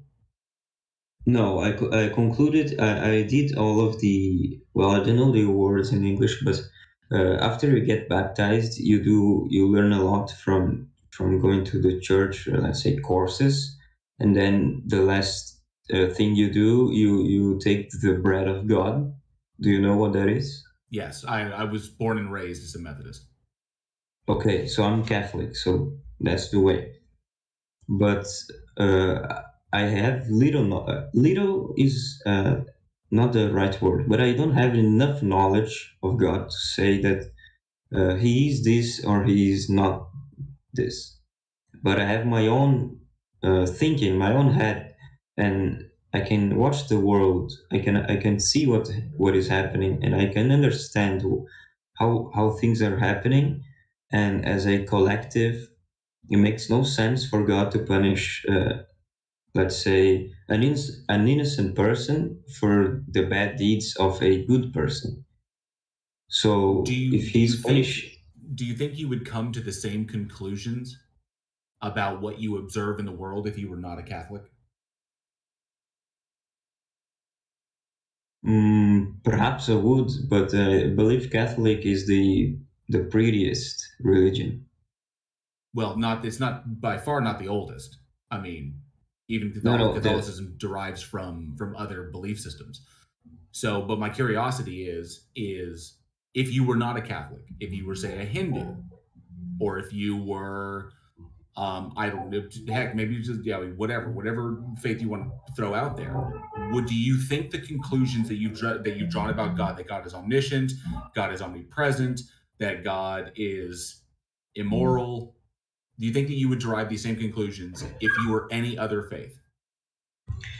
I don't believe I would, especially because your thoughts they come from your psychology and your Okay. psyche. So how So, how is this not confirmation bias? That the world is a way, you were born, you were instructed that the way the world is because of these reasons, or you were instructed that God is this way, you observe the world and you draw conclusions about God. yes, so let's say I have my own God, but the religion that I follow, I believe it's the one that carries the most beauty. So subjective. It's completely subjective to you. Yes. Okay. You can also believe in your own God, depending on what you do with your life. So I just wanted to just get the point that it's a completely subjective conclusion that you basically come down to. You essentially you were raised in a faith, you were taught that this thing exists, and then you observe the world and you've drawn conclusions about the nature of this thing based upon what you observe. But you're essentially you're assuming you're making the assumption that this thing does exist and that you were taught correctly, and that these particular attributes are something that it actually possesses. So I was trying to understand, like, how did you determine these? Like, did you so basically you were taught this by other people, and so the attributes of God are derived essentially from the Bible, or essentially from the the holy text. And then if you want to go to Judaism, so forth, so on and so forth. But ostensibly, the holy text, like the Bible, if you want to go for Christianity, the Bible is God speaking to man through man, divinely inspired word. Human beings wrote the Bible down, and supposedly that's essentially God talking to us through divine inspiration. The attributes that we derive about God from the Bible are essentially God describing himself to us. Okay, so like God is saying, I have these attributes, I divinely inspire you to write them down so other people will know my attributes. So it's God's like telling us things about itself. And if let's just go ahead and assume that the thing does exist, we have to assume another assumption, not only that it exists, but also that the initially divinely inspired word was the absolute truth. Which is another assumption to be made. Is like, how do we know that this thing was telling us the truth in the beginning? Exactly. I was gonna say that. So there's a lot of assumptions being made as to why. So, but you came down to it, you pretty much put the nail in it. It was like, this is completely subjective to you. You hold it for whatever personal reasons you have, but those reasons are not, we can't really say those reasons are based on sufficient evidence, that it's evidence that's good enough for you. My question would be, is that if you were presented further evidence that would be contrary to this, would you be willing to change your position? You can try to present me other evidence. I'm just saying, would you be amenable to that? Is that something, or do you just steadfastly hold it regardless of what is thrown at you? I'm going to the level of your intellectual honesty here. Well, if the evidence is good enough, you can try. This sounds like a topic for another show. Perhaps Zanatti would like to get onto Jail Warren's show to a live stream someday to talk about this. Yes. When would that be? I would suggest contact him off the voice chat here. We should probably off stage because we should get on to other people. Thank you for coming on, Zanatti. Really appreciate it. Is there some last thing you'd like to say? Parting words? Well, I would like to say that God is God likes killing. I've noticed that he seems to like killing according to the Bible. Is that what you said? Yes. Okay. God likes killing. Fair. That's it. Goodbye. Appreciate you having me on. Thank you very much. And I hate the Antichrist.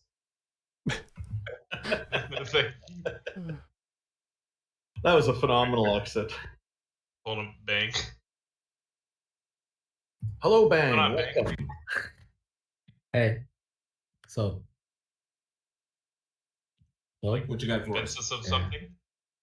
Yeah, I want to talk about because I don't want to talk about how I should convince you guys or live up to what you expect, or I don't even know what you expect, but I think it would be more productive to talk about why people believe what they believe and the reasons they hold to, right? And then you can you can like contemplate on them yourself, right, later or whatever. Right? I How think that would about be like you give us a list of maybe the top 3 reasons that you think would be good ones to discuss here? Thank you for the super Okay. chat, Frank. But, Appreciate it. because I hope you guys like understand. Like I believe our worldview is not going to be based on like just one evidence or like one fact, right? It's going to be cumulative, right? It's a cumulative case about certain things that like make it reasonable to hold a conclusion, right? So like the reason why I'm a Muslim, right, and which ultimately leads to God, is that out of every religion or worldview or like theory, right, none of these that I came across hold the same level of coherency, explanatory power, and evidentiary basis as Islam does, right? Historically, theologically, philosophically, right? And I can just like read this little thing that I put on my text. It's not like why I believe in Islam, right? Which is gonna be ultimately the Prophet Muhammad sallallahu alaihi wasallam. Right? His biography alone is enough evidence for me. He was an illiterate, uneducated man who was already known among his people as a truthful, trustworthy person who brought revelation, right, or so-called revelation that contains supreme guidance, right, for the people, right, that deals with all the aspects of their life, whether it's societally or individually, right. That Hey, established. Bang, real quick, just a quick question. Can you give me an extra Islamic citation about Muhammad being illiterate? What do you mean Islamic, extra Islamic? I have outside historical- outside of yeah, I Islam. can give you. It's not about Islam. It's about history. It's just history. No, that's what I'm talking It's about. not. Because It's we not only revelation. if we only have quoting one revelation. indicator, but bang, if we only have one indicator from one particular group about one particular thing, and there's nothing extra out of it that can confirm that thing, why should I believe that thing to be true? Because it's historically confirmed through independent. Hold on, just let me finish. It's historically confirmed through mass independent first-hand accounts. But it's not, because there are no It is. living first-hand accounts of him being illiterate. We only have the story that he was illiterate. There is someone. What, bro? There is so many. There's so many. Is there anybody alive who knew Muhammad today? Alive, right? What? No, we do have a historical chain that goes back to these people. But it's not extra Islam. It's all contained within Islam. No, it's not about it's not revelation. It's just history, right? Okay, so I'm asking you, who conveyed history. An extra Islamic confirmation of this. That's not just but it's not going to be Islamic though. Like the historical basis Sorry, I'm Ben, telling you I don't think he's is getting not this. Islamic. Hey, Bang, just so you know, the word extra Islamic means not Islamic. Yeah. So like for example, can you define Islamic? I don't know. I don't even know what you mean by that. Okay, so yeah, that's what Randolph just did. So it means outside of Islam. So in other words, is there anything from this, let's say, because you'll remember, Islam is not practiced in every single culture, okay? But if for a good example with this would be the Hittites, the historical Hittites, and the historical Egyptians. These two cultures separated or did not believe in the same things, and they were divided by a good distance of land. So they had their own cultural identities. But we can confirm things about the Egyptians in the Hittite culture due to diplomatic correspondence between the two nations, okay, between the two civilizations. And we can confirm things about the Hittites by looking at things in Egypt, in the Egyptian culture. So because they corresponded between the two, sort of things that we can confirm. Things that confirm Hittite that were discovered in Egypt, that is called extra. That would be extra Hittite, all right? Extra Hattusin is technically what that would be. So, what extra Islamic citation do you have to confirm that Muhammad was illiterate? Is there anything in the Greeks and the Egyptians and the Assyrians and in the anywhere else that says that he was illiterate?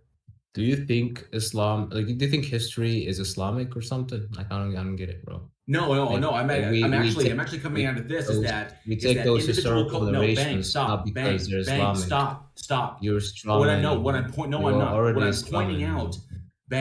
pointing out is that you are taking things to be true when they're only coming from one source. They're not one. Okay, They're so not when I'm one talking source. They're about independent sources. They're there mass are independent okay, so I'm sources of asking such you a for thing. extra Islamic sources. That's not Islamic, dude. That's Can just you pull something multiple from the hand witness Greek? Can you pull accounts. something from the Assyrians who lived very close to the You know how history works?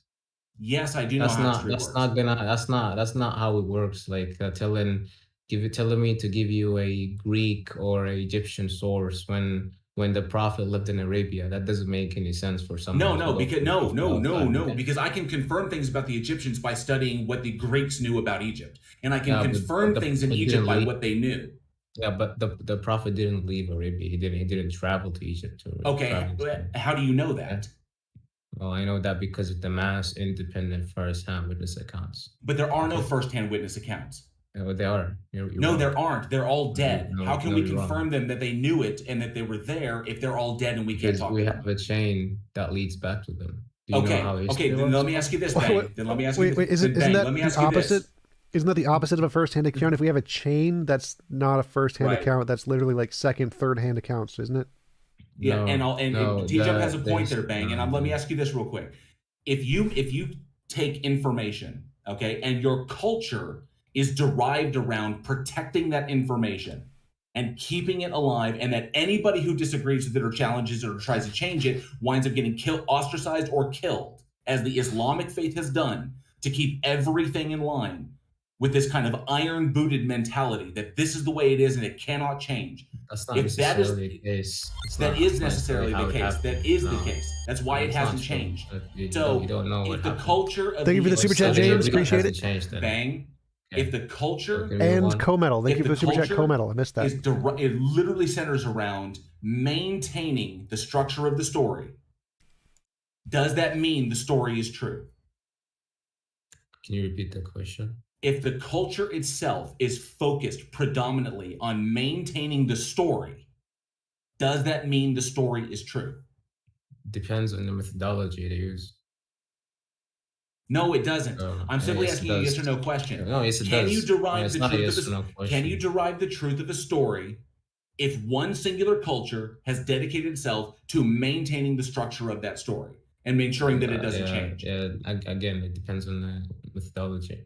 If you can actually look at the methodology they use to distinguish truth from false accounts, right? Then we can assess those methodologies and therefore derive reliable and unreliable testimonies from them, which is what the Arabs But you don't did. know that those testimonies are reliable because those people are no longer alive to talk to. Wait, No, you said there's some methodology? We do know that every single person who narrated of the Prophet Muhammad ﷺ at first-hand accounts met someone else that they met, and they met someone else that they met. That's not a first-hand account. So it's a second-hand chain. account. That's not a second. No, Bang. That's the chain. If Muhammad did something and someone was there to witness him doing something, that person recounts that story, that's a first-hand account. But the person he gives it to, that person then goes and tells a third person, that is a second-hand account. And then a third-hand account, fourth-hand account, fifth-hand account, over 1,000 years. Do you honestly expect anyone here to believe that the story has not changed somewhat? Well, we can confirm that this first-hand account did witness it. Right? We can. No, we confirm can't. these things. How are you confirming this? By what methodology did you confirm this? By the science of hadith. You look it up. Right? Okay, It's very easy to argue against a concept we know nothing about. No. So like rather than just trying to be argumentative, right? You can let this I'm not being argumentative, Bang. We can just I'm move on. directly addressing Bang. I am directly addressing your epistemology. No, you're not. Yes, I am. I'm saying, how are you coming to a conclusion to know that something is true? And you were saying that you have these pieces, and I'm saying those pieces don't exist because they don't. First-hand accounts do not exist anymore. They do. Because you don't understand what a first-hand account is as opposed to a second-hand account as opposed to a third-hand account. If we can trace them back according to methodology, and we can know all the people within this chain of narration, whether they actually met that person or not, right? And we can then trace it back, right, through the methodology itself. We can know that if that person lived in the same location or existed in the same location at that same time, if he met that person, if he spoke to him, if he spoke to other people that met that same person, right? all these different factors give us clear evidence of historical reliability of But these it narrations. doesn't. No, it doesn't. It all doesn't. the No, it chain does of not speak to history. the JL, truth of what was JL. said. JL, maybe It it's a does. language barrier thing here. Oh. So let me try and help. Bang. Can you talk to anyone who's spoken to the Prophet Muhammad today? Can I name today? No, what? That doesn't make any sense, bro. I'm going to just quickly read Exactly, something. and that is what JL meant with a first-hand account. You have no one who can talk to Muhammad today. That would be the first-hand account. If you would be able to talk to someone who talked to Muhammad, that would be a second-hand account. That's not how Do history you understand? works, bro. Okay. That is always true. I understand, right? Always If you true. have if you have person A and then person B and person C, right? Person A, right, is actually the first hand account. He sees something and he narrates it to person B, right? Exactly. Person B would be the second hand account, right? But if we can trace all those, okay, would you agree that that person B would be a first hand account of person A? Sort of. What JL is trying to explain. Hold on. Yes, I already said yes. What JL is trying to explain. Maybe you've heard of it. Are you aware of the game Telephone or Chinese Whispers? Yeah, I know. I know that it doesn't even it's not analogous to hadith, which is the narrations. It is analogous. It is analogous to people. Hold on. It is analogous to people giving other people a story. The story over time. Hold on. The story over time will have slight changes when it goes from person to person. That is the point that JL tried to point out, and that is the point that you seemingly didn't get. Maybe that helped. I'll leave it to JL. Okay. Now let me give you like a thought experiment, like an example, right? Let's just say that you know, right, that someone, like, you have a friend, right? You know his character, you know how he doesn't like lie, and you know all the characteristics about him enough to know that he told the truth, right? And you know that he went around investigating this sort of claim, right? And then he comes up and tells you, right, that I've met this person and I know this person, I can vouch for this person, I can clarify, I can verify that this person I've spoke to did speak to somebody, right? And then you're like, okay, well let me clarify that. And then you skip your friend and you go to the person that your friend spoke to, right? And then you confirm, well, okay, did your friend speak to him? And if yeah, well then you ask him, who did you talk to, right? And then this person tells you, well, I spoke to that person. And you're like, okay, let me confirm that. And you basically look through the chain, right? If there's any disconnects, I get your point. or if there's any lies in the chain of narration, right? So then if if we can trace everybody, right? If you can trace everybody through this historical chain, No. Hang on a second. To the first person. I get your Peter, point. Bang. That Peter, would be Bang. right Hang on with a the second. Hang on a first second. hand No. account. Bang just brought up a serious point here, which he's glossing over something that's really, really important. Yes, you could learn something from Bang. You could learn something. Hang on, Peter. You could learn something from your imam. Your imam can give information to you. Then that imam can tell you that he got that information from somebody else. Then you can go. But how far back does that chain actually go? Okay. There's one thing you left out. Now, considering the number of people. There's one thing. Well, hang on. Considering the number of people alive that you could go and talk to, that you could get confirmation that the one person told them the exact same story, and you can go back and you can confirm the game. You basically go back and talk to the previous speaker so you can confirm the message in the game of telephone. So, but how far back can you go? Now, go from the last person alive all the way to the beginning of Islam. The very foundational. Can you tell? No, hang on. By what methodology, Bang, did you determine that no one within that chain, from the last person who is alive to Muhammad, changed something in the story, got something wrong, misheard something, wrote something down incorrectly, or straight up made up the fact that Muhammad was illiterate in order to make it seem more miraculous? How did you Because eliminate okay, those possibilities? That was the point. That was because the it's point that I was mass. trying to press. You can go with people's honesty and sincerity. I'll give you that. We can apply that to everyone in the It's chain. not just that, right? There's different But factors. please let me finish. We can give that to everyone in the chain. Honesty and sincerity. The fact that they can get something wrong applies to every single one in that chain. That doesn't mean that there is intent to write it down wrong. The people make mistakes. Everyone makes mistakes. And I will even grant you that Muhammad did not make a mistake. Everyone who came after him was human, made mistakes. How did you rule that out? If you were to know 10 people, right, but you know that these 10 people don't know each other, right? They come from different regions, or they come from different backgrounds, right? These people do not know each other, but you know each of these persons. And these 10 persons all come up to you at different times, and they tell you person A said A, B, C, D, right? In the exact same order and everything. There's not even a difference in vowels or anything, right? What's the chance that those all 10 people somehow made up a lie or came up together to conspirize against you, right? What's the chance? I'll give you Would it be reasonable to actually response believe to that that. claim? I'll give you a response to that. And this is from personal experience. We had a group of friends who did things when we were in school. That was 40 years ago. Every single one of us remembers it differently. The reason why they do is because that is how your memory works. If you know something, if I tell you something, I'm talking to you right now.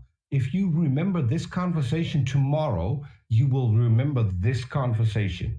If you will remember the conversation next week, you will remember the moment you remembered it tomorrow. You will never be able to go back to the original conversation. That is how your mind works. So you're agreeing with the fact that Making those a 10 mistake, people. making Can a I finish? mistake, making a mistake is very easy because your mind, your brain is imperfect when it Yeah, comes well, to memory. this is the point. This is the point. None of these 10 people, like all of these 10 people, have an identical account of what happened, right? Which is going to be a form of a statement, like a statement, right? What's your evidence for that? That What this is that this your person, evidence for that? No, hang on a because sec, Peter. the Granted, evidence is, hold on, dude, let me answer him. Okay, the evidence is the independent chains of narration, right? That don't have anything to do with each that other. doesn't If we confirm the just truth of the story, Bang. it does No. confirm the It confirms that reliability they of the all account. Bang. All that confirms if 10 people come up to me individually at different times and all recount that they heard from one person this same story, and they all get it exactly alike. There is no deviation between the two. This does not confirm the truth of the story. This only confirms that they all they all were there to hear the story, or they all got the story from one person and they all recounted it to me in exactly the same detail, which is a thing that can occur. Because that person may have recounted it. That initial person may have told them a story. They wrote it down, they memorized it, and then they brought it to me. Yeah. So why would that's I a thing that believe they occurs. lied? But that doesn't eliminate the possibility that the person, the initial speaker, wasn't making shit up. Yeah, okay, okay, good. We agreed, right? We agreed that those 10 people actually were truthful about the person saying something, right? But whether that person made up something or not is irrelevant, right? No, it's not this irrelevant is because you're saying these things as though they're let me true, finish. and I'm Let me telling finish. you can't back that up. Let me finish, right? If all those 10 people say that this person said some sort of claim, right? And like this claim goes around some time without it being confirmed or like or disproven, right? Because it's a very extraordinary claim that we couldn't know of, right? And it's very specific and detailed, right? And then like 200 years later or 1,000 years later, we're finally able to confirm such a claim because that back then there was no tool to know if such a claim to be true or not. But now we somehow know of that, right? Now this would be part of the statements that we consider to be prophecies or historical knowledge or scientific knowledge that was not known at that time, right? I've got one quick thing to say here because I think we need to wrap up soon and move on to our next people in the audience. But I think I spoke for a short time. I mean, I'm glad to leave. I wanted to say I want to find out quickly what your thoughts are on it, but I posted something in the chat there. It's on the side. You can see a picture showing up. It's a document titled "Muhammad was not illiterate." It says, I'll just read the first part of the paragraph. It says, one of the fabrications against the prophet that was created by the corrupt Muslim ulama was that he was not illiterate. What is ulama did? I don't know. I'm hoping you knew. You don't know. Well, like you take the blog post to be some sort of like actual. What I'm telling you is this is a joke, man. Okay, what I'm trying to point out is there are perspectives out there that are that people are. We're not the only ones who are thinking this. So they seem to be making quite a case for it. It might be an interesting document to read, and you could bring it up later if you wanted. At another question. They just have like Arabic words. There is good and I reason can to speak believe Arabic. that Muhammad. Wait, I got a question really quick. That Muhammad was not illiterate because Muhammad was a merchant. At that time, a merchant had to be able to read in order to conduct his business. So there is very, very strong evidence that Muhammad was not illiterate. The fact that he may not have been able to write everything in the Quran is correct. But he could not have been illiterate because he could not have. That's Without being able to according to Zexus in the chat, ulama means interpreters.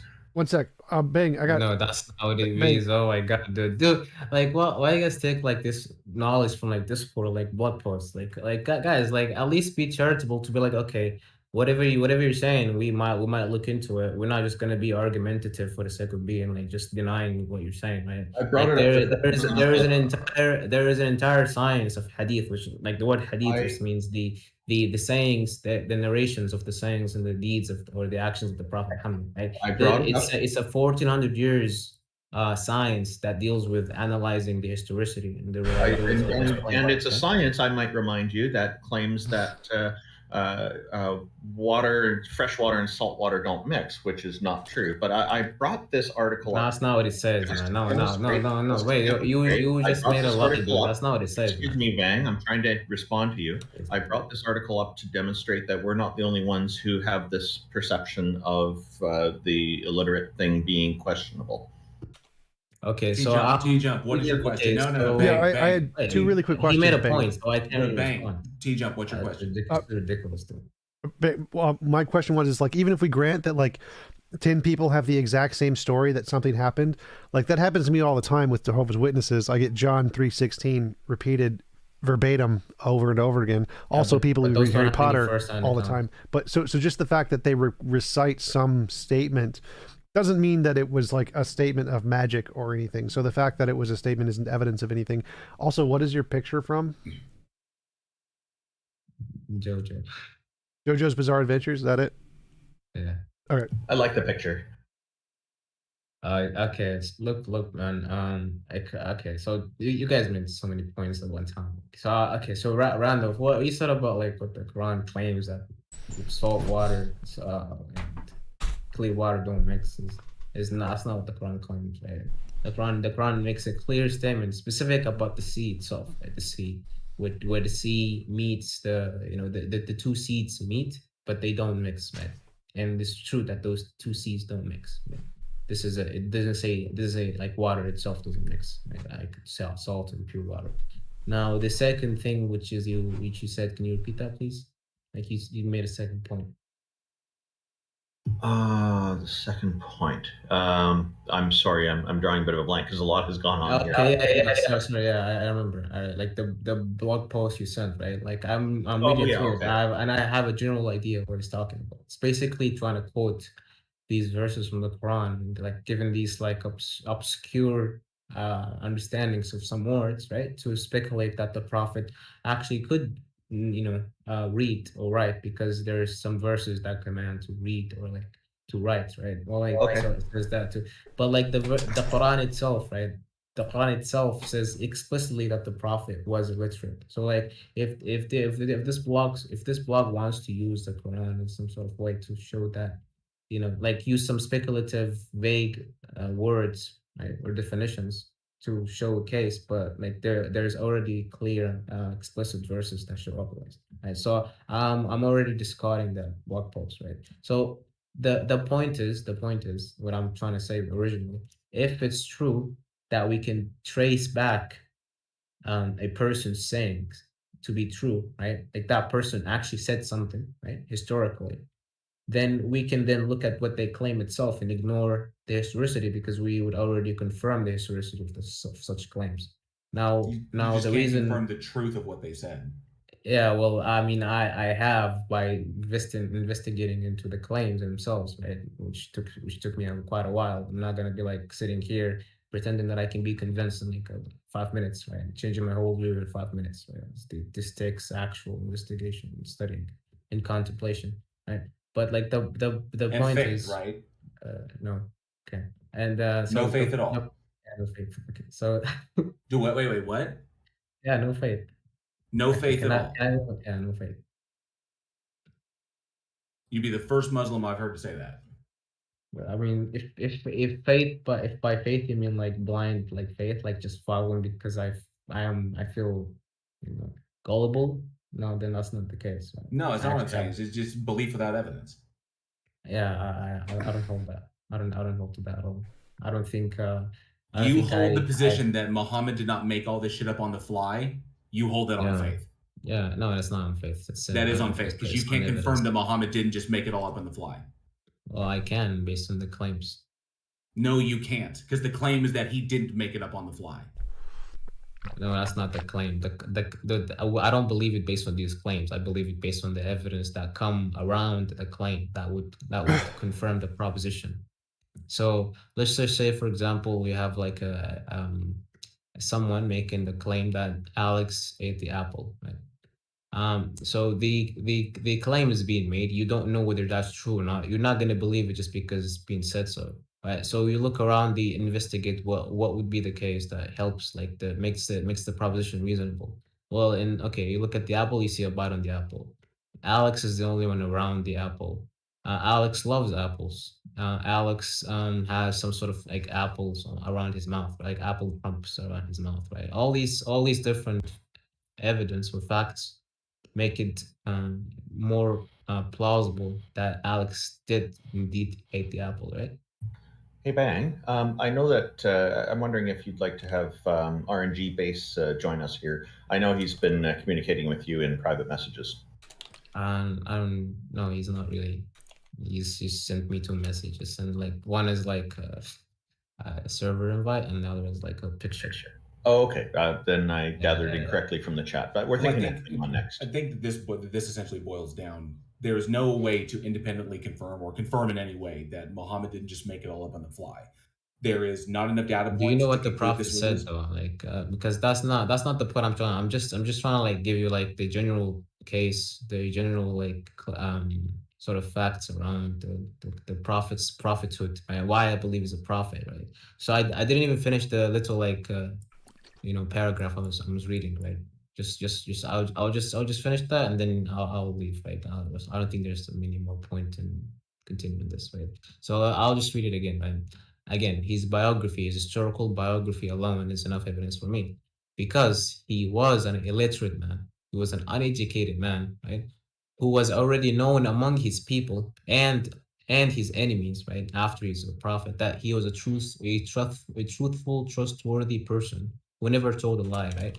Who brought a revelation that contains supreme guidance that established one of the greatest and longest lasting civilizations of all time.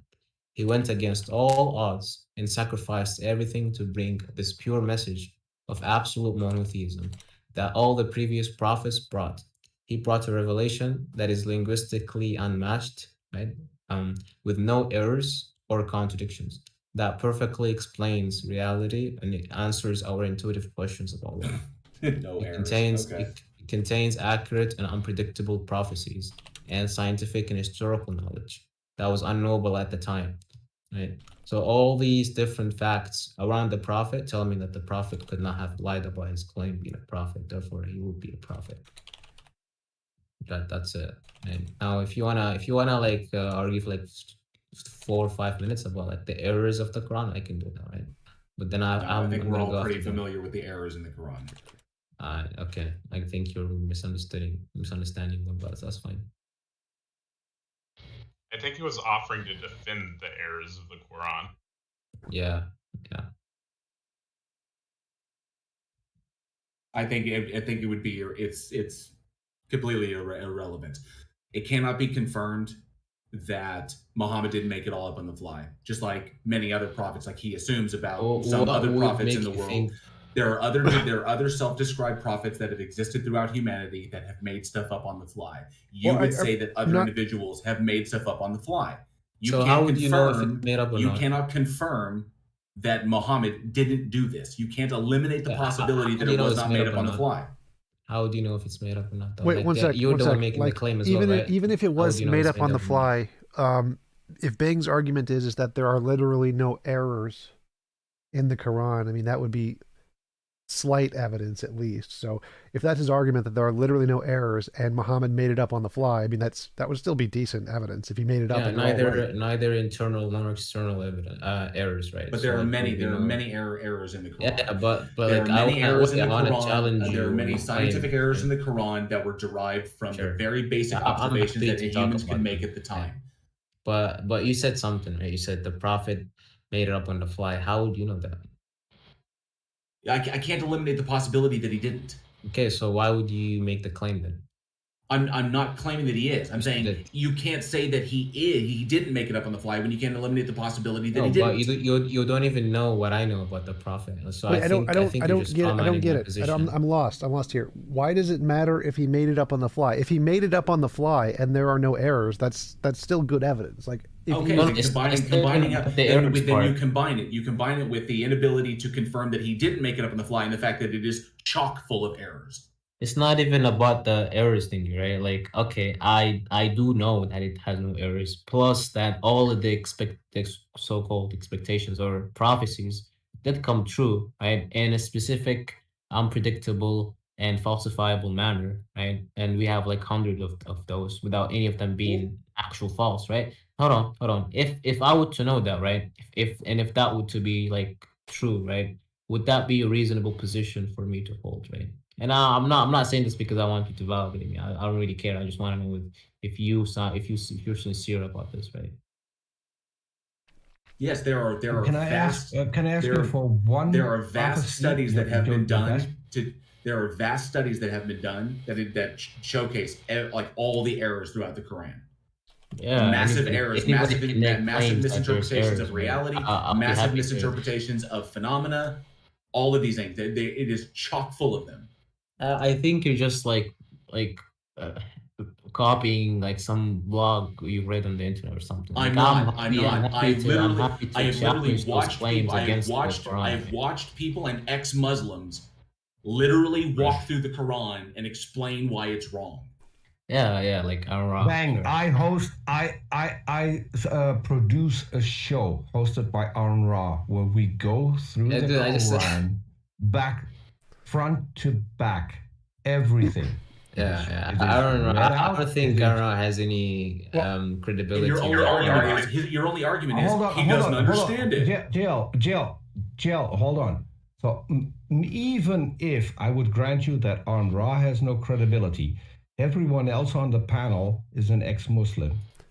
Well, I mean, Peter, if he can wants, you, there are. Can you take one argument that you've heard from this live stream and just like tell it to me? Let's see. Actually, like, you know what? give me your best. Give me the one that you think is like the most like challenging to Islam. actually, right? Ben, and if I would be able to actually debunk Ben, it, like, we've in 2 actually minutes, kind of then veered you off. shouldn't bring this up again. Hey, Bang. We've already done that. We've already done that in an earlier conversation. So Yeah, that you're would be not talking to unnecessary. me That though. would just be- You've spoken to other people. That Okay, this I'll is give. poison. Okay, I'll give you one. I'll give you one. Okay. Stars are not lamps, and you can't throw them. Where does it say that there are lamps and In the Quran. and they can throw them? in Wait, the Quran. okay, so in what sense are they lamps? Like, what do you understand by They lamps? are lamps. They are lamps that Allah can throw at specific people or at demons. No, so this has two points, right? One is a lamp, another is throw, right? Like, okay, what is a No, lamp? it doesn't have 2 points. It is a lamp No, that it's can two be claims. thrown. Yeah, it's two claims. It's a No, lamp and it's something one that can be claim. thrown. It's This one. is what you claim, right? It No, is it's one but it's claim. two different things. They're not the same thing, It right? is one Being claim. It is one claim. It is one claim, and that is that it is a lamp that can be thrown at people. yeah, but being a lamp isn't the One same claim. as can be thrown, right? So like being a what is It is being a one. lamp? It What is is a lamp? still one claim. I think Oh you're my talking God. about Quran 67:5. Yeah. So what is a lamp, Peter? What defines a lamp exactly? Like, what do you think it is? A lamp is an artificial apparatus to produce light. Why does it have to be artificial? Like, why can't it be a metaphor for something that lights up in the sky the same way? Hold on, the same way, and a lamp actually lights up in the It dark. can. Right? How do you know lamp was being bang? How do you know that lamp was being used Name me metaphorically? one lamp that isn't No, good. Peter. Because if the Peter, because bang. the How do science you fixed know? is Jesus. Bang. How do you know that lamp was being used metaphorically? Well, Because actually, of the it's more serious than this. If it is a metaphor, then it's not scientific. no, nobody said it's scientific. You said it's The scientific. claim. You said that's an error. No, I never said the claim is scientific. The claim about lamps being You stars said being Quran lamps is and the scientific. history of Islam is all scientific, and now No, I didn't say maybe that. I know I didn't say that, guys. You're just ramming me right now. Like, I I'm mean, saying so this you're claim about prosecuting it, this. this claim about it being a lamp is not supposed to be like I an think actual metaphoric physical point lamp is that cop is out. made by human beings, right? Okay. I think the metaphor point is a cop out. I'm not convinced that Allah exists. You talk almost nothing about Okay, Allah. I'm not Almost convinced all to about it. Muhammad and the Quran. I have one clarifying question. In the time that the Quran was written, right? The people that lived at that time, what would they think a lamp was? Something that lights up in the dark. That's they all literally understood it like that because they understood that metaphors were used. We really need to get onto the next huge part of things. So we need to And that's fine. Like, if you guys don't want to like continue, if you guys can't handle like basic grammar, right? Asking you a Then that's question. fine. Why do you keep over talking? Because Randolph was lamp. over talking. Would the word lamp mean something that they themselves could construct and that would give off light? Would that be for them the definition of a lamp? I didn't get it. Can you repeat that? Can you repeat the question? I didn't get it. When the people living in the time when the Quran was written, if I were to mention to them lamp, would they think of something that they themselves or people in their community could construct that is used for giving off light at night so you can see? Is that would be the basic general definition, but that ultimately is going to depend on what you ascribe it to, right? If it's just a lamp, like a room lamp, or like some sort of like a glass lamp, right? Then they're gonna think of an actual lamp, like like the literal physical lamp that we use, right? If you tell them like a celestial lamp, they're gonna think of stars. If I would try to describe to them something that is not a lamp, not by a long stretch, not a lamp, would I then use the word lamp? No. Well, if you tell people, well, there's this thing that lights up, right? That lights up and hanging in the night. That would define a lamp, right? Like something that lights up, that hangs in the dark, right? This is how the lamp is understood, and this could be applied to a star metaphorically, because a star literally is up there in the sky, the dark sky, right? And it lights up.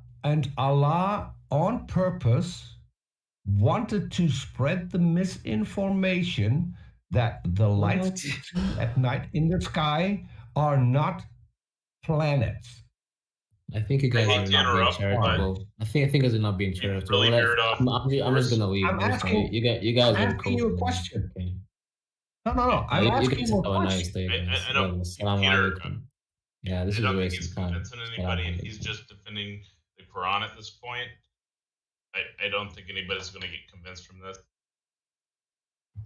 Yeah, instead of giving him an inch, you gave him a whole lap.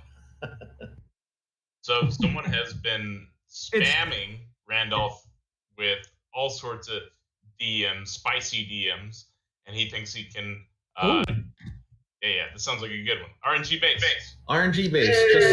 Just so you know, I just reposted the article in the chat so people can see what you're talking about. Yeah, sure. All right. Who am I talking to? I'm I Randolph. cannot. Yeah. Okay. So let's go to the article point by point. Yeah. Well, let's try to keep it quick because we'll also be expecting that you're going to provide us with some convincing argument for your God, I guess would be Allah. But before that, go ahead and respond to this article really quickly and let's get through that. Okay, so chapter 25, verse 5 says, they also say tales from the past that he wrote down.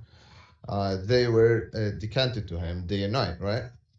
What does the verse in Arabic means? Do you guys understand any word of the verse in Arabic? Wait, what is the point of the question? Like, is there like an argument here? Something? Oh, yeah. For TJump, I have a suggestion. I actually suggest you shave the stash. You look better off of it. Second point, I'd say. Okay, those aren't points. Can you, like, what is your argument? What is your evidence? Something like, what is? I am discussing the paper you have sent, guys. Oh, the paper I sent on evolution, or Genesis?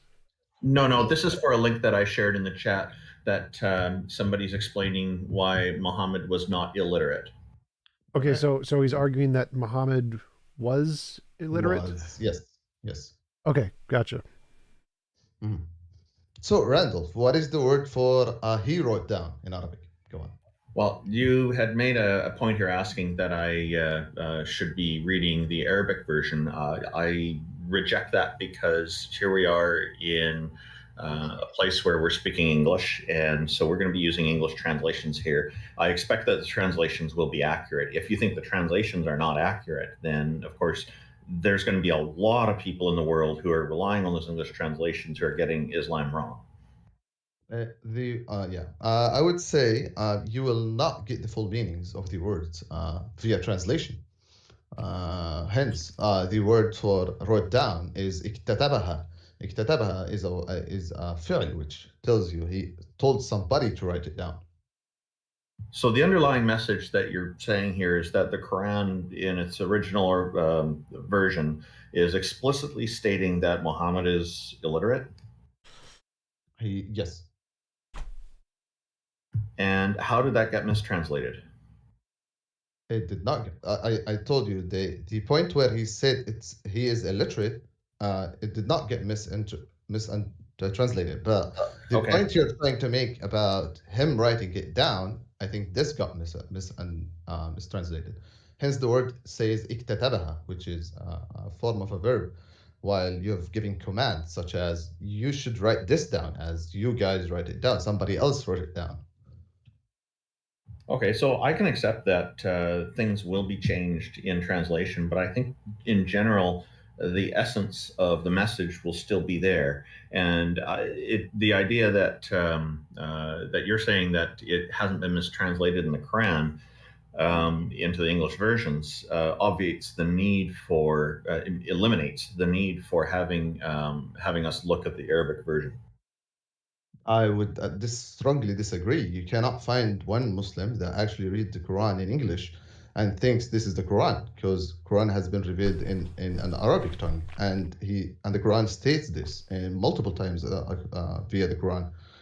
So if let's say a Western guy who reverts to Islam, he wanna perform his prayers, he cannot recite Quran in English. Well, I know many people who study Islam in the English translations only and don't know Arabic. They might know a few words because of the people they truck with, but they're not fluent in Arabic and wouldn't be able to read the Arabic version. Subhanallah, that's what I'm telling you. The Quran tells you via multiple occasions or multiple spots in the Quran that shows it is Quran بلسان عربي مبين. It is a Quran that has been revealed in an Arabic tongue. That's pretty short-sighted for an omniscient entity. So what I'm going to say, you're saying that, but hang on, RNG base, you're Yeah. saying that the Quran does state that Muhammad is illiterate. So what you're saying is the Quran disagrees with what's in that article that I posted, and I can accept that. Yes. Fair enough. So you take that article off. You don't rely on that anymore. You can't eliminate it though. Wait, The point, wait. So to clarify, my reason, as I stated numerous times with the previous guest, is that his name is Bang. And thank you for coming on, Bang. Is that the reason I provided that article is to show that we're not the only ones that question the veracity of the claim that Muhammad was illiterate. I see. So if somebody have a question about the Quran, I think the least person he would go to is an atheist, right? Yeah, I think that it makes more sense to talk to people who regularly study those things for sure. Now, if you want to raise doubts, and you want to find out different perspectives about something, then certainly you're going to talk to people who don't necessarily agree with the ideas, because that can be helpful in garnering more perspective, and that's a reasonable thing to do. So, for example, if I wanted to get some additional perspective on debating against Christianity, I could talk to Muslims, and some of them could probably give me some argument suggestions that I hadn't thought of from my own non-Muslim perspective. Yes, but why would you ask a Muslim about Christianity unless your intentions are literally not to learn, but actually try to refute something? We are here all to learn something, right? I'm not here. To try to refute would be one option. Another option would be to try to develop a more rigorous test of the ideas, not necessarily with the intention of refuting it. Mm-hmm. All right. So it also seems, to be honest, RNG, it also seems really short-sighted of an omniscient entity to basically cultivate a religion that can only be understood in one language when this entity possesses infallible knowledge that is not the dominant language in the world. Okay, you made a fair point. I would like Ant to answer that. Could I? Yeah, go for it. Okay. So the Quran makes the claim there are some clear-cut evidences of verses which are easy to understand for any language, like any language in the world, such as English, German. I don't mind. Yeah, but like let's say worship your God alone, and let's not associate partners with it. That's fine, right? But when you are coming to the Quran and you're looking at the word like such as iktataba, which you don't have one word translation for it, which actually you need an actual literally sentence for you to translate it. How is this my fault? It shows the strength of the Arabic language. No, I didn't say it was your fault. I said it's Allah's fault. No, you're wrong. Wait. Because Allah has infallible omniscience of all things. So 100%. Allah would know and would possess the information, would possess the knowledge that Arabic is not the forefront language of the planet, and that eventually it wouldn't be there. So wouldn't it be? So Allah would know that it would have to express itself in such a way that it would be easily interpreted by any language that came to it, but it chose not to do that. Alhamdulillah, that's a very good question. Where were you at the dark ages of Europe? Arabic was a universal language. You had to learn Arabic to gain science, right? No, in Greek, you didn't have to speak Greek. Provide your source. In Greece. So what you are saying that Allah's knowledge doesn't progress after the Dark Ages? That Allah doesn't know what happened after that? No, that's a straw man by yourself. No. That was literally the question JL asked. If Allah is omniscient, then he would know that at some point Arabic wasn't the first language anywhere on the planet, except for a small region. Then he would provide us with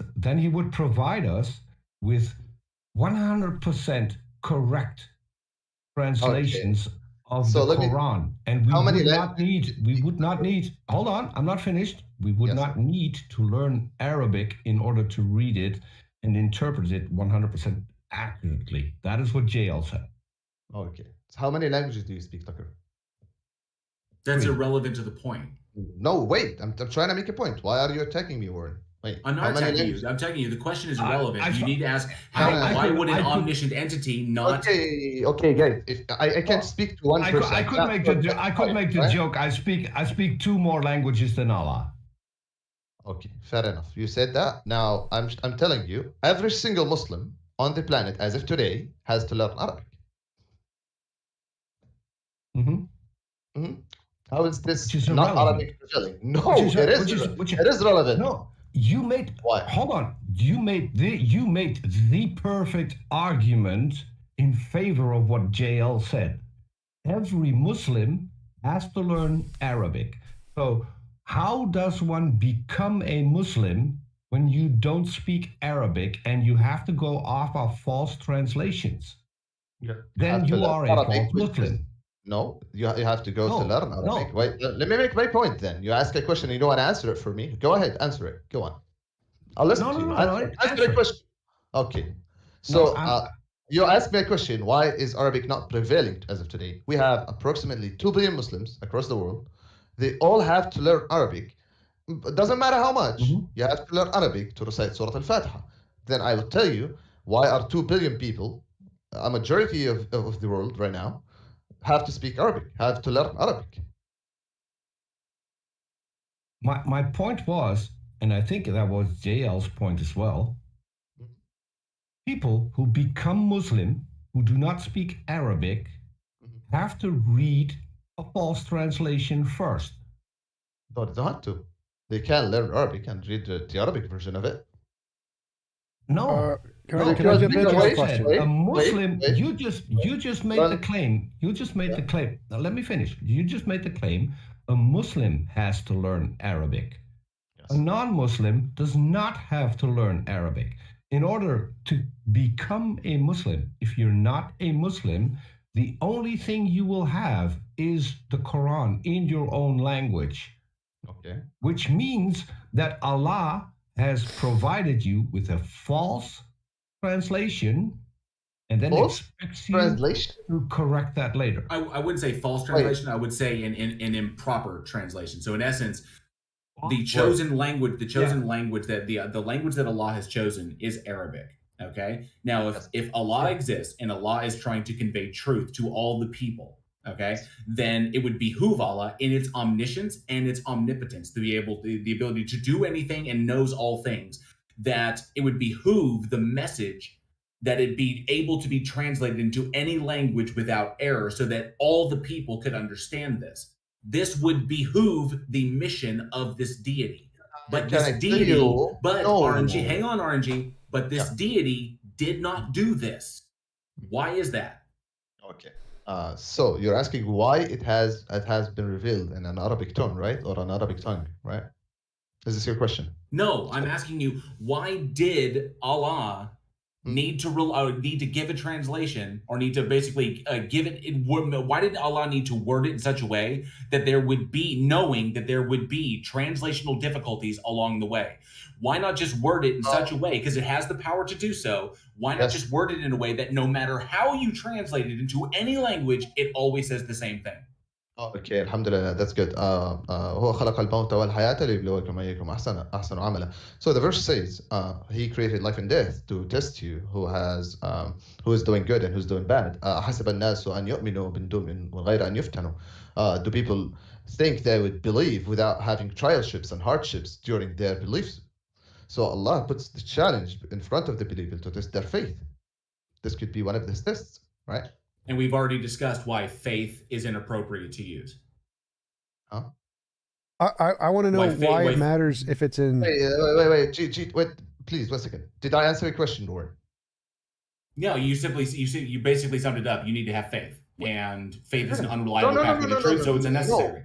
No, I didn't do that. I literally told you there gotta be trialships, there gotta be hardships to be tested. I didn't say faith. I said testing your faith. Testing your faith. Testing your faith, meaning you have to have faith. Why would I possess faith in anything? This is just your intuition. It's not my intuition. I have confidence based upon evidence. I don't possess faith. Do you know the saying there are no atheists on a falling airplane? Yeah, yes, I've been on a falling airplane. I am still an atheist. Did you call out for a deity to help you? No, I did not. Are you sure? Yes, I was Oh. there. All right, inshallah. We can talk the I was 6,000 foot plummet, dude. I can guarantee you, I did not call for a god.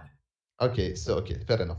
Gee, I can do you one better. I was conscious when my heart stopped beating. I know what was going to happen.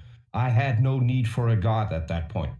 Okay, and I don't know about that. We'll see in the afterlife. Second point I'm trying to make. If you want to talk about the existing, I have not seen the afterlife. I only said that you guys making points and you're not allowing me to talk, guys. Come on. No.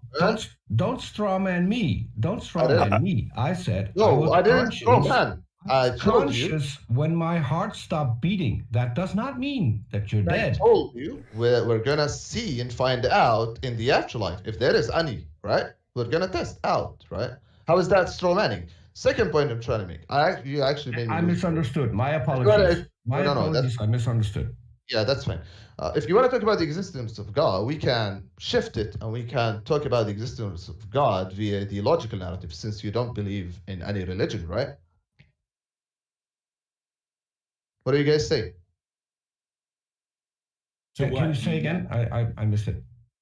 I was aiming this for Warren, since he was saying about the existence of a God, and I was saying about if you know the saying about there are no atheists on a falling airplane. So if you want to talk about the existence of a God, we can shift this and go to I'd like to ask a question if you don't mind.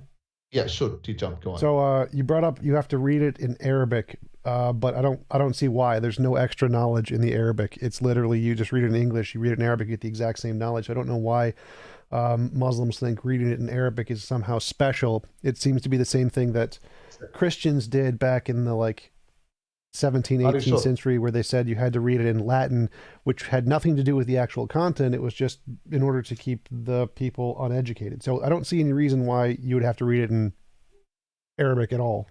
Yeah, and to be fair here, RNG Base did confirm for me that the translation has the same thing, so we were okay there. Yeah, but okay. I want to test something. Could you provide somebody who knows Arabic, maybe, from the chat?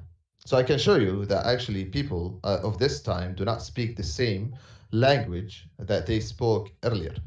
Why does that matter? So I can show you language changes over time. Yeah, of course it does. Why does that matter? I'm trying to make my point. Do you want to let me make my point? What is the point? I'm trying to make my point about saying the language, translations, mistranslations, because if you are relying on translation, you're not getting the original form. Hence, you have to go to source a reliable source of the translation, right? No, if you just tell me, if we get a reliable source who can actually read Arabic and they can tell me it in English, then I get the exact same meaning both ways. I wouldn't say that. What? I wouldn't say that. Still, even if you get a reliable source, just a quick thing. I think. Hang on. I'm going to interrupt here. I'm going to, if it's okay, I'm going to bring in El Kennedy in because they've indicated that they speak Arabic. Would that be okay? I know that Kennedy. I think he knows the verse, but sure, go on, bring it on. Hello, El Kennedy. Thank you for helping out. Welcome. Assalamu alaikum wa rahmatullahi wa barakatuh. How are we doing? Assalamu alaikum wa barakatuh. Alhamdulillah. Okay. So basically, you've proposed to bring an Arabic person, and I speak Arabic, so yeah, you can make your point. I can help you, brother. Okay. I have this ayah from Surah Al-Dhariyat which says, وَالسَّمَاءَ بَنَيْنَاهَا بِأَيْدٍ وَإِنَّا لَمُوسِعُونَ. Can you translate this in English? Okay. السَّمَاءَ بَنَيْنَاهَا. It means we have built the heavens. وَإِنَّا means we have expanded it, basically. You forgot one word. Which one? وَالسَّمَاءَ بَنَيْنَاهَا بِأَيْدٍ وَإِنَّا لَمُوسِعُونَ. Yeah, we built the heavens with our own hands, and we are its expanders. Okay, see, here's the problem. He said بِأَيْدٍ as hands, while the word is بِأَيْدٍ from أَيَّدَ, which is strengthen, which gives strength. And if you think I'm mistaken, Al-Kennedy, go to Al-Tabari or Ibn Kathir, and you will see what I mean. Okay, so if you say it in English the correct way, then it's still the same thing. It's not the same thing. It's the same thing. It could be, but I'm showing you that there are changes of the Yeah, argument. people can mistranslate things and missay it in Arabic too. The fact that that they're translated to English doesn't make it any less reliable than if they're translated into Arabic. It makes no difference. It's just you have to make it translate it correctly. You made a comment on the saying of the stars are they are being thrown out, right? Who made that claim? Tucker, what? I think. Yeah, he was talking about the description that the stars are lamps and they can be thrown at individuals or demons. Bring up the verse, please.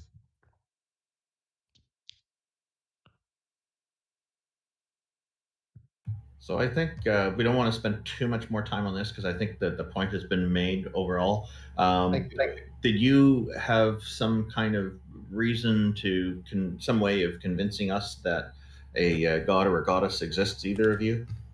I would bring up the infinite regress. I don't know how to say it, but yeah, paradox.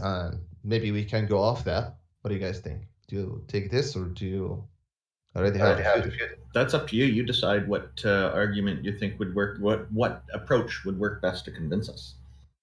All right. So I believe there gotta be a first causation for this universe, right?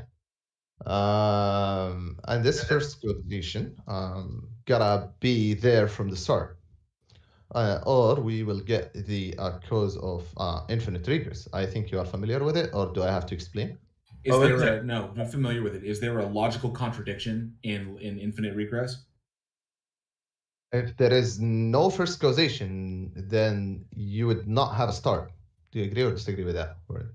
That's false. But that's not. He asked, is there a logical contradiction with a past infinite regress? I'm not sure what he means, but go on. Could you elaborate? A contradiction is like saying a married bachelor, or saying something exists and doesn't exist at the same time. It's literally saying one thing and the exact opposite thing at the same time. I don't think there is. Okay, so if there's no logical contradiction, that means it's possible. Yes. So it is possible to have an infinite regress. Not to mention, when you're talking about infinites, you're talking about mathematics, and you've got convergent and divergent series of infinites, and divergent series of infinites go on, but convergent series of infinites tend towards a limit. So it's not logically contradictory for there to be an infinite regress. Okay, so I'm gonna make this claim. You're welcome to take it. I haven't studied philosophy, or I have not studied ilm al-kalam, as they say. So I'm gonna make this argument. You feel free if you want to take it. If you don't, that's up to you.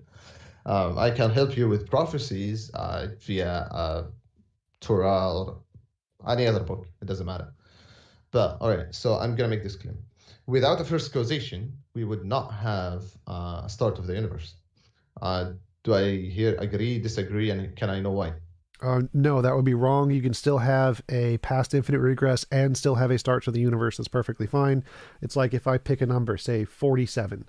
There are infinitely many numbers before 47. There's infinitely many numbers in between 46 and 47. But how did I get to 47? I picked it. So but there I'm could not be talking about numbers. No, yes, you are. So infinite points in time, each one can be represented by a number. So we can have a start to the universe at 47. Say the Big Bang happened at 47, or we can 13.8 billion years. Pick a number, doesn't matter.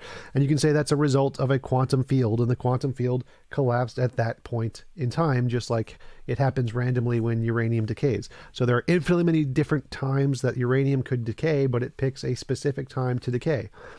So having a past infinite does not make it impossible to have a beginning to a specific event in time.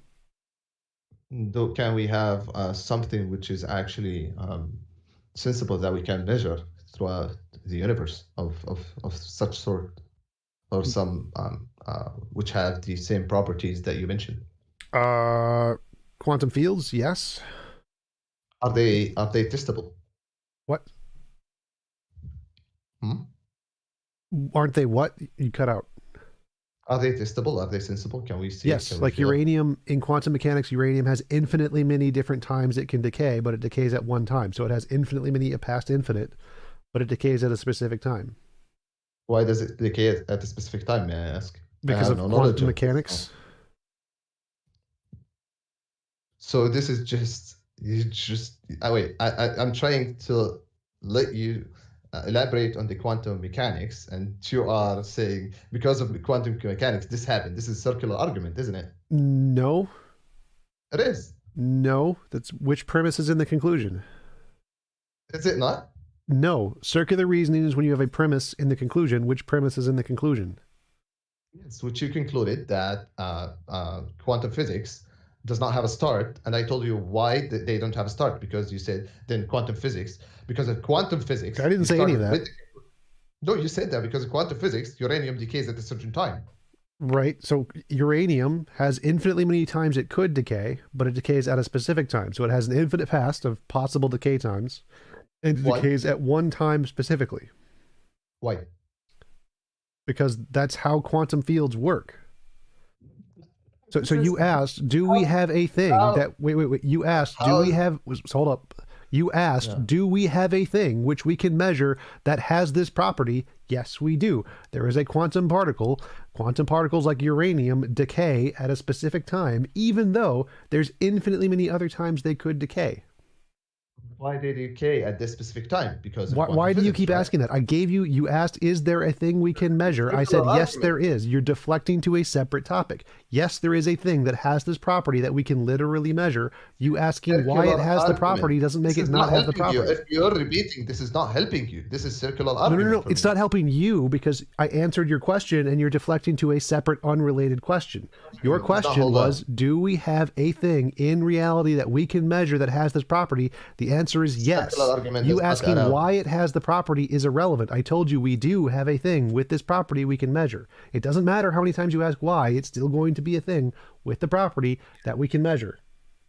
Why? Because of quantum physics. Why quantum physics? Why doesn't matter. You asked, is there a thing with this property? Yes, there is a thing with this property. You don't need to ask why now. I've answered your question. Stop interrupting me. If you asked, is there a thing with this property? I said, yes, and then I told you what it was. You don't get to ask why. I just gave you an example of a thing with the property. That's all there is to it. It doesn't matter why. We know it has the property. It doesn't matter why. You don't get to ask why because I gave you a thing with the property. That was your question. Your question, is there a thing with this property? I said yes and gave you an example. Why doesn't matter. There is a thing we can measure with the property in reality. You said why it doesn't matter. Then why are you asking about God's existence? Just believe it. Are you dumb? Like that doesn't follow. Why not? Because we're asking, do you have evidence for God's existence? You said infinite regress. I said, nope, that can be explained by natural phenomenon. You asked, is there an example of something like that? I said, yes, uranium. And then you ask, oh, why are you asking about God? That's just a stupid question. So I answered all of your questions coherently, and you're deflecting to completely unrelated, irrelevant topics. I would like to interject something here. I think the argument of just believe it is not convincing me. And I think that we should probably start moving on to the next caller because that's RNG based. Thank you for coming on. And AL Candy. Should I make my argument now? Thank you for having me. Randolph, can I ask one final question to No, RNG? I want to say something. Yes, sure. Well, he's gone, so it's my turn. Well, do I begin? Go Okay, ahead. Sure. Did you have argument for God or something? Basically, I think one of you guys, I'm not sure who it was, right? You said that the Arabs, the 7th century, they translated masabih in the sky, which is lamps, as literal lamps. So not as stars. Is that what you're saying? That's not what I said. That's not what I said. Then what was what you said? Because that's exactly what you said. That's not what I said. That's literally what you said. Okay, what did you say, Peter? What was your argument? Okay, what does the word mean? Okay, it's used in different contexts, right? But we have Tafsir ibn Kathir, Tafsir ibn Abbas, Tafsir al-Tabari, and they all have translated it as a source of light in the sky. I'm asking a simple question. What does the word mean? A source of light. And listen, see, here's the thing, right? You're asking me what the word means, right? And then you're taking it out of context completely. I told you what it means according to Ibn Kathir. Do you not take Ibn Kathir as an authority? Do you want to translate Arabic yourself? Do you know Arabic? Okay. I can show you a lexicon Wait, stop. So he said that it means a source of light. That's what he said. Can we keep it respectful without resorting to shouting? And can you step away from your microphone because you're burning everybody's ears? Listen. Okay, here. I'm away from my microphone, and I made my Much argument. better. Okay, sure. What about the demons in that verse? Wait. That's a separate topic. So his argument is that it doesn't mean lamps; it means sources of light. That's fine. I don't see that as. It says so in the Tafasir. Unless you guys are mufassirs and you're trying to interpret your own way. No. Let's go with that. Let's go with that. Okay, sure. At the time the Quran was written. Sure. How would the people have? It wasn't written. It was orally revealed. It wasn't written. Okay, 1400 years ago, approximately, when it was revealed. Do we have to go into semantics? Hold on. It's not semantics. You guys are saying something completely It doesn't matter. It doesn't matter. The literal date doesn't matter. Let him finish. Peter, go ahead. Please stop shouting. It doesn't help. I was asking a simple question. Ask your question. The Quran, at the time, the Quran came into existence by whatever means you want to use. No, it came to existence by Allah's uncreated speech. Wait, El Kanadi, let him finish. Let him finish. El Kanadi, let him finish. How's that? How's that? Allah's created speech. He spoke to the angel, and the angel delivered the message. It's as simple as that. And then Muhammad, he recited the verses to his followers. What are you answering? El Kanadi, what question are you answering? I'm answering your question about how the Quran was transmitted, how it was revealed. I didn't get out? The one that you didn't allow me to ask? Which question is that? Repeat my question back to me, please. No. Your statement was that you don't know, or you assume something wrong. Repeat my last question back to me, please. No, I didn't hear it because I was correcting your nonsense. So exactly. You can repeat it. You were over talking me. So I'll ask it again. In the time, and I have to be careful because you're going to get mad again. In the time when the Quran came into existence, what did that word mean to the people that were alive back then? Source of light. It says so in Ibn Kathir. I already answered this like 3 times now. Okay. And can any source of light be thrown at people? Yeah, metaphysically. I mean, if Allah describes it as such, then sure. So you can throw the sun. Wait, we're talking about Allah subhanahu wa ta'ala himself, so I'm not sure what's your question. Hold up. So, one sec. So, stop. You talked past each other. Just stop. Please let me finish my line of questioning. Peter, stop. Peter, I'm trying to clarify. You misunderstood what he said. You made a mistake, Peter. Peter, you fucked up. Peter, stop for a sec. So you asked the question, can any light be thrown at somebody? Al-Kanadi said, yes, some lights can be thrown at somebody. That does not mean literally every light can be thrown at somebody. And so you following up with a sun would only apply if you said, can every source of light be thrown at somebody? So those are separate things. No. That would be my clarifying part of the question. If he implies that the word can be used to describe a star, our sun is a star. It's a very logical follow-up of what he said. If some things can be thrown, then I want to be specific. Can our sun be thrown? Because our sun is a star. Yeah, our sun can be thrown by Allah subhanahu wa ta'ala. I understand your point. Our sun can be thrown by what? Yes, it's God. Listen. You're talking about Allah, the God, omnipotent being. You're saying he cannot throw the sun away to hit certain demons or something? Let me grant you that Allah would have power. Let me grant you that Allah would have the power to throw the sun. Can he throw the sun at someone specific on the planet without hurting the rest of the planet? Can he do that? Yes, he can. Is that physically possible? No. Exactly. No, how you perceive it, it is not possible. However, Allah, as he created the laws of nature, he can and is able to do it. Just admit it. The question itself is wrong. No, what do you mean? I'm literally answering your questions. You're the one interrupting me, sir. You're literally the one interrupting me. Also, so you can interrupt me, but I can't interrupt you. No. I've never interrupted you when you were going off that tirade. You interrupted me while I was giving my answer. Earlier. I answered your question. Which question? Yeah, after I had to beg you to listen to my entire question, right? No. I answered it like 4 times and you repeated it again. Let's keep this cordial and let's give each other time to speak. That would help. That's what I did. Wallahi, that's what I did. Can we move on to the next question instead of like just insulting? It's a waste of time. Just move on to the next question. Yeah, what's your next question?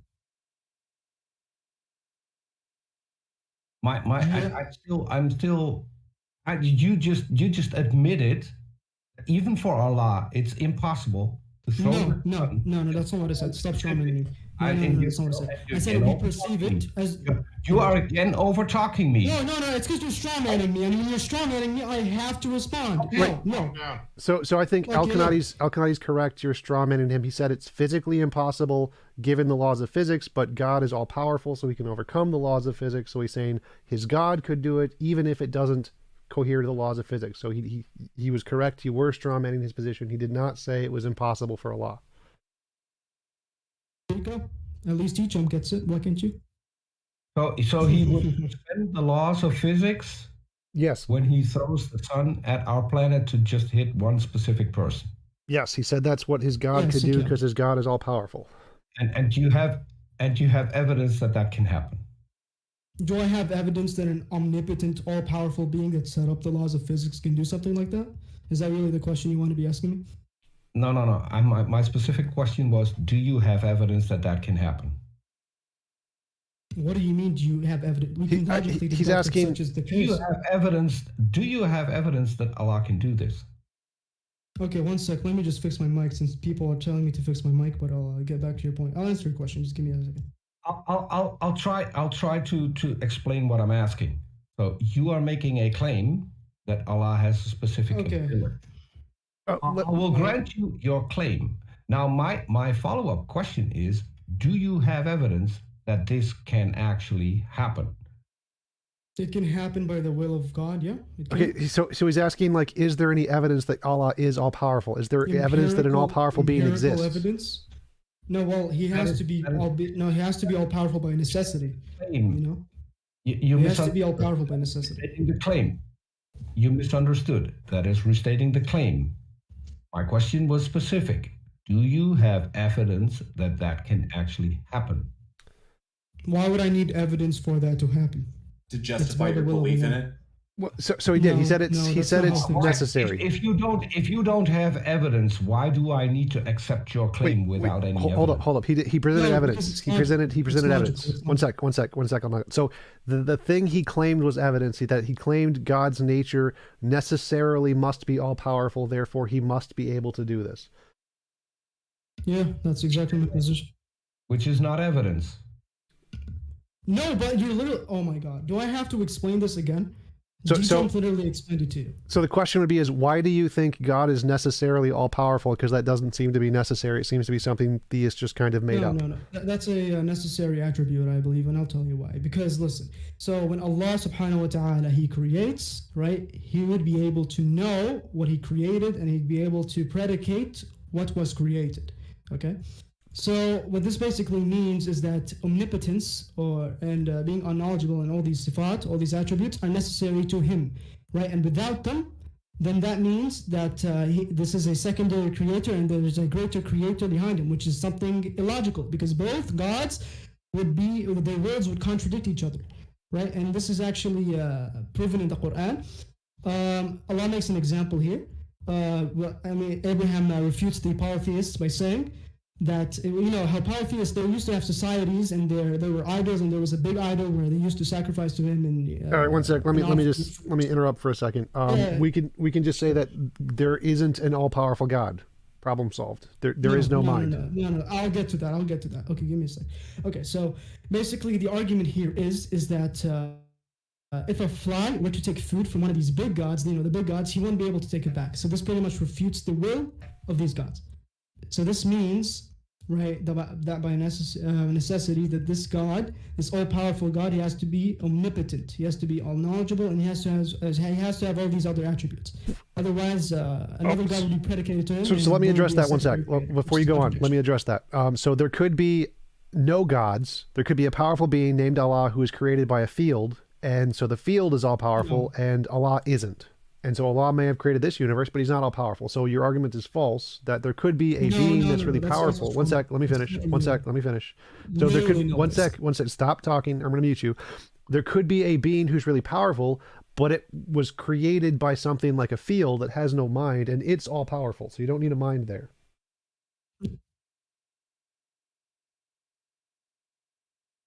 And I can make it even shorter. So you make that claim. I'll grant you everything that you assert that Allah is. The fact is, I don't believe it. And the topic of this conversation is that you convince us why your claim must be true. Okay, but you can claim. Hold on. You can claim Allah is necessary, but you would still have to convince us that he is necessary and come up with a good explanation why he would be.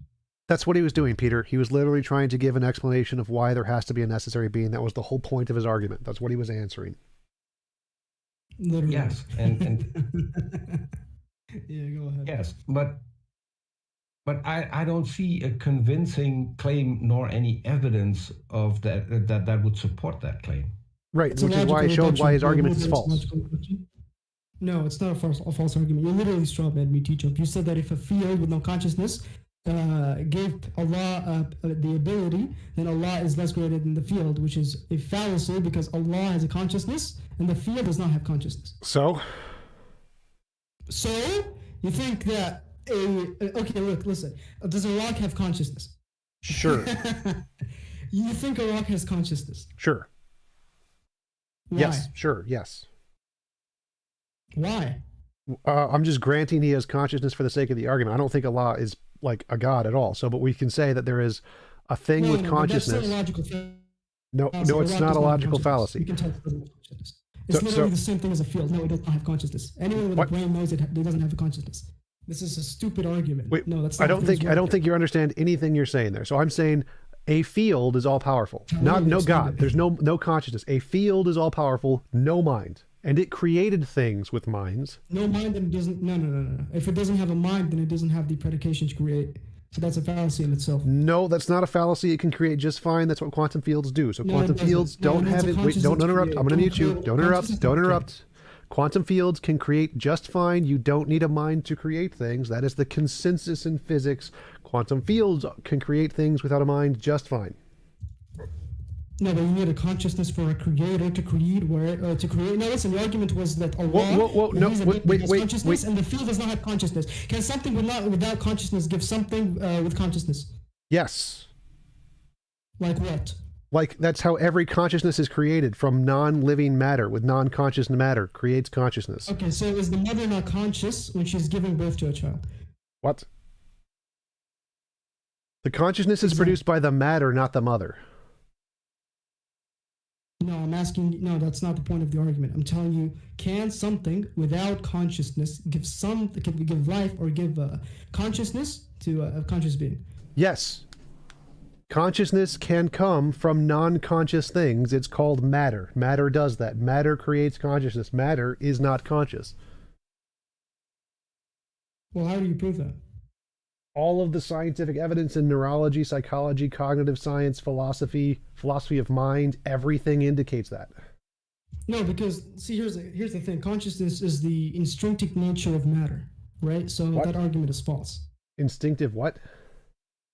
No, it's the instinctive nature of matter. No, that is no evidence to support that. That's not any position in science. I can literally get you scientific. No. A Scientific American literally agrees with me. What do you mean? I can post the link right now. No, they don't. I can give you a poll of all philosophy. Stop. Don't interrupt. I'm going to mute you. Don't interrupt. I'm going to mute you. So Don't interrupt. I'm going to mute you. Stop talking. So I can bring you the polls of everything from the philosophy of mind, Phil Survey's paper in philosophy, the cognitive science and neuroscience. I can take any one of them. The whole consensus in every academic field is mind is a result of matter. None of them indicate the idealism or consciousness is fundamental. That is a single digit position. Like nobody accepts that in any of those fields. I can show you the polls. Like it's 4%. 3% in physics, 4% in philosophy. Nobody accepts that because there is no evidence for it. No, you're a liar. Because I literally just posted an article and I refute you.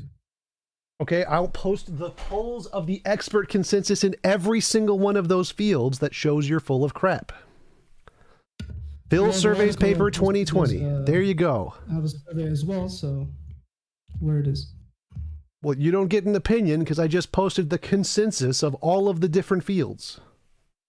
Where's the consensus of all the different fields in your Phil Survey's paper 2020. Fundamental attitudes in physics. I haven't seen the link. Where is it? I'm sending it to Randall. Send it to my DMs. Oh yeah, I can send it to yours. Oh, I'm gonna send it to Randall because he's gonna post it in the. He wants to post it in the chat. Physics snapshot. Message. I'm not sure about this consensus you're talking about because, you know, physicists say that consciousness might be a state of matter as well. No, they don't.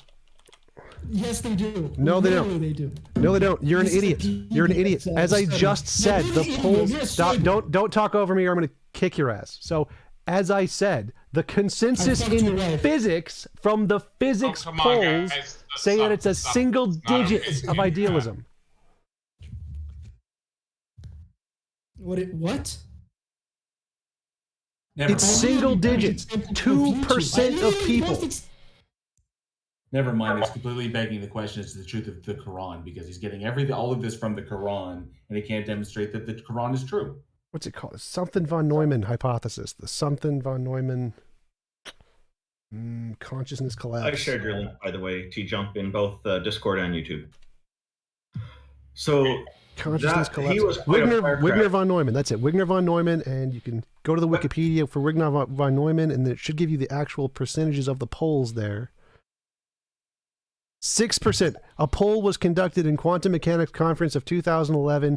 6% of participants indicated they believed the observer plays a distinguished role in consciousness collapse. 6%. That was an interesting guest. He was kind of a little bit unscheduled because he was brought in to do translation, and then wow, that turned into really something. I think okay, we have less than 25 minutes, so we want to bring in Trev here. He's already in, and we want to bring in Sam as well, and hopefully we'll have time for others. Otherwise, we'll have to do the rest next week, next 2 weeks from now, next fortnight. Welcome, Trev. Thank you for joining us. Hello. Thanks for having me. I want to play devil's advocate for the case for there being a God. I can hold a belief, a worldview in my mind, and withhold disbelief, as I'm sure everyone can. And I like to do that with different scenarios of there being a God. Yeah, that's fine. And we know it. To be honest, I don't actually think there is a God, but with my small percentage of the possibility of it being a God, it's just maybe around 20% possibility. We know what devil's advocate is. What is the argument? Yeah, so I'm just prefixing it with this isn't my full. Right, you already said that devil's advocate. That's what devil's advocate means. Yeah. Okay. Yeah. But I do actually think it's quite a possibility. Okay, so what is the argument?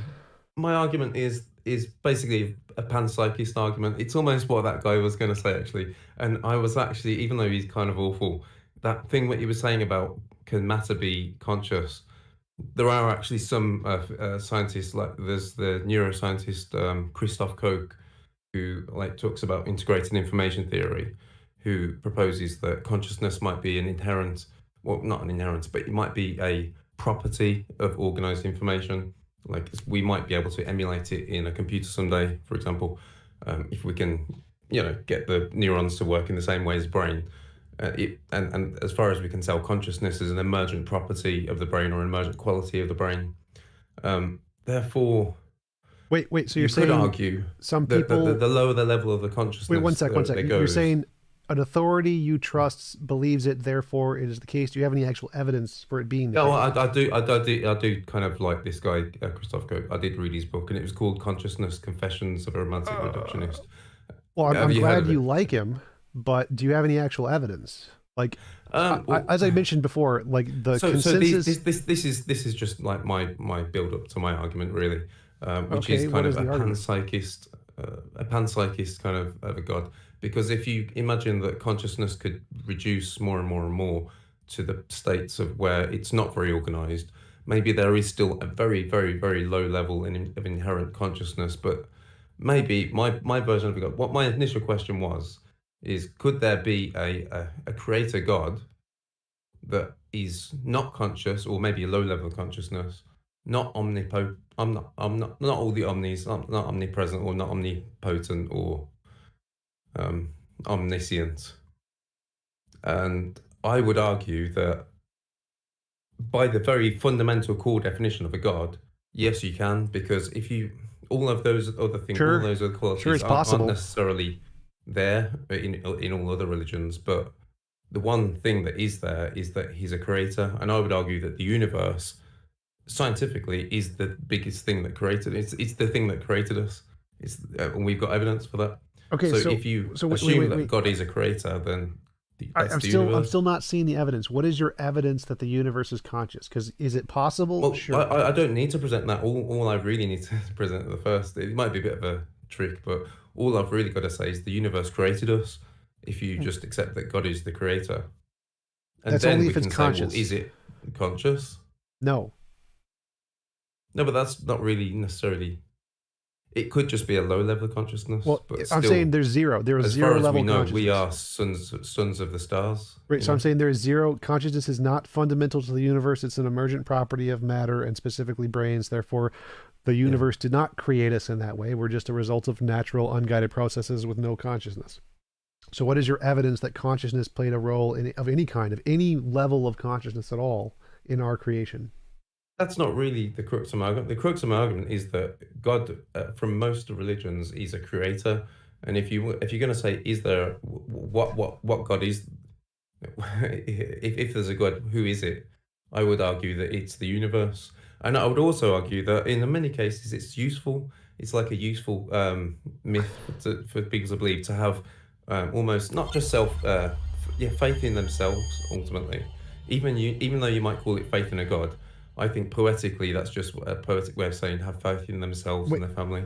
I'm totally lost in anything you're saying here. So it seems like you're just saying, I'm going to call the universe God, which is just naturalistic pantheism, which is there's no actual mind. Well, panpsychism. Pantheism. Panpsychism is consciousness. Panpsychism is an alternative to theism. It's not. I would a form argue of that theism. it might be important for us to have a kind of faith in something more than us, because of the way our brain operates, because on a very basic level, we can set our brains to work on problems like without our conscious effort. So you can actually do this yourself. You can set your subconscious. But why to is work that on a evidence problem that there is a and God? being Like saying the that solution. there's a positive Well, consequence of us having wrong beliefs isn't I'm evidence saying that they're true. there's positive things in having faith in yourself, and I think that's an appeal to that's consequence. self-evident. Like, sorry. That's an appeal to consequence. Like I can say there's a positive effect of having a belief in a magical sky daddy called Puffins, but that doesn't mean it's true.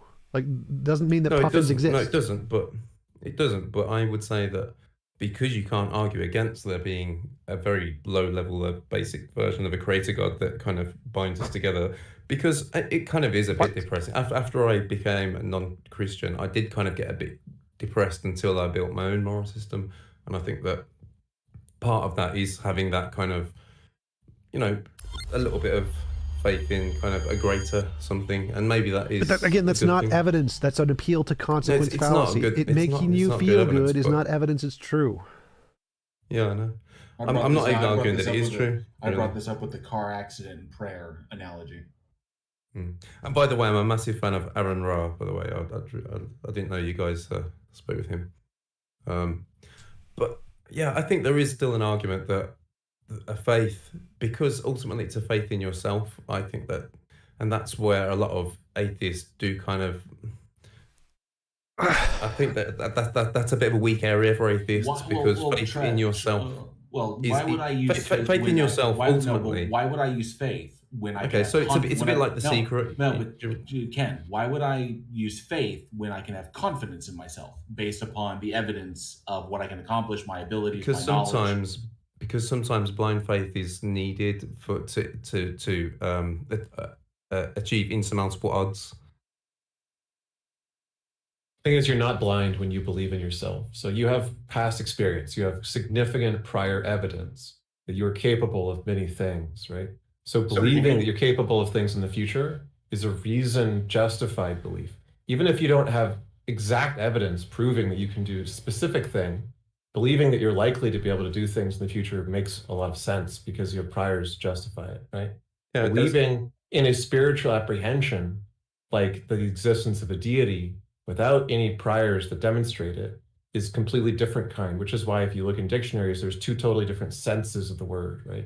So a leap of faith, like doing a thing that's risky, is not the same kind of sense of the word. It's polysemous as believing that there is a supernatural being without any evidence of it. And they refer to that as believing because of spiritual apprehension. In other words, just believing because you feel it, because you feel a certain way, right? So, Trev, you did say something about faith is needed for something, for improving the odds or something. I question whether it's actually needed for that. It doesn't seem. I think that So a lot of the time you see that the most successful people in business are risk takers, aren't they? So in a lot of cases, it did pay off to have kind of a bit of calculated risk, which are against the odds sometimes. They built confidence in their abilities by prior success, right? So that's completely reasonable. But my example is what we call leap of faith, which isn't really faith at all, right? It's just being confident enough in your prior success that you're willing to take more risks in the future. Now, our time is running short. We have another 15 minutes left. There's one more guest we want to get on. Would that be okay to start moving on to the next person before we close down the show? Yeah, cool. Sounds good to me. Okay, thank you for coming on, Trev. Really appreciate your time. All right, thanks. Cheers. Let's bring on Sam.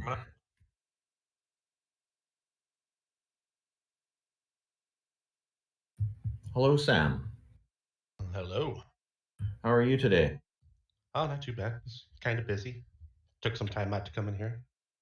All right. So you understand the goal of the show. Unfortunately, we only have about 10 to 15 minutes left. Are you presenting to us today, trying to convince us that a god or a goddess exists?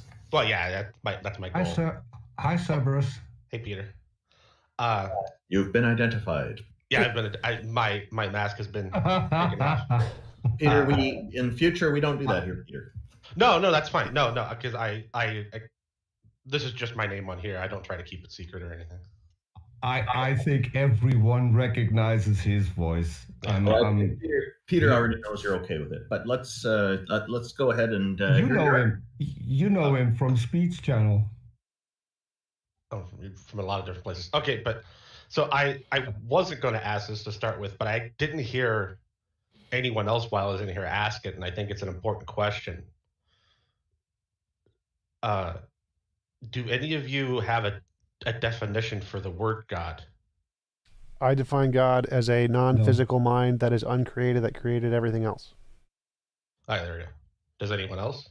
I don't have a definition because I don't think it would be honest when I'm talking to a theist, and if I have a preconceived definition of God, I could no longer focus on their definition of God. So therefore, I always ask the person that I'm talking to what their definition of God is, because that is what we're going to be talking about, not my definition. Like a polytheist might not actually define their gods as what TJump just defined God as, because they wouldn't necessarily always have a creator deity that created the universe. There are different versions of theism, so yeah. Why do you ask? I ask because there's an issue that but someone could theoretically show you Yahweh. Yes. And if you didn't accept that what Yahweh was a god, you could still be an atheist. Right. Okay, Even if they gave you a definition that fit Yahweh, that doesn't mean you have to accept it. And if you don't have a definition, that means you can't be convinced that there is one because it has no meaning to you. Well, I do have an answer for this one because Yahweh does have certain characteristics because he's a Christian God. A couple of those characteristics include being omnichronological, omnipresent, omnipotent, omniscient. And so what I put the challenge out to Christians before who've asked me about this is that what would definitely prove it to me is if that God were to grant me omniscience and omnipotence for a period of 2 weeks so that I could experiment and confirm it for myself. That would be one way to prove it. And there should be no problem for a deity with all those different characteristics to grant me just some of them for a short period of time. Yeah, but my question is more fundamental than that. How do I convince? I could convince you of Yahweh. How do I convince you Yahweh's a god? It's defined that way in the Bible. That's pretty good. But what we're asking for is to prove that this deity exists. Yeah, but the thing is, you can prove something exists. There's no. What I'm trying to get at is there's no difference in properties between Yahweh and the God Yahweh. What? So I could prove to you Yahweh, but if Yahweh doesn't match what you think a God is, then you're still an atheist. So I would say that you can define God in any way you want and try to prove he exists, and we will try to accept your definition until our starting definition isn't required. You can give any definition you want and provide evidence for what you define it as. We just have an idea of what the word typically means in general. So it isn't required that it fits our definition. Yeah, we want to make sure it doesn't deviate too far from typical, because if somebody, like TJump said earlier, God is a coffee cup. Well, we can prove the coffee cup is real, but that doesn't prove it's actually a functional deity, right? Okay, so I'm trying to think. So if there was something that knew everything that could possibly be known at any given time, was likely eternal, it does actually exist, contains all power that could possibly be, would you guys consider that a god? Sure. That you just listed: omniscient, It's one of omnipotent, those and things eternal. we could test for. Okay, existence. Yes, so you just listed an omnipotent, omniscient, eternal thing. So that would be like pretty much all the properties of God.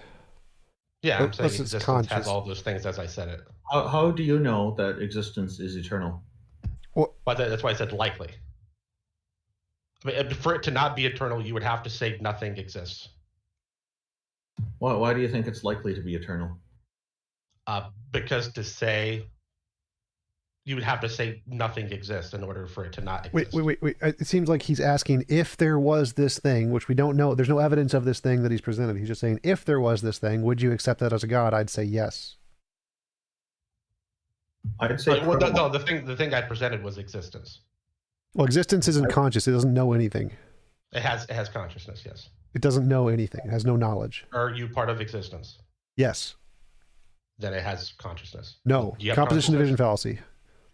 Yeah, this is how is there composition fallacy? To say that to say that the whole has a property of the parts, or that the parts have a property of the whole, is the composition division fallacy. We say you're conscious, but we don't mean your hand has consciousness. Yes, that's a composition division fallacy. We still say your hand is you. Yeah, it's still a composition division fallacy. So the whole of the thing doesn't need to It's still a composition division fallacy. I'm just going to repeat the same thing until you get it. It's a composition division fallacy. The universe does not have. Wait 1 second. The universe does not have an individual consciousness. It does not know everything. Even if we accept it. Stop interrupting. Even if we grant every single conscious entity as the universe's mind, it still doesn't know everything, because every single conscious mind doesn't know nearly single % of anything, so it still wouldn't know everything. No, as I said, it knows everything that can possibly be known at any given We don't know. Not all consciousnesses know everything that could possibly be known. Yeah, because if it's not known, it can't be known at that time. No, it could still be known at that time. It just isn't known at that time. It can only be known if it's known. No, that's false. It's a tautology. That's false. Then you're saying something that isn't knowledge. I could know the number of dust mites in my pocket. I just don't. So it's a thing that I can know. But that's possible. That's possible future knowledge, not possible current knowledge. No, it's possible that I could have had this knowledge right now. I just didn't.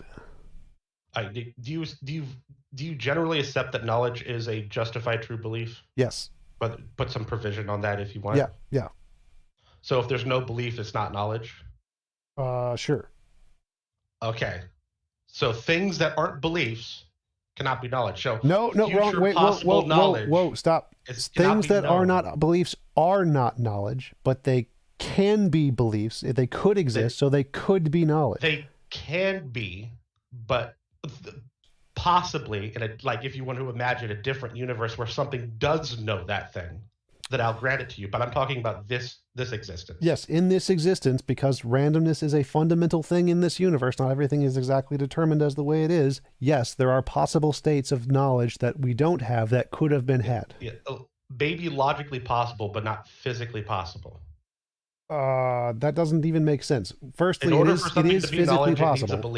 It is physically possible. It is physically possible because of quantum mechanics. So it is actually physically possible and logically possible. No, because it has to be known in a brain for it to be known. It is physically possible that I could have had separate beliefs than what I have now, given quantum mechanics. Does knowledge require a mind? Sure.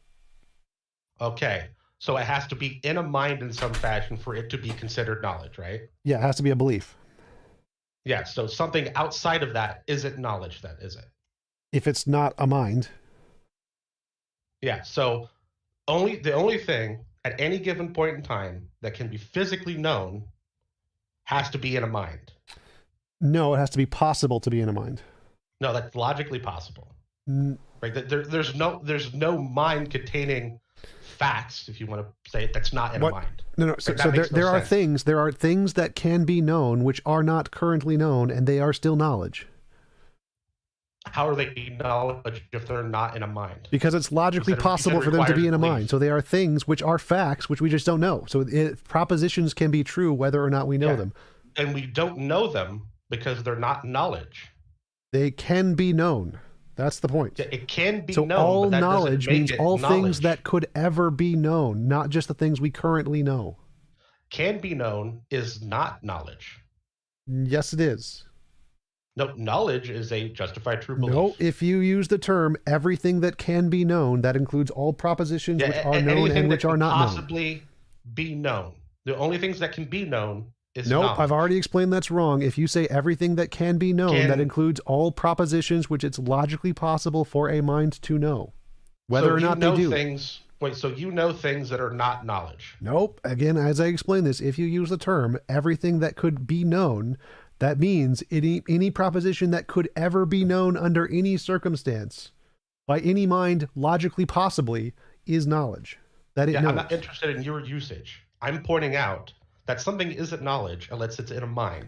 No, that's right? again, something outside of a mind isn't you are wrong you on just this admitted topic. It requires a belief. You are wrong on this topic. So if you say you're contradicting yourself. No, if you say that there is knowledge, all knowledge that could possibly be known, that means any proposition that could ever possibly be known by any possible mind. It does not mean is currently known. But that's what literally the stipulation I made. At any given point in time, what can be known is known. Can be known means a logical possibility for a mind to have a proposition. That's it. Doesn't mean even if none of the minds do, is it logically possible for a mind to know this proposition? Yes, again, it is I'm knowledge that can be known. About knowledge.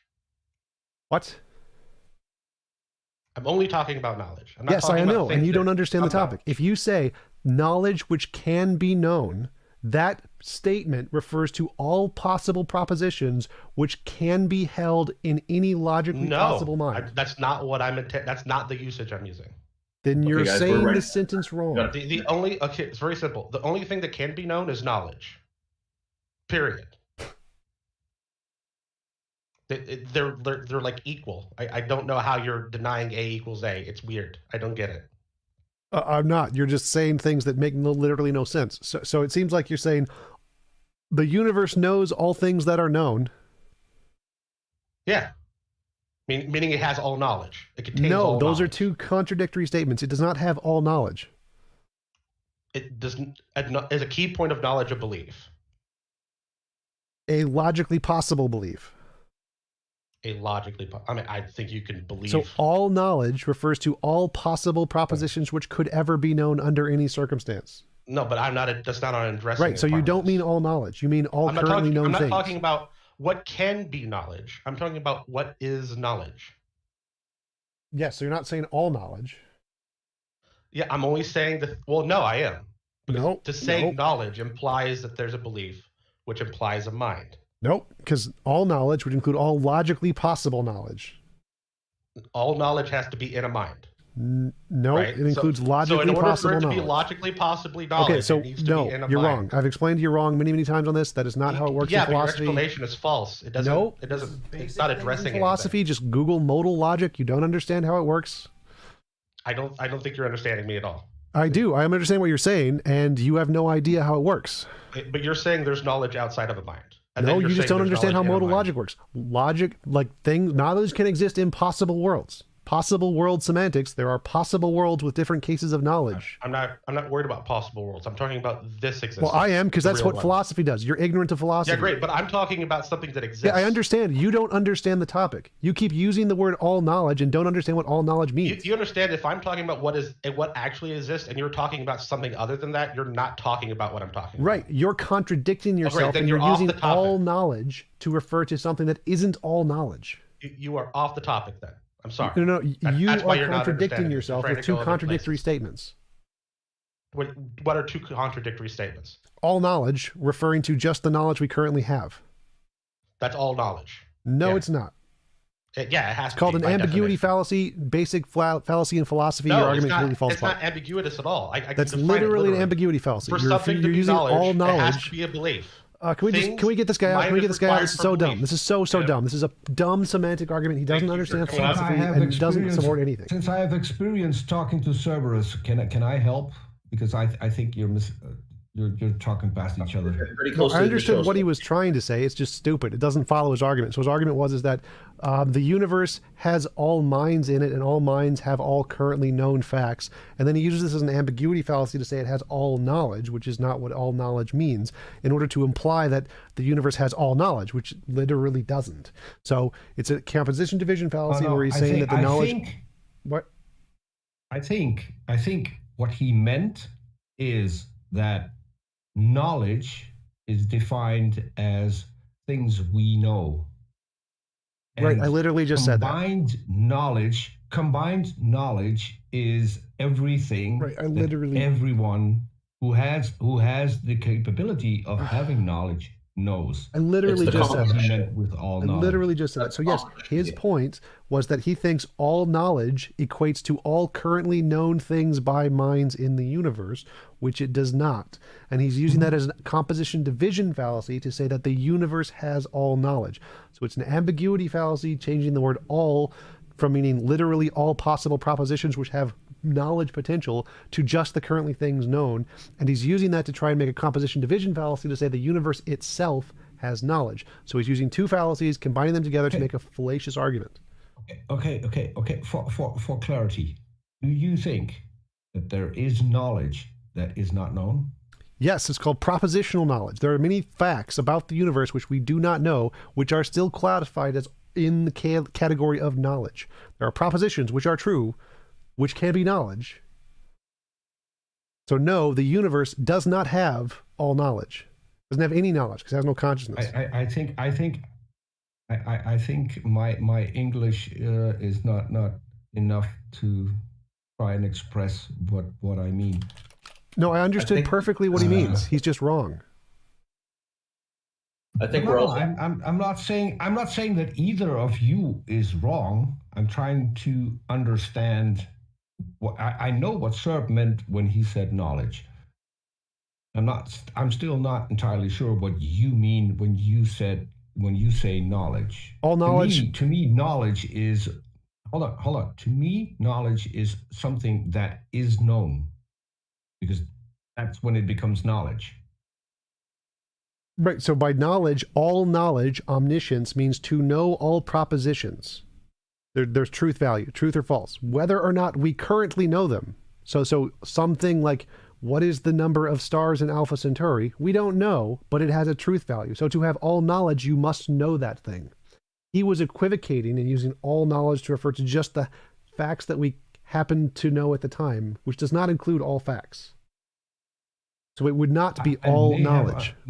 I may have misunderstood, but I thought that when he said all current known knowledge is what he was referring to. So not the facts that are still facts, but we don't know the things we do know. Right. But I could be yes, wrong. that you are correct. That is what sure. he meant, and he was inaccurately using the phrase all knowledge to refer to that. That is not omniscience, which was the whole point. He said, if we say there is a thing which is eternal, always existing, has all power, and knows all things, would that be a God? I said yes. And then so he was equivocating. Wait, one sec. Then he was equivocating that knows all things to simply mean knows the current things that we currently know, which is not knows all things. Mm-hmm. Those are two separate things. Here, guys, we've run out of time. We have to end the show. This is a fascinating conversation, but we have run out of time, and because we've gone over 6 hours, and we really need to put an end to this, so that in 2 weeks from now, one fortnight from now, we'll be able to do another show, and we could continue this then if you guys like. When exactly? We do this every fortnight. That's 2 weeks from now. I think I can make it. My shows with Arn have skipped a week, so I'm thinking that they now are in We the can discuss this off stage. So thank you everybody for tuning in. There's one group I do need to mention is the Recovering from Religion Foundation. I have put a link in the chat. It's recoveringfromreligion.org. And they are currently in fundraiser mode. And if anybody feels like they want to help them, they do tremendous work for helping atheists who have left a religion. And they're very nice about it. And they're very helpful and caring, and it just helps people get on the right track with things if they're having some struggles. So aside from that, a special thank you to the Politics Discord people who run Politics Discord for hosting this here in their Discord. We really appreciate having the audience, and for everybody who's tuned in on YouTube and also here in Discord, thank you so much. We'll be back again in a fortnight from now, 2 weeks from now. My name is Randolph Richardson. I'm with the Canadian Atheists. You can find out more at www.canadianatheists.ca. And everybody else here, you want to just say something about how people can reach you? That'd be great before we close down the stream. IX? JL1. Well, I at least posted all of their links and pinned them in the Heathen Hangout channel here in this Discord, so make sure you do that. Peter, JL, TJump, anyone want to jump in? What? I'm TJump, youtube.com/TJump. I'm JL, youtube.com/Bridge the Divide. And I'm Peter the Tucker. You can find me on the Gonna Go For It channel, youtube.com/Gonna Go For It. My YouTube channel is youtube.com/Randolph Richardson. And remember that Randolph ends with an F, not a PH, no matter what autocorrect tells you. IX, are you there? Okay, IX is obviously away from the computer, but Taco, do you know how people can reach IX? On a number of Discords all over the place, actually. Okay. He's an admin everywhere. If you join a Discord, you will probably find him. So for those who wanted to get into the show today, we're sorry that we've run out of time. We will hopefully see you next fortnight when we can get more of your perspectives and challenges. Thank you again, everybody. Taco, you want the last word? Sure. Thank you, everybody, for coming. You guys are all awesome. Audience, thank you for listening. I'm going to close this out now. Y'all have a great day.